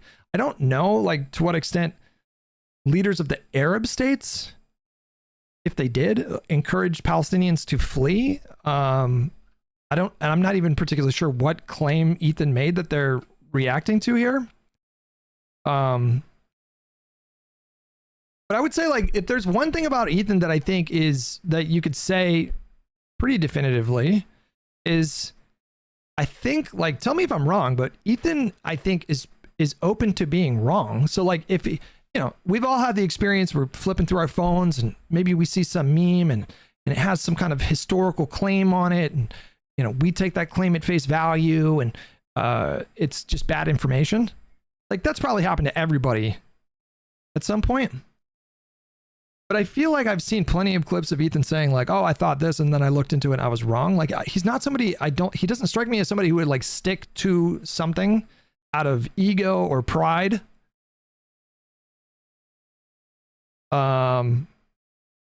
Yes, he is. These three are all bad faith. The Ergun and the LHI, the Hagama, were different. There were only like 6 villages that got those orders, very small proportion, but it did factually occur. It's been debunked by Benny Morris. Like, this is a lie, but he never retracted that statement. He'll go on and say that Palestinians in Israel, their plight is merely analogous to how minorities in America are treated. It's a country that exists. It has borders. It has 20% of its population are Palestinians. I believe that they do have virtually equal rights there, although there's a lot of social, much like racism is in America, where it's like technically on the books there's not, but obviously there's a lot of room to improving the situation for Palestinians who are living in Israel proper. Which is I mean, that seems fair. Completely untrue. There are discriminatory laws in Israel that will meet the one thing I learned on my trip is that every single major South African apartheid law that I saw on the wall of the Johannesburg Museum had a direct equivalent in Israel today. Well, it sounds like this person is referring to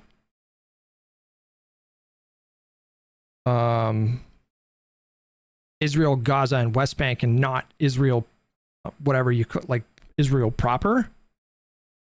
So they seem to be referencing what they call apartheid in Gaza and in the West Bank, but that's not what Ethan was talking about. Definition of apartheid. What is apartheid? It's a non-exhaustive list of inhumane acts committed against one group of people by one racial group that seeks to dominate the other group, and they commit that act with the goal of preserving that structure. That is something. Well, my understanding of apartheid is that apartheid takes place within a country. A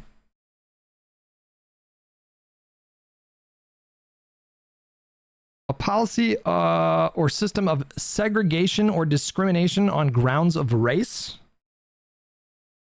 In Wikipedia, system of institutionalized racial segregation that existed in South Africa and Southwest Africa. From 1948, it was characterized by authoritarian political culture based on bosskap, whatever that is, bossship or bosshood, which ensured that South Africa was dominated politically, socially, and economically by the nation's minority white population. Under this minoritarian system, white citizens held the highest status, followed by Indians, can't say that word, Black Africans in that order. Economic legacy and social effects of apartheid continue to the present day.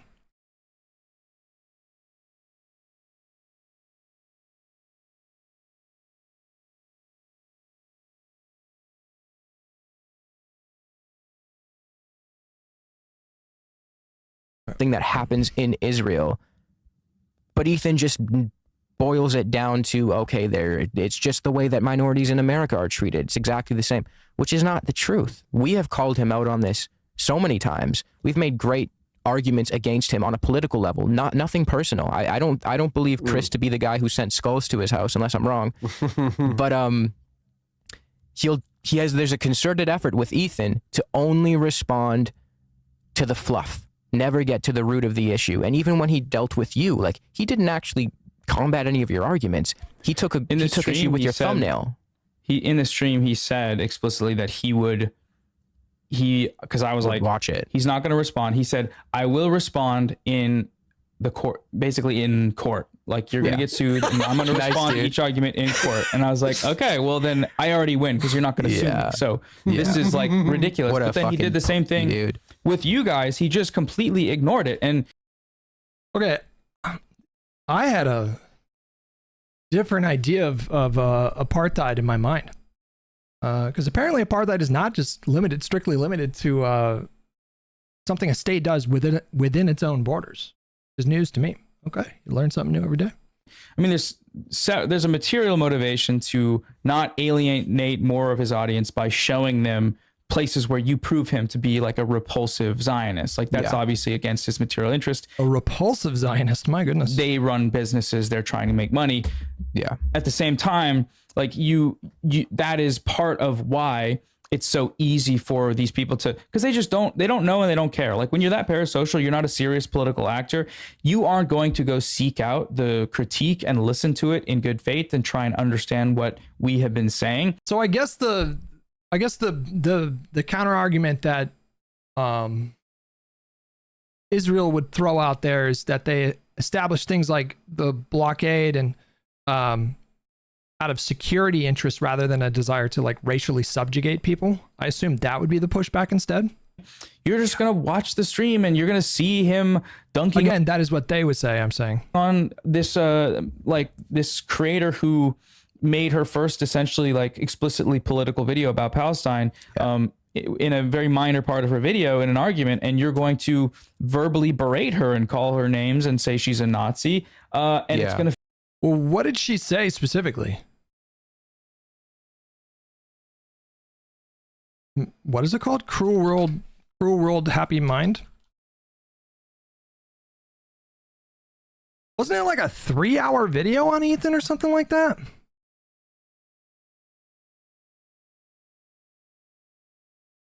I messed up to you, Hassan, and Ethan Klein. She did a 3-hour video, the fall of H3. Wow, Ethan. Transcript, Palestine. Oh, she's even got chapters here. Transcript, Control F, Palestine.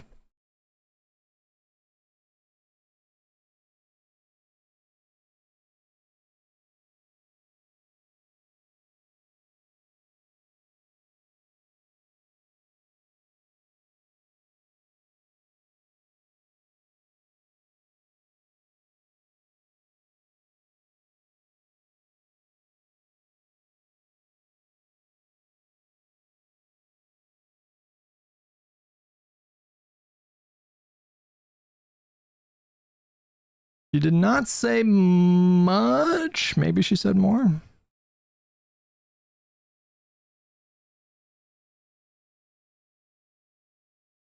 Content, he seemed very conflicted about the conflict. Ethan spoke about family and friends residing in Israel. When you come out and say free Palestine after they just lost everybody, they have children taken away from them, that's not what you should be saying right now. And I'm free Palestine too, right?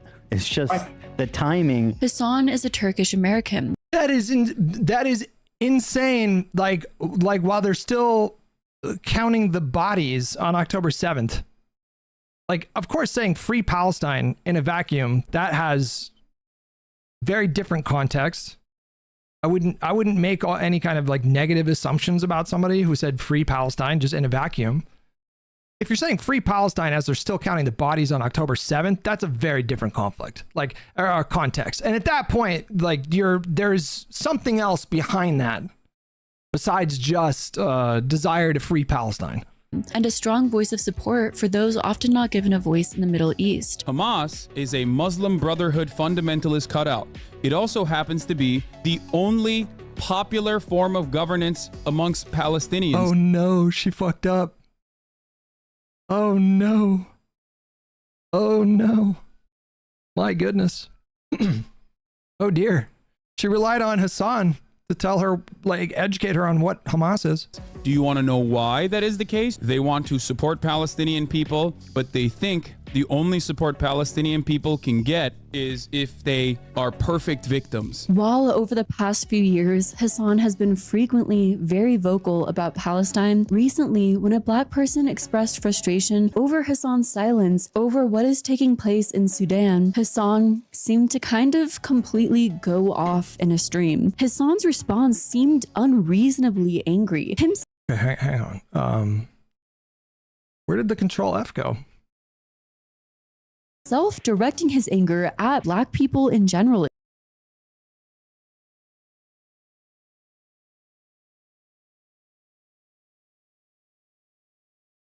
When you come out and say free Palestine after they just lost everybody. They have children taken away from them. That's not what you should be saying right now. And I'm free Palestine too, right?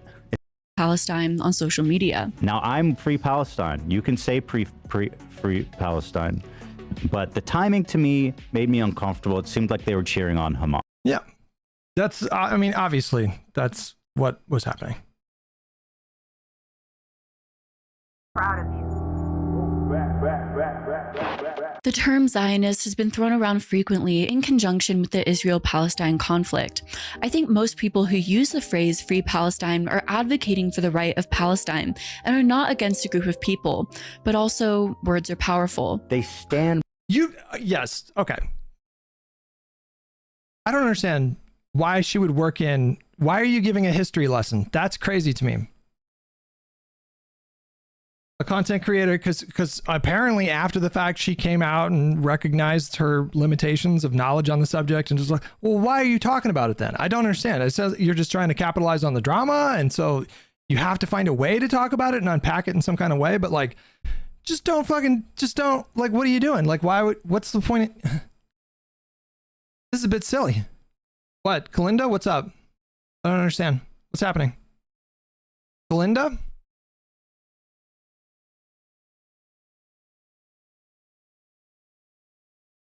What are we talking about here? Hold on.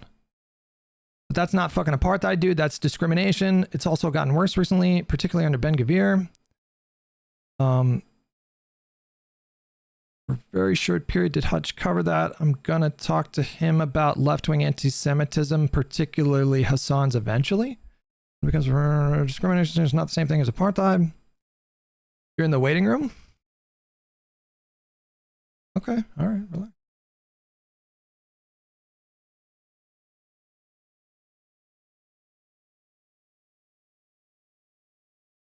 Hello, hello. Can you hear me? Hello? Yes, hi. Oh, hi, I can hear you. Let me just turn up my volume here a little bit. Oh my God, I'm actually talking to you. I just want to tell you, first of all, that you're awesome. Thank you for being one of the last bastions of liberalism on the internet. Okay, you flatter me, but thank you. I appreciate that. Thank you. No, well, I mean, you are, though, right? And also, thank you for not being crazy about Israel-Palestine, because I feel like a lot of people are crazy about it. Like, you actually went out of your way to learn about it. In terms of what he was saying there, or I watched part of this video because I did a stream a while ago, or like on Christmas Eve about it, actually. And then I spent a bunch of time talking about incredibly depressing aspects of the Holocaust because that I was super triggered by this comparison that they were making. I just want to say, like, the reason why they are making this comparison is because that it makes it easier for them to then turn around and say, Israel has to be stopped. Israel shouldn't be allowed to exist because Israel is Nazi Germany. And that's why they won't budge on this. That's why you couldn't get people to vote for Kamala, because these people think Israel is literally Nazi Germany. I think that's a part of it, but it's also worth pointing out that Germany didn't like cease to exist as a country after the Holocaust, after World War II. So that's their standard is above and beyond that. But yeah. But specifically regarding the Nazi government did. Right. Well, true, yeah, but the state itself did not dissolve. Specifically when it comes to apartheid, you had some thoughts on that real quick? Oh, well, I mean, yeah, kind of, but I was just arguing with the chat about that because I got mad. No, I wanted to, sorry, I don't want to derail your stream too much. I wanted to ask you something about, like, do you think it's, I guess, like, don't let your chat bully you into like, I guess, giving in or taking the stronger position on this. Like, do you think that Joe Biden did enough, or what do you think Joe Biden should have done during his term to help, or like for the Palestine thing? Like, do you think he could have done more, or yeah? It's a bit of a mixed bag, Kalinda. Is that your name? It's a bit of it's a bit of a mixed bag because, like, there are, I think, somewhat persuasive arguments that Biden was able to exert more real influence on what was happening by kind of keeping Israel close. So if he would have completely alienated Israel really early on, then who knows if Israel would have taken the kind of steps they did to allow aid to go into the country. That's like the best example I can give. And so it's kind of counterintuitive, this idea of like not alienating Israel, even though, so like, I think Israel, it's a mixed bag there too. Cause like, I think they had obviously like legitimate security concerns. Anytime a country is attacked, like what happened on October 7th, it's that country's government and military's job to protect the citizenry. That's like that's like job number one, like Maslow's hierarchy of needs. If you have a state and you have a government and you have a military, and then members of that state are attacked indiscriminately, horrific accounts of sexual violence and murder, and obviously taking hostages, it's the government and the military's job to make sure that that doesn't happen. And that's number one on the list of needs for people. And then it's like, you know, provide services for the people, infrastructure, whatever. But that's at the very top. And so Israel taking steps after October 7th to attack Hamas and get rid of their ability to ever do that again, that was a legitimate military goal, in my opinion. Yes. And it's what any country could have done and should have done in response to something like that. That being said, I think that the amount of destruction and suffering that happened in Gaza was well beyond anything that I was like comfortable with. And also, especially in the context of just like, not just since October 7th, but the context of the last several decades, and especially with someone like Netanyahu, who, you know, pitched himself politically to voters in Israel as like, you know, elect me so I can block the establishment of a Palestinian state. So there's all that's relevant to the analysis as well, I think. And at the same time, I don't really think I have like a good answer of like, well, what do you think? What would you have been comfortable with? Because I'm not in intelligence. I don't get intelligence briefings. I don't know what they base each military strike on. Like, I don't know what information they have in terms of, oh, this Hamas person is in this apartment or this, like, I really have no fucking idea. But to me, it kind of strains credulity to accept at face value that Israel really did do everything they possibly could have done to protect innocent people in Gaza. No, they didn't. Absolutely not. They had, I think it's pretty clear that their proportionality assessments were like pretty fucked. And I think that Biden went out of his way to try to get them to stop to the extent that he could. But at the same time, there was only, you know, so much he could do because they weren't going to stop really. I think, have you read any of Bob Woodward's War? Yeah, I read the entire book. Well, I listened to the entire book. Okay, yeah, then you know about that. I can't remember if you cited this in debates, like the fact that Blinken basically spent like hours trying to convince Netanyahu that he has to open the borders in order to let the aid in, and then no, sending them all over into Egypt is not an option because the Egyptians are not going to be okay with that and all that kind of shit. Yeah, no, the Biden administration is literally the reason why aid got into Gaza in the first place.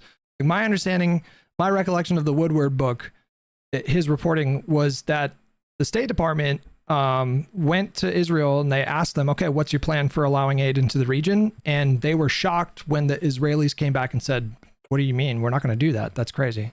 And it was specifically because we had the Biden administration that was in a position to exert influence that aid got into the country. And obviously Trump wins, he's inaugurated. And then shortly after that, they block all aid for like 11 months or 11 weeks. And so like, I think that the Biden administration did probably save thousands of lives. I mean, like not even just with the aid going into the country, but the offensive into Rafah. That was a moment in the moment in the conflict where I think it was 1.5 million Gazan civilians were concentrated in a tightly packed kind of urban city. And Israel was dead set on going in there. And, you know, I think they were saying, you know, to finish the job, and like the last two remaining cells of Hamas are operating in Rafah, and their intention was to go in there just guns blazing. And the Biden administration exerted a tremendous amount of influence and successfully lobbied them to delay that offensive, I think 3 weeks before they evacuated most of the Palestinian civilians into 2 different refugee camps that were like directly north and then like northwest of the city. So they did have a really positive impact, and they did through various actions save thousands or even potentially tens of thousands of lives or hundreds of thousands when we're talking about aid.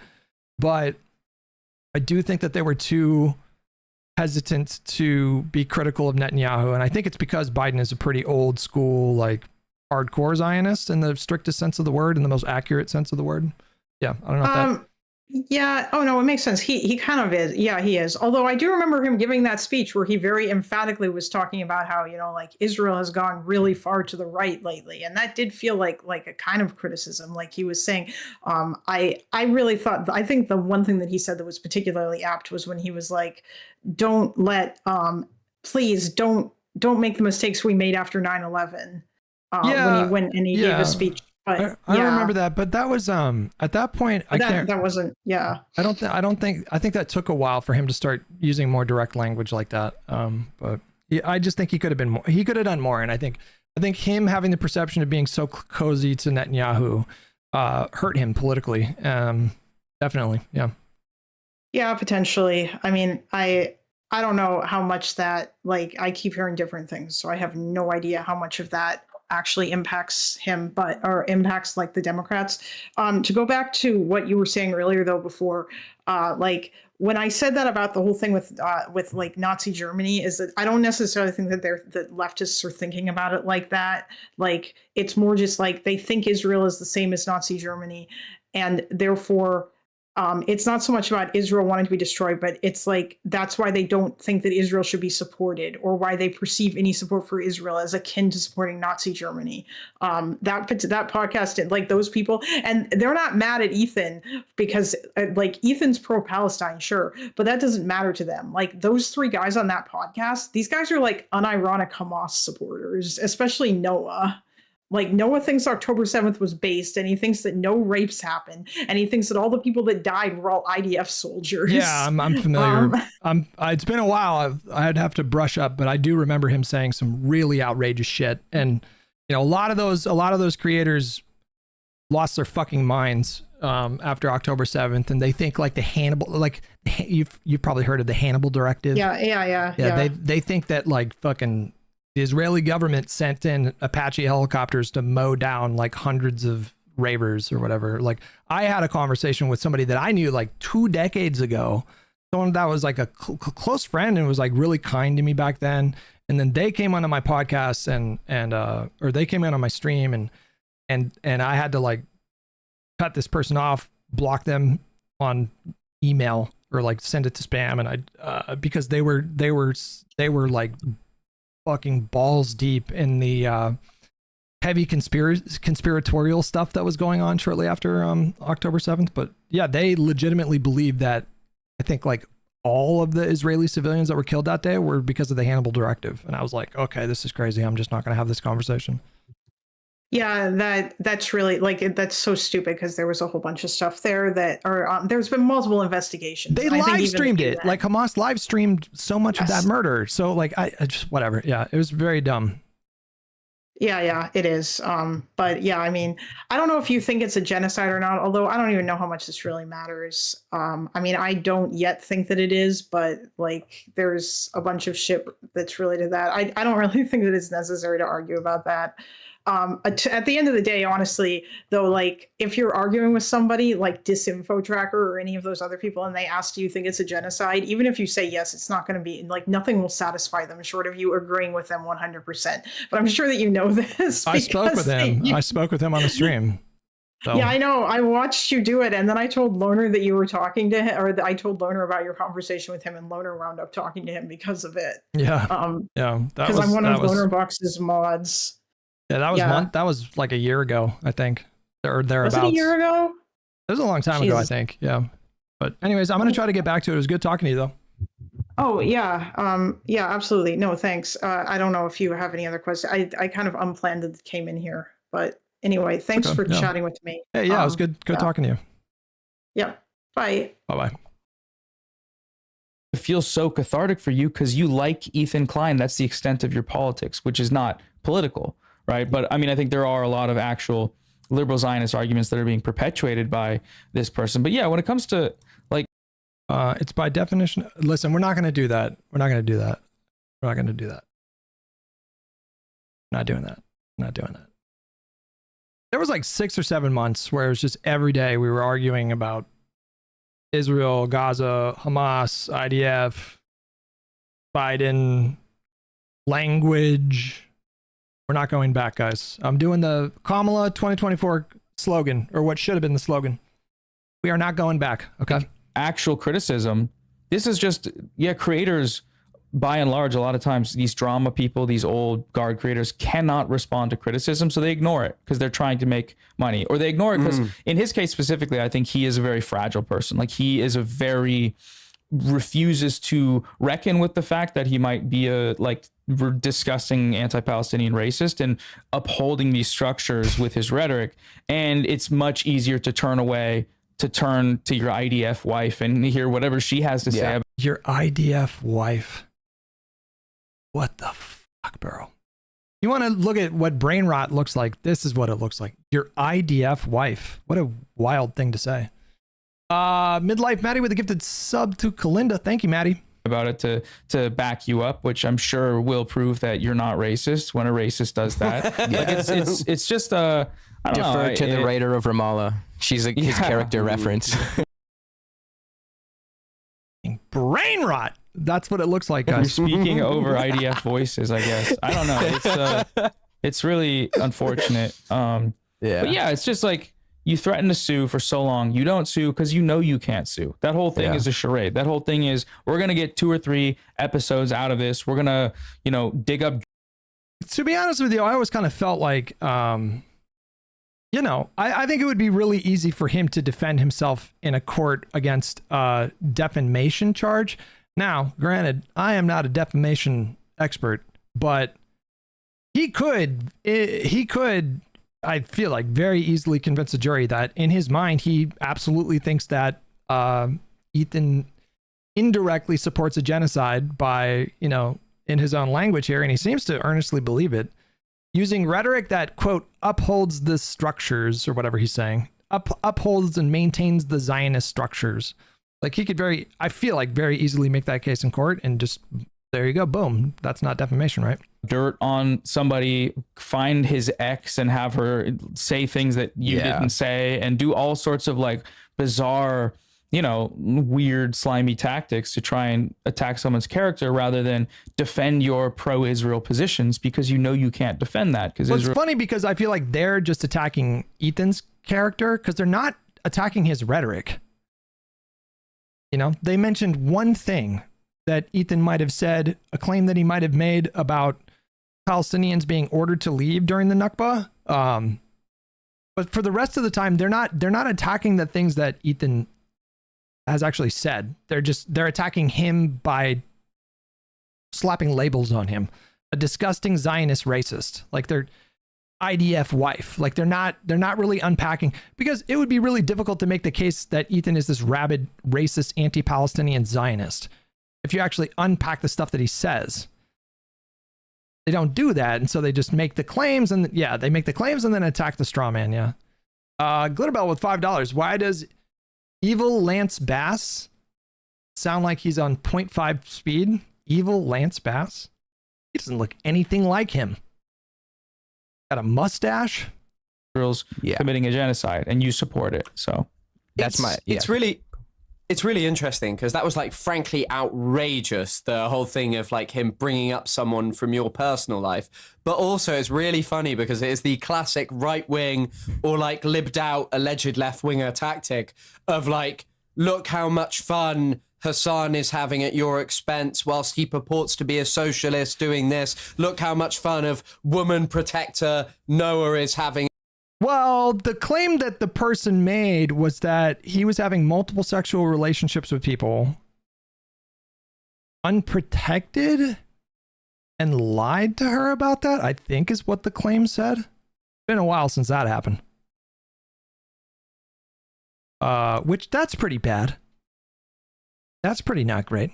at your expense. He's actually the worst guy in the world. He's not what he says he is. And like, you ordered the G502X Lightspeed. That's this mouse, right?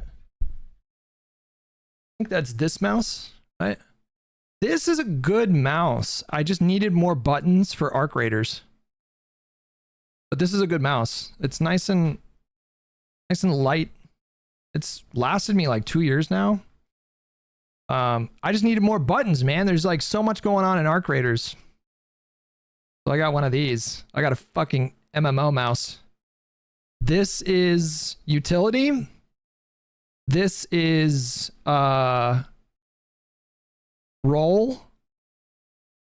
Actually, no, that is roll. This is push to talk.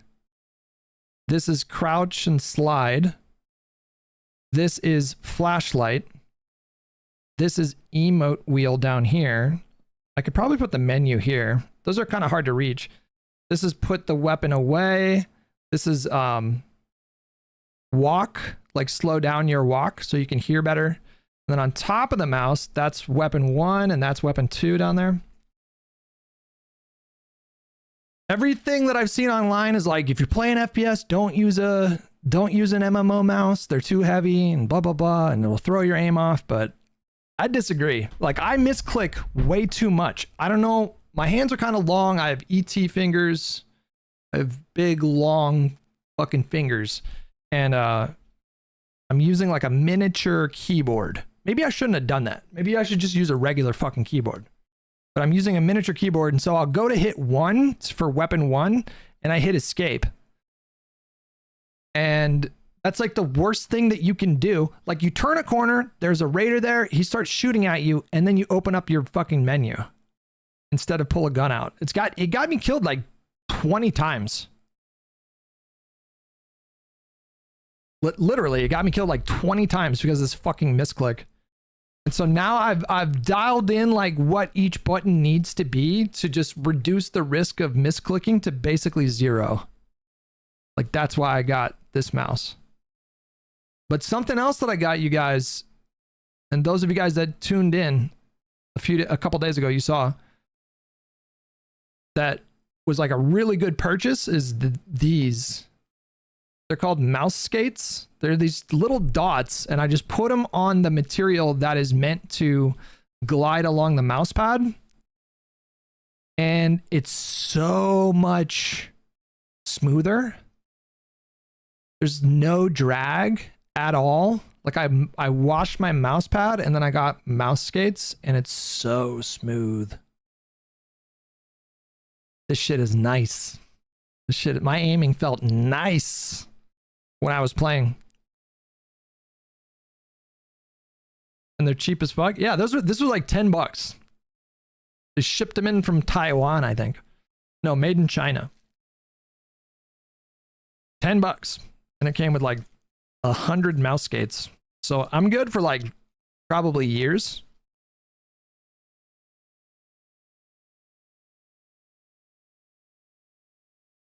Anyways, if you guys are getting into mouse and keyboard aiming, I'm just saying, invest in some mouse skates, and this shit it's a smooth, consistent glide along the mouse pad. And I used to have a lot of problems, like, I'm playing on a slightly higher sensitivity now, but I used to have a lot of problems because I would run out of mouse, like, real estate. And the drag on my mouse was like really inconsistent. So if one part of the mouse pad was even like slightly damp or dirty, it would kind of drag a little bit more and it would just throw my aim off. And I would look like a dummy in a fight. And now it's way more consistent. And I feel like Arc Raiders is a game where you can do, like, I feel like Arc Raiders is like the perfect game to learn mouse and keyboard with, because number one, there's a lot of like AI in the game to help you. You know, there's like wasps where there's like, it's like good aiming practice because you're trying to shoot out 2 of the rotors or motors. Is that what they are? And so it's just good kind of tracking practice, like trying to get the arc. And then also the character models are very big. They're not like thin character models like Valorant or CSGO or COD. They're like big, bulky character models with big hitboxes. And the movement is just very sluggish and slow. So it's not as hard. You don't need to be as twitchy. Like learning mouse and keyboard, playing a game like COD 7 where the character models are pretty thin, or Black Ops 7 where the character models are like really thin and there's a lot of like fast movement, sliding and doing all this kind of crazy movement shit. It's like hard to, like overwhelming to keep consistent on your tracking. But in Arc Raiders, everything is just so sluggish.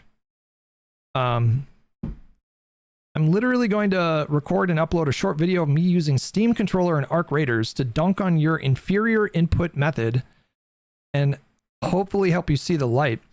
I feel like you're going to have a hard time with controller, a harder time with controller in Arc Raiders because the inventory management is going to be probably like 30% slower. A dog has gone viral on TikTok for looking like he has a receding hairline. What is this?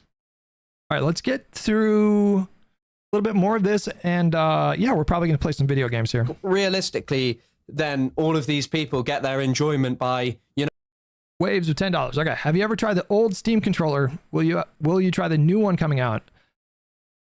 No, I have a Steam Deck and I don't like using your thumb. Steam Deck has like a trackpad or whatever that you use your thumb as like, I don't like that input. If that works for you, that's fine, then great, but I'm not comfortable with it at all. No, I know the Steam controller had, I know. Hold on, let me look it up. I'm pretty sure it's like they have two trackpads instead of thumbsticks, right?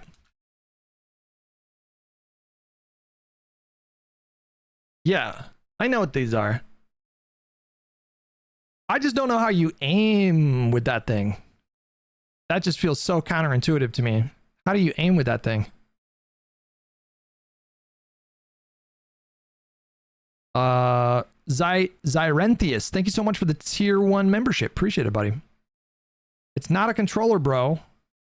So you don't use the trackpads. It's a gyroscope inside the controller. I'm so confused. I don't know.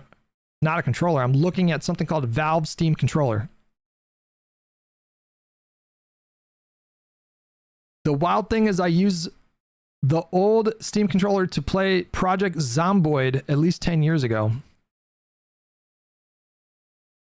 I use trackpads and a gyro. They have both. Like you actually do this to aim. You move your controller around to aim in a game.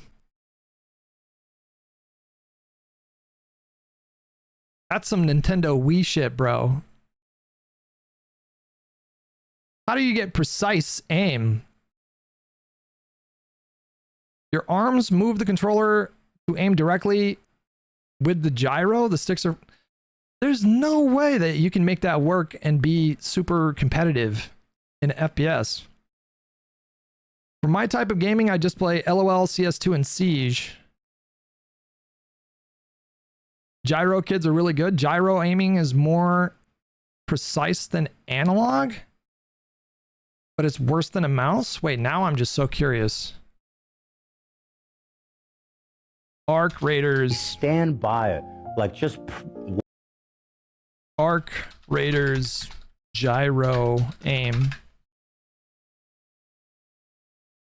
The way I play Arc Raiders is pretty interesting, so I want to talk about it. I think the way that I play Arc Raiders is pretty interesting, so I wanted to talk about it. Playing shooters on a controller kinda sucks. You need to rely on aim assist, it isn't as fast as a keyboard and mouse, and the only thing going for it is that it's comfortable. And that is especially true in a He's using thumbsticks though. Game like Arc Raiders, where most enemies have different weak spots that would be harder to hit if the aim assist didn't laser focus on their weak spots. That's not what I'm looking for. Arc Raiders gyro controls, gameplay with the Joy-Con.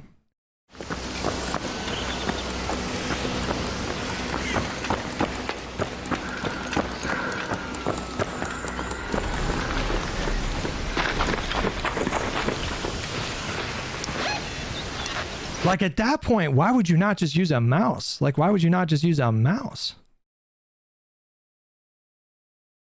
If you're trying to be more precise, why would you not just use a mouse at that point?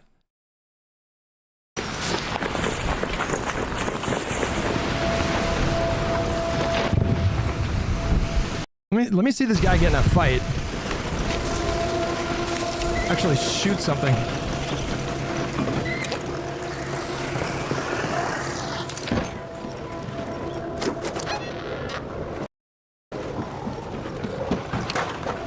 This is making my brain hurt, you guys. I don't know how you play like this.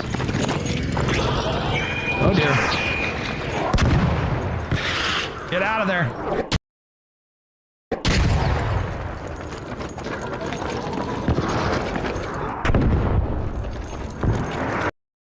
I want to see him actually shoot his gun.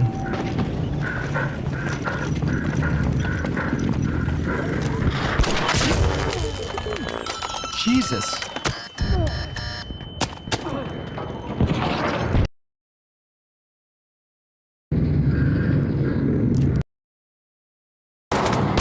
Oh, here we go. Okay.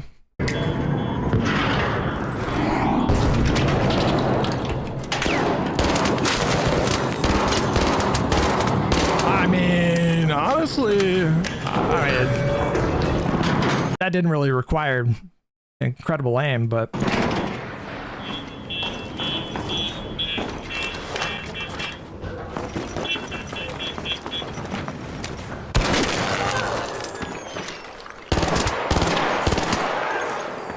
how the fuck do you play games like this?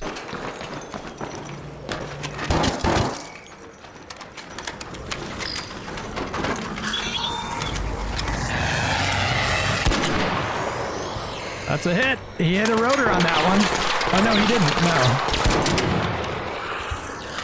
He's not really going for the precise shots. He's like shooting it. Well, I guess, you know, that works. Is there any aim assist? Is there any aim assist for this? Because it's technically a controller, right?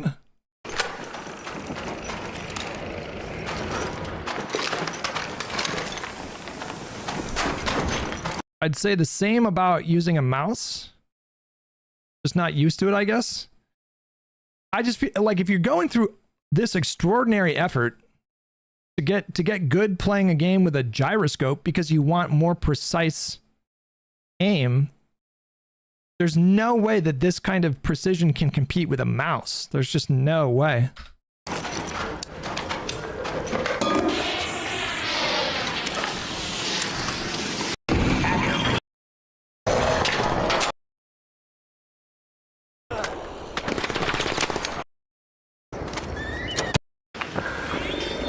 I mean, he's making it work though. I don't get it.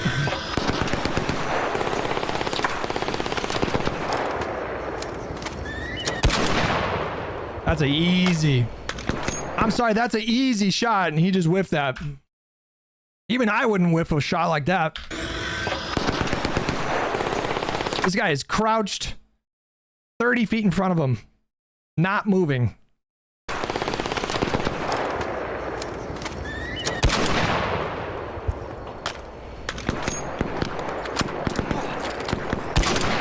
Oh, he hit that one.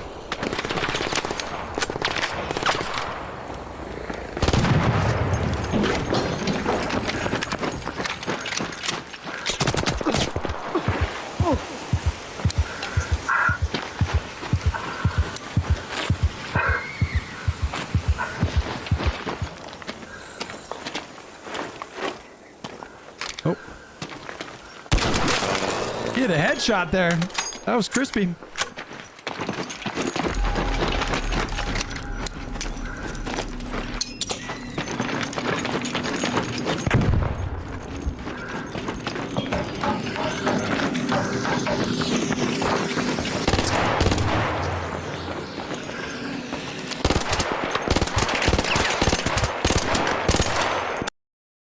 I'm kind of mind blown right now. I had no idea that people actually played with those. I always thought that was like a gimmick. This looks like a bad example of gyro. Look up Splatoon gyro aiming. This is what move your hand to the left to pan the camera left, where the Splatoon gyro is my hand controls the camera. You are worse. Well, link me another example then. Show me an example of somebody using gyro controllers in the way that you guys are talking about with Arc Raiders. Which I maintain that is like, I'm telling you guys, Arc Raiders is the perfect game to learn mouse and keyboard with. The perfect game.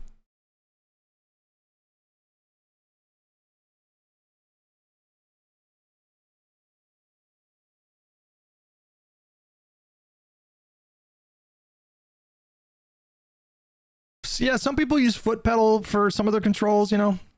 That's a bit much. The PS5 controller has gyro, and people got mad in the last COD, but people actually use the gyro to aim.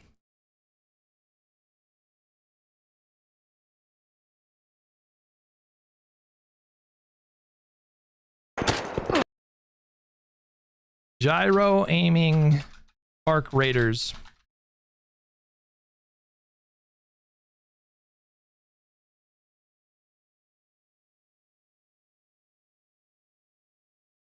Raiders of the Arc Steam controller gyro aim. This guy's using the Steam controller gyro aim.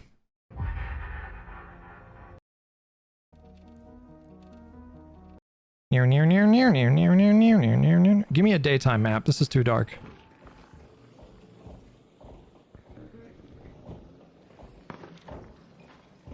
There.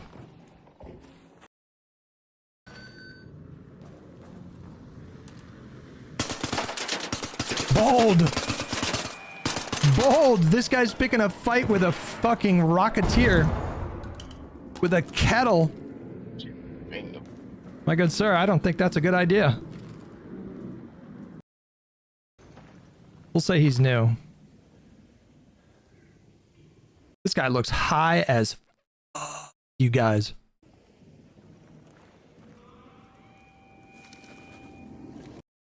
Look at where his eyes are looking.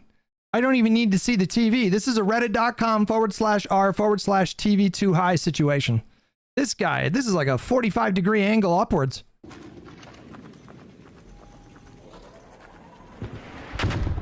Has he been fighting this Rocketeer for the last several minutes?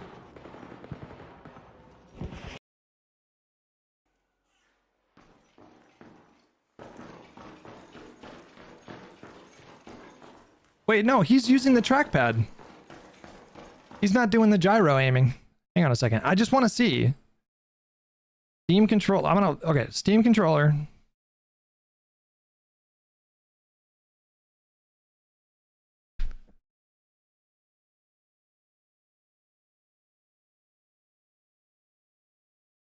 There's somebody playing the finals using it. Arc Raiders, gyro controls.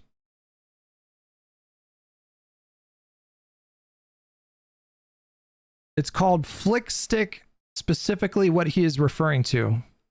Okay. Flick Stick aiming Arc Raiders.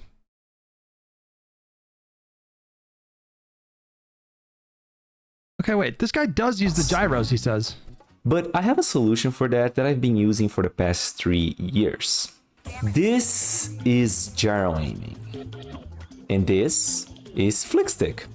These features allow me to achieve mouse-like precision on a controller by letting me aim by twisting just a little bit of my wrists and flicking to the exact direction that I pointed with the right analog stick. There's no way people play this way.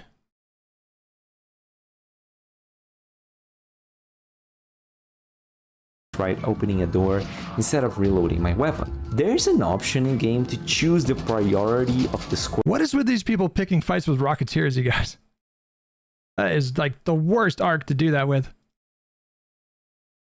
Is able to grow every week because of them, so consider helping me on Patreon. But what if you're having trouble getting used to this? Funny enough, tips for beginners also apply for more advanced players. So if you are already a fan of gyro, this part is for you. I believe there are 2 main pain points for beginners. That is not very precise aim right there, guys. Did you see that? That was not very good. Ain't no way. Funny enough, you're better off just using a fucking thumbstick. Tips for beginners also apply for more advanced players. So if you are already a fan of gyro, this part is for you. I believe there are two main... That's really bad tracking there. That's not the best sell. ...pain points for beginners. The first one being to just remember that gyro actually exists instead of relying on the right stick. To help you with that, you will press the home button in your controller or shift tab on your PC, then you go to controller settings. Better. In the world, I'm having a lot of fun. Besides, I can do all of that on my couch, which is pretty cool. I recommend trying all of this on the practice range for and you still get aim assist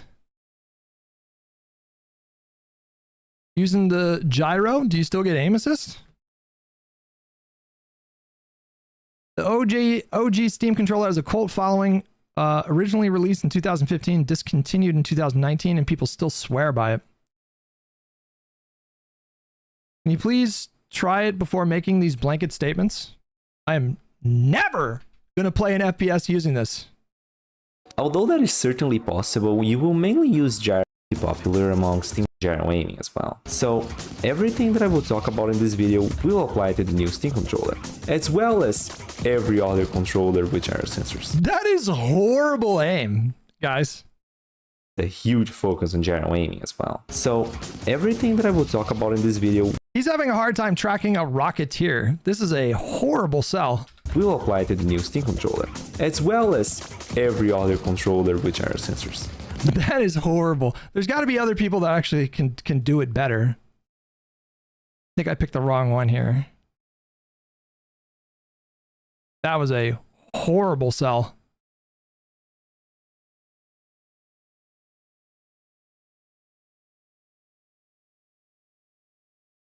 I actually can't even find any examples for Arc Raiders for some reason. All right, sorry. Buy it. Like just waiting for any reason to call me, and by the way, call me a Zionist, make it about how I support genocide, about all this horrible fucking shit to call me racist. Since the word Zionist... Oh, wrong video. You know, looking at the figure of excess and punishing them. Like, that's really how it factors into this politics. Like, these people just look for it. It's like, I mean, not to be debate lord, but it is an ad hominem ultimately. It is attacking the character of someone, not their argument. It's attacking. That's what you guys have been doing this whole fucking time, talking about Ethan.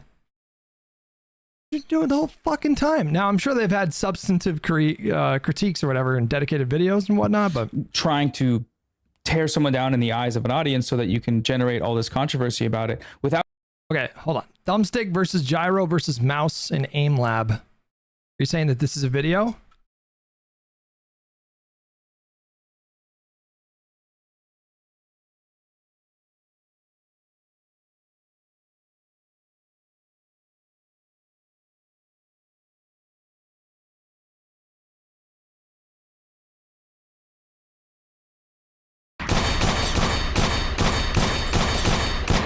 I'm Jim Smart. Let's do thumbstick versus gyro versus mouse. This isn't going to be very scientific. I'm just going to have a bunch of goes at AimLab's Spider Shot mode with thumbstick only aiming, then with gyro only aiming, and then with mouse only aiming, and we'll compare results. You can see what I'm doing with the controller on the left side of the screen. All the aiming is with the right stick, and I'm shooting with the left bumper. Trying to shoot 100 targets in 1 minute is pretty intense, so distributing the load between this is controller, right? Thumbstick, yeah. My hands by having the right hand aim and the left hand shoot made this quite a bit easier for me. I also spent quite a bit of time fine-tuning my settings to find something that worked well with the thumbstick. These settings would probably only work well for this kind of situation, and I'd have to fine-tune them again for other training scenarios. But I'll include them in the description. Thumbstick only is rough, man. You gotta like strafe into your shots. It's like really important with a controller. Description below. This was my best of about 20 attempts, the first 8 of which were figuring out my settings. We'll just look at the scores of the last 10, because I'm only going to be making 10 attempts with the gyro and the mouse.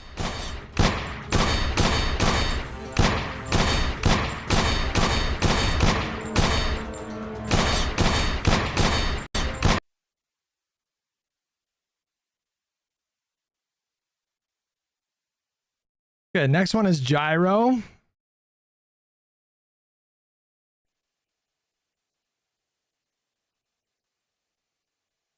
Okay, so I guess I don't understand. You're saying flick sticks.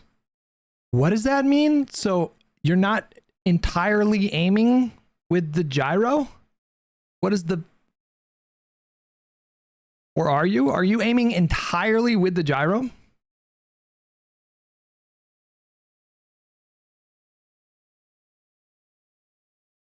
Stick is used to basically 180 backwards. Gyro is coarse movement. So you're still aiming with your controller? I guess we'll find out here.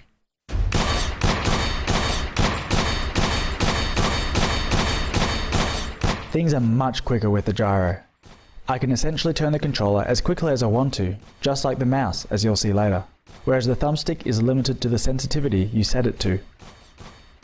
It's still more hectic than usual gameplay to be trying to hit as many targets as I can within one solid minute. So things get a bit shakier than you'll probably see in my other videos.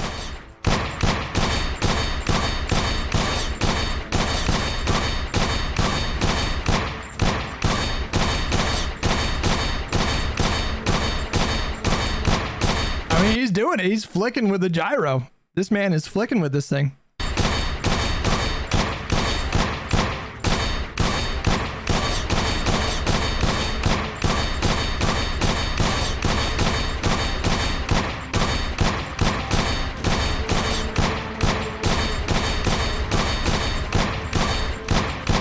It's just very involved. Like, I don't know why in my mind it feels like I would be getting more tired trying to do that kind of aiming than with a mouse and keyboard. Because obviously mouse and keyboard is very involved too. You're like moving around and I just, yeah, I don't know. I can't listen. I'm if it works for you, I'm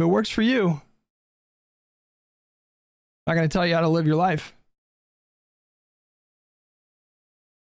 That's surprising to me. I did not realize that you could get a certain level of precision using that kind of setup, but without actually dealing with the substance. And it's for people that are like engaged with politics, it's very clear to see, but these people just aren't.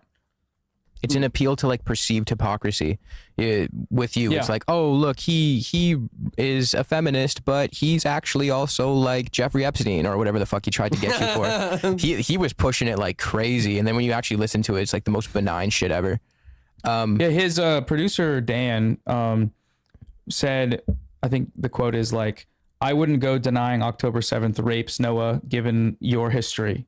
So very clearly implying that I'm a rapist. I didn't know that. And then when the person came on to talk about what she was going to talk about, she like explicitly denied any sort of abuse or wrongdoing in that regard. And it was... What was the allegation again, guys? Again, I'm pretty sure the allegation was that she had, I think she, from what I recollect, I think she had communicated to Noah, not necessarily, I think, a desire for monogamy, but just like, if they were going to be like them having unprotected sex or sex without a condom, maybe, was conditional upon them being exclusive sexually. And if he were to have sex with other people unprotected, then, or even unprotected, or even protected, if he was going to be having sex with other people, then she didn't want to have condomless sex, I think is what the allegation was. I think she said he lied to her about that, which that is not benign. I'm just to be clear, that is not benign. That is, is it the same thing as SA? No, obviously, but not benign. It was very much like they had to issue a, cover their ass legal apology to say, at that stream, like, okay, we are not accusing him of anything, but in the prior stream, they very, very implied, but I can't sit here and sue people that say things like that for defamation or whatever, because I don't know. I don't have the money. I don't have the time. I don't want to get into a prolonged legal battle with someone like that. But I mean, that's the kind of stuff that's like, it's very anti. I don't know. It's just very dishonest and it's frustrating. Yeah, it's kind of telling, I think, that they're not even getting into what was alleged. They're not even touching the details of that. I think it's also like a horrifying part of American society, and to an extent, Oh, it's for sure anti-woke, 1000%. and British society. It's not quite as bad here, but just like suing people constantly. Like, I'm sorry, it goes right up to the fucking president suing the BBC over editing a clip of him to make him look slightly worse. And, you know, like, I'm no defender of the BBC, but of all of the things that they should be held to account for, that is minimal in my opinion. But like, just this litigious nature of just, yeah, I'm going to sue everyone. I'm going to attack them. I'm going to not bother and deal with anything that they say. Ugh, it's just American. Wait, he watched the entire... The idea that he doesn't respond to specific critiques, Ethan, he watched the entire didn't he watch the entire, was it Content Cop or what was it? The entire Content Cop like live? Like wasn't he live with his podcast the day that came out and he reacted to it on stream? And now they're saying that Ethan doesn't respond to any specific criticisms? That doesn't seem true. It's just repugnant. Burger and lawsuit. That's America right there. Land of the free. Yeah. And it's so incongruous with being a leftist, like spending your time doing that. Like, I'd rather talk about politics or something to that effect, you know, and like challenge someone on the basis of what they say and what they do. And it's a funny thing about like, kind of the position I came from versus the position I find myself in. Like, when you learn about academia, you're not told read the Israeli perspective in academia. Sure, you read Israeli authors, you learn about what their narratives are, but it's not like you are learning to counter things. You are just learning about it for the sake of trying to produce new knowledge about something meaningful, you know? And I think that like in many ways, this is an interesting aspect of the content that we've ended up, like we all end up creating online, that so much of it is just combating people because the problem of social media, and this is a general thing, this is almost like an impossible problem of the medium, is people want things to be combated and fought against. And so people are always going to be able to do it in really problematic and horrifying ways to appeal to their audience. Even if they built an audience like Ethan did off the basis of, I am the defender of free speech. Yeah. People don't give a shit. There's a thing about like the Reagan and the news that I once read, and it's like, well, you know, the news thought they'd take down Reagan by showing a scandal. But the thing is people didn't love Reagan in spite of the scandals. They loved him because of the scandals. And I think...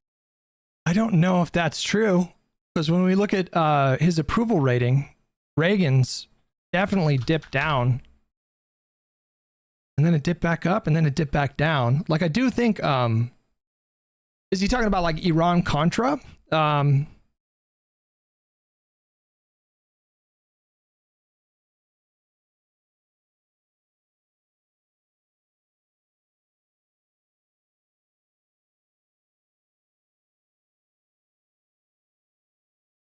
Excuse me.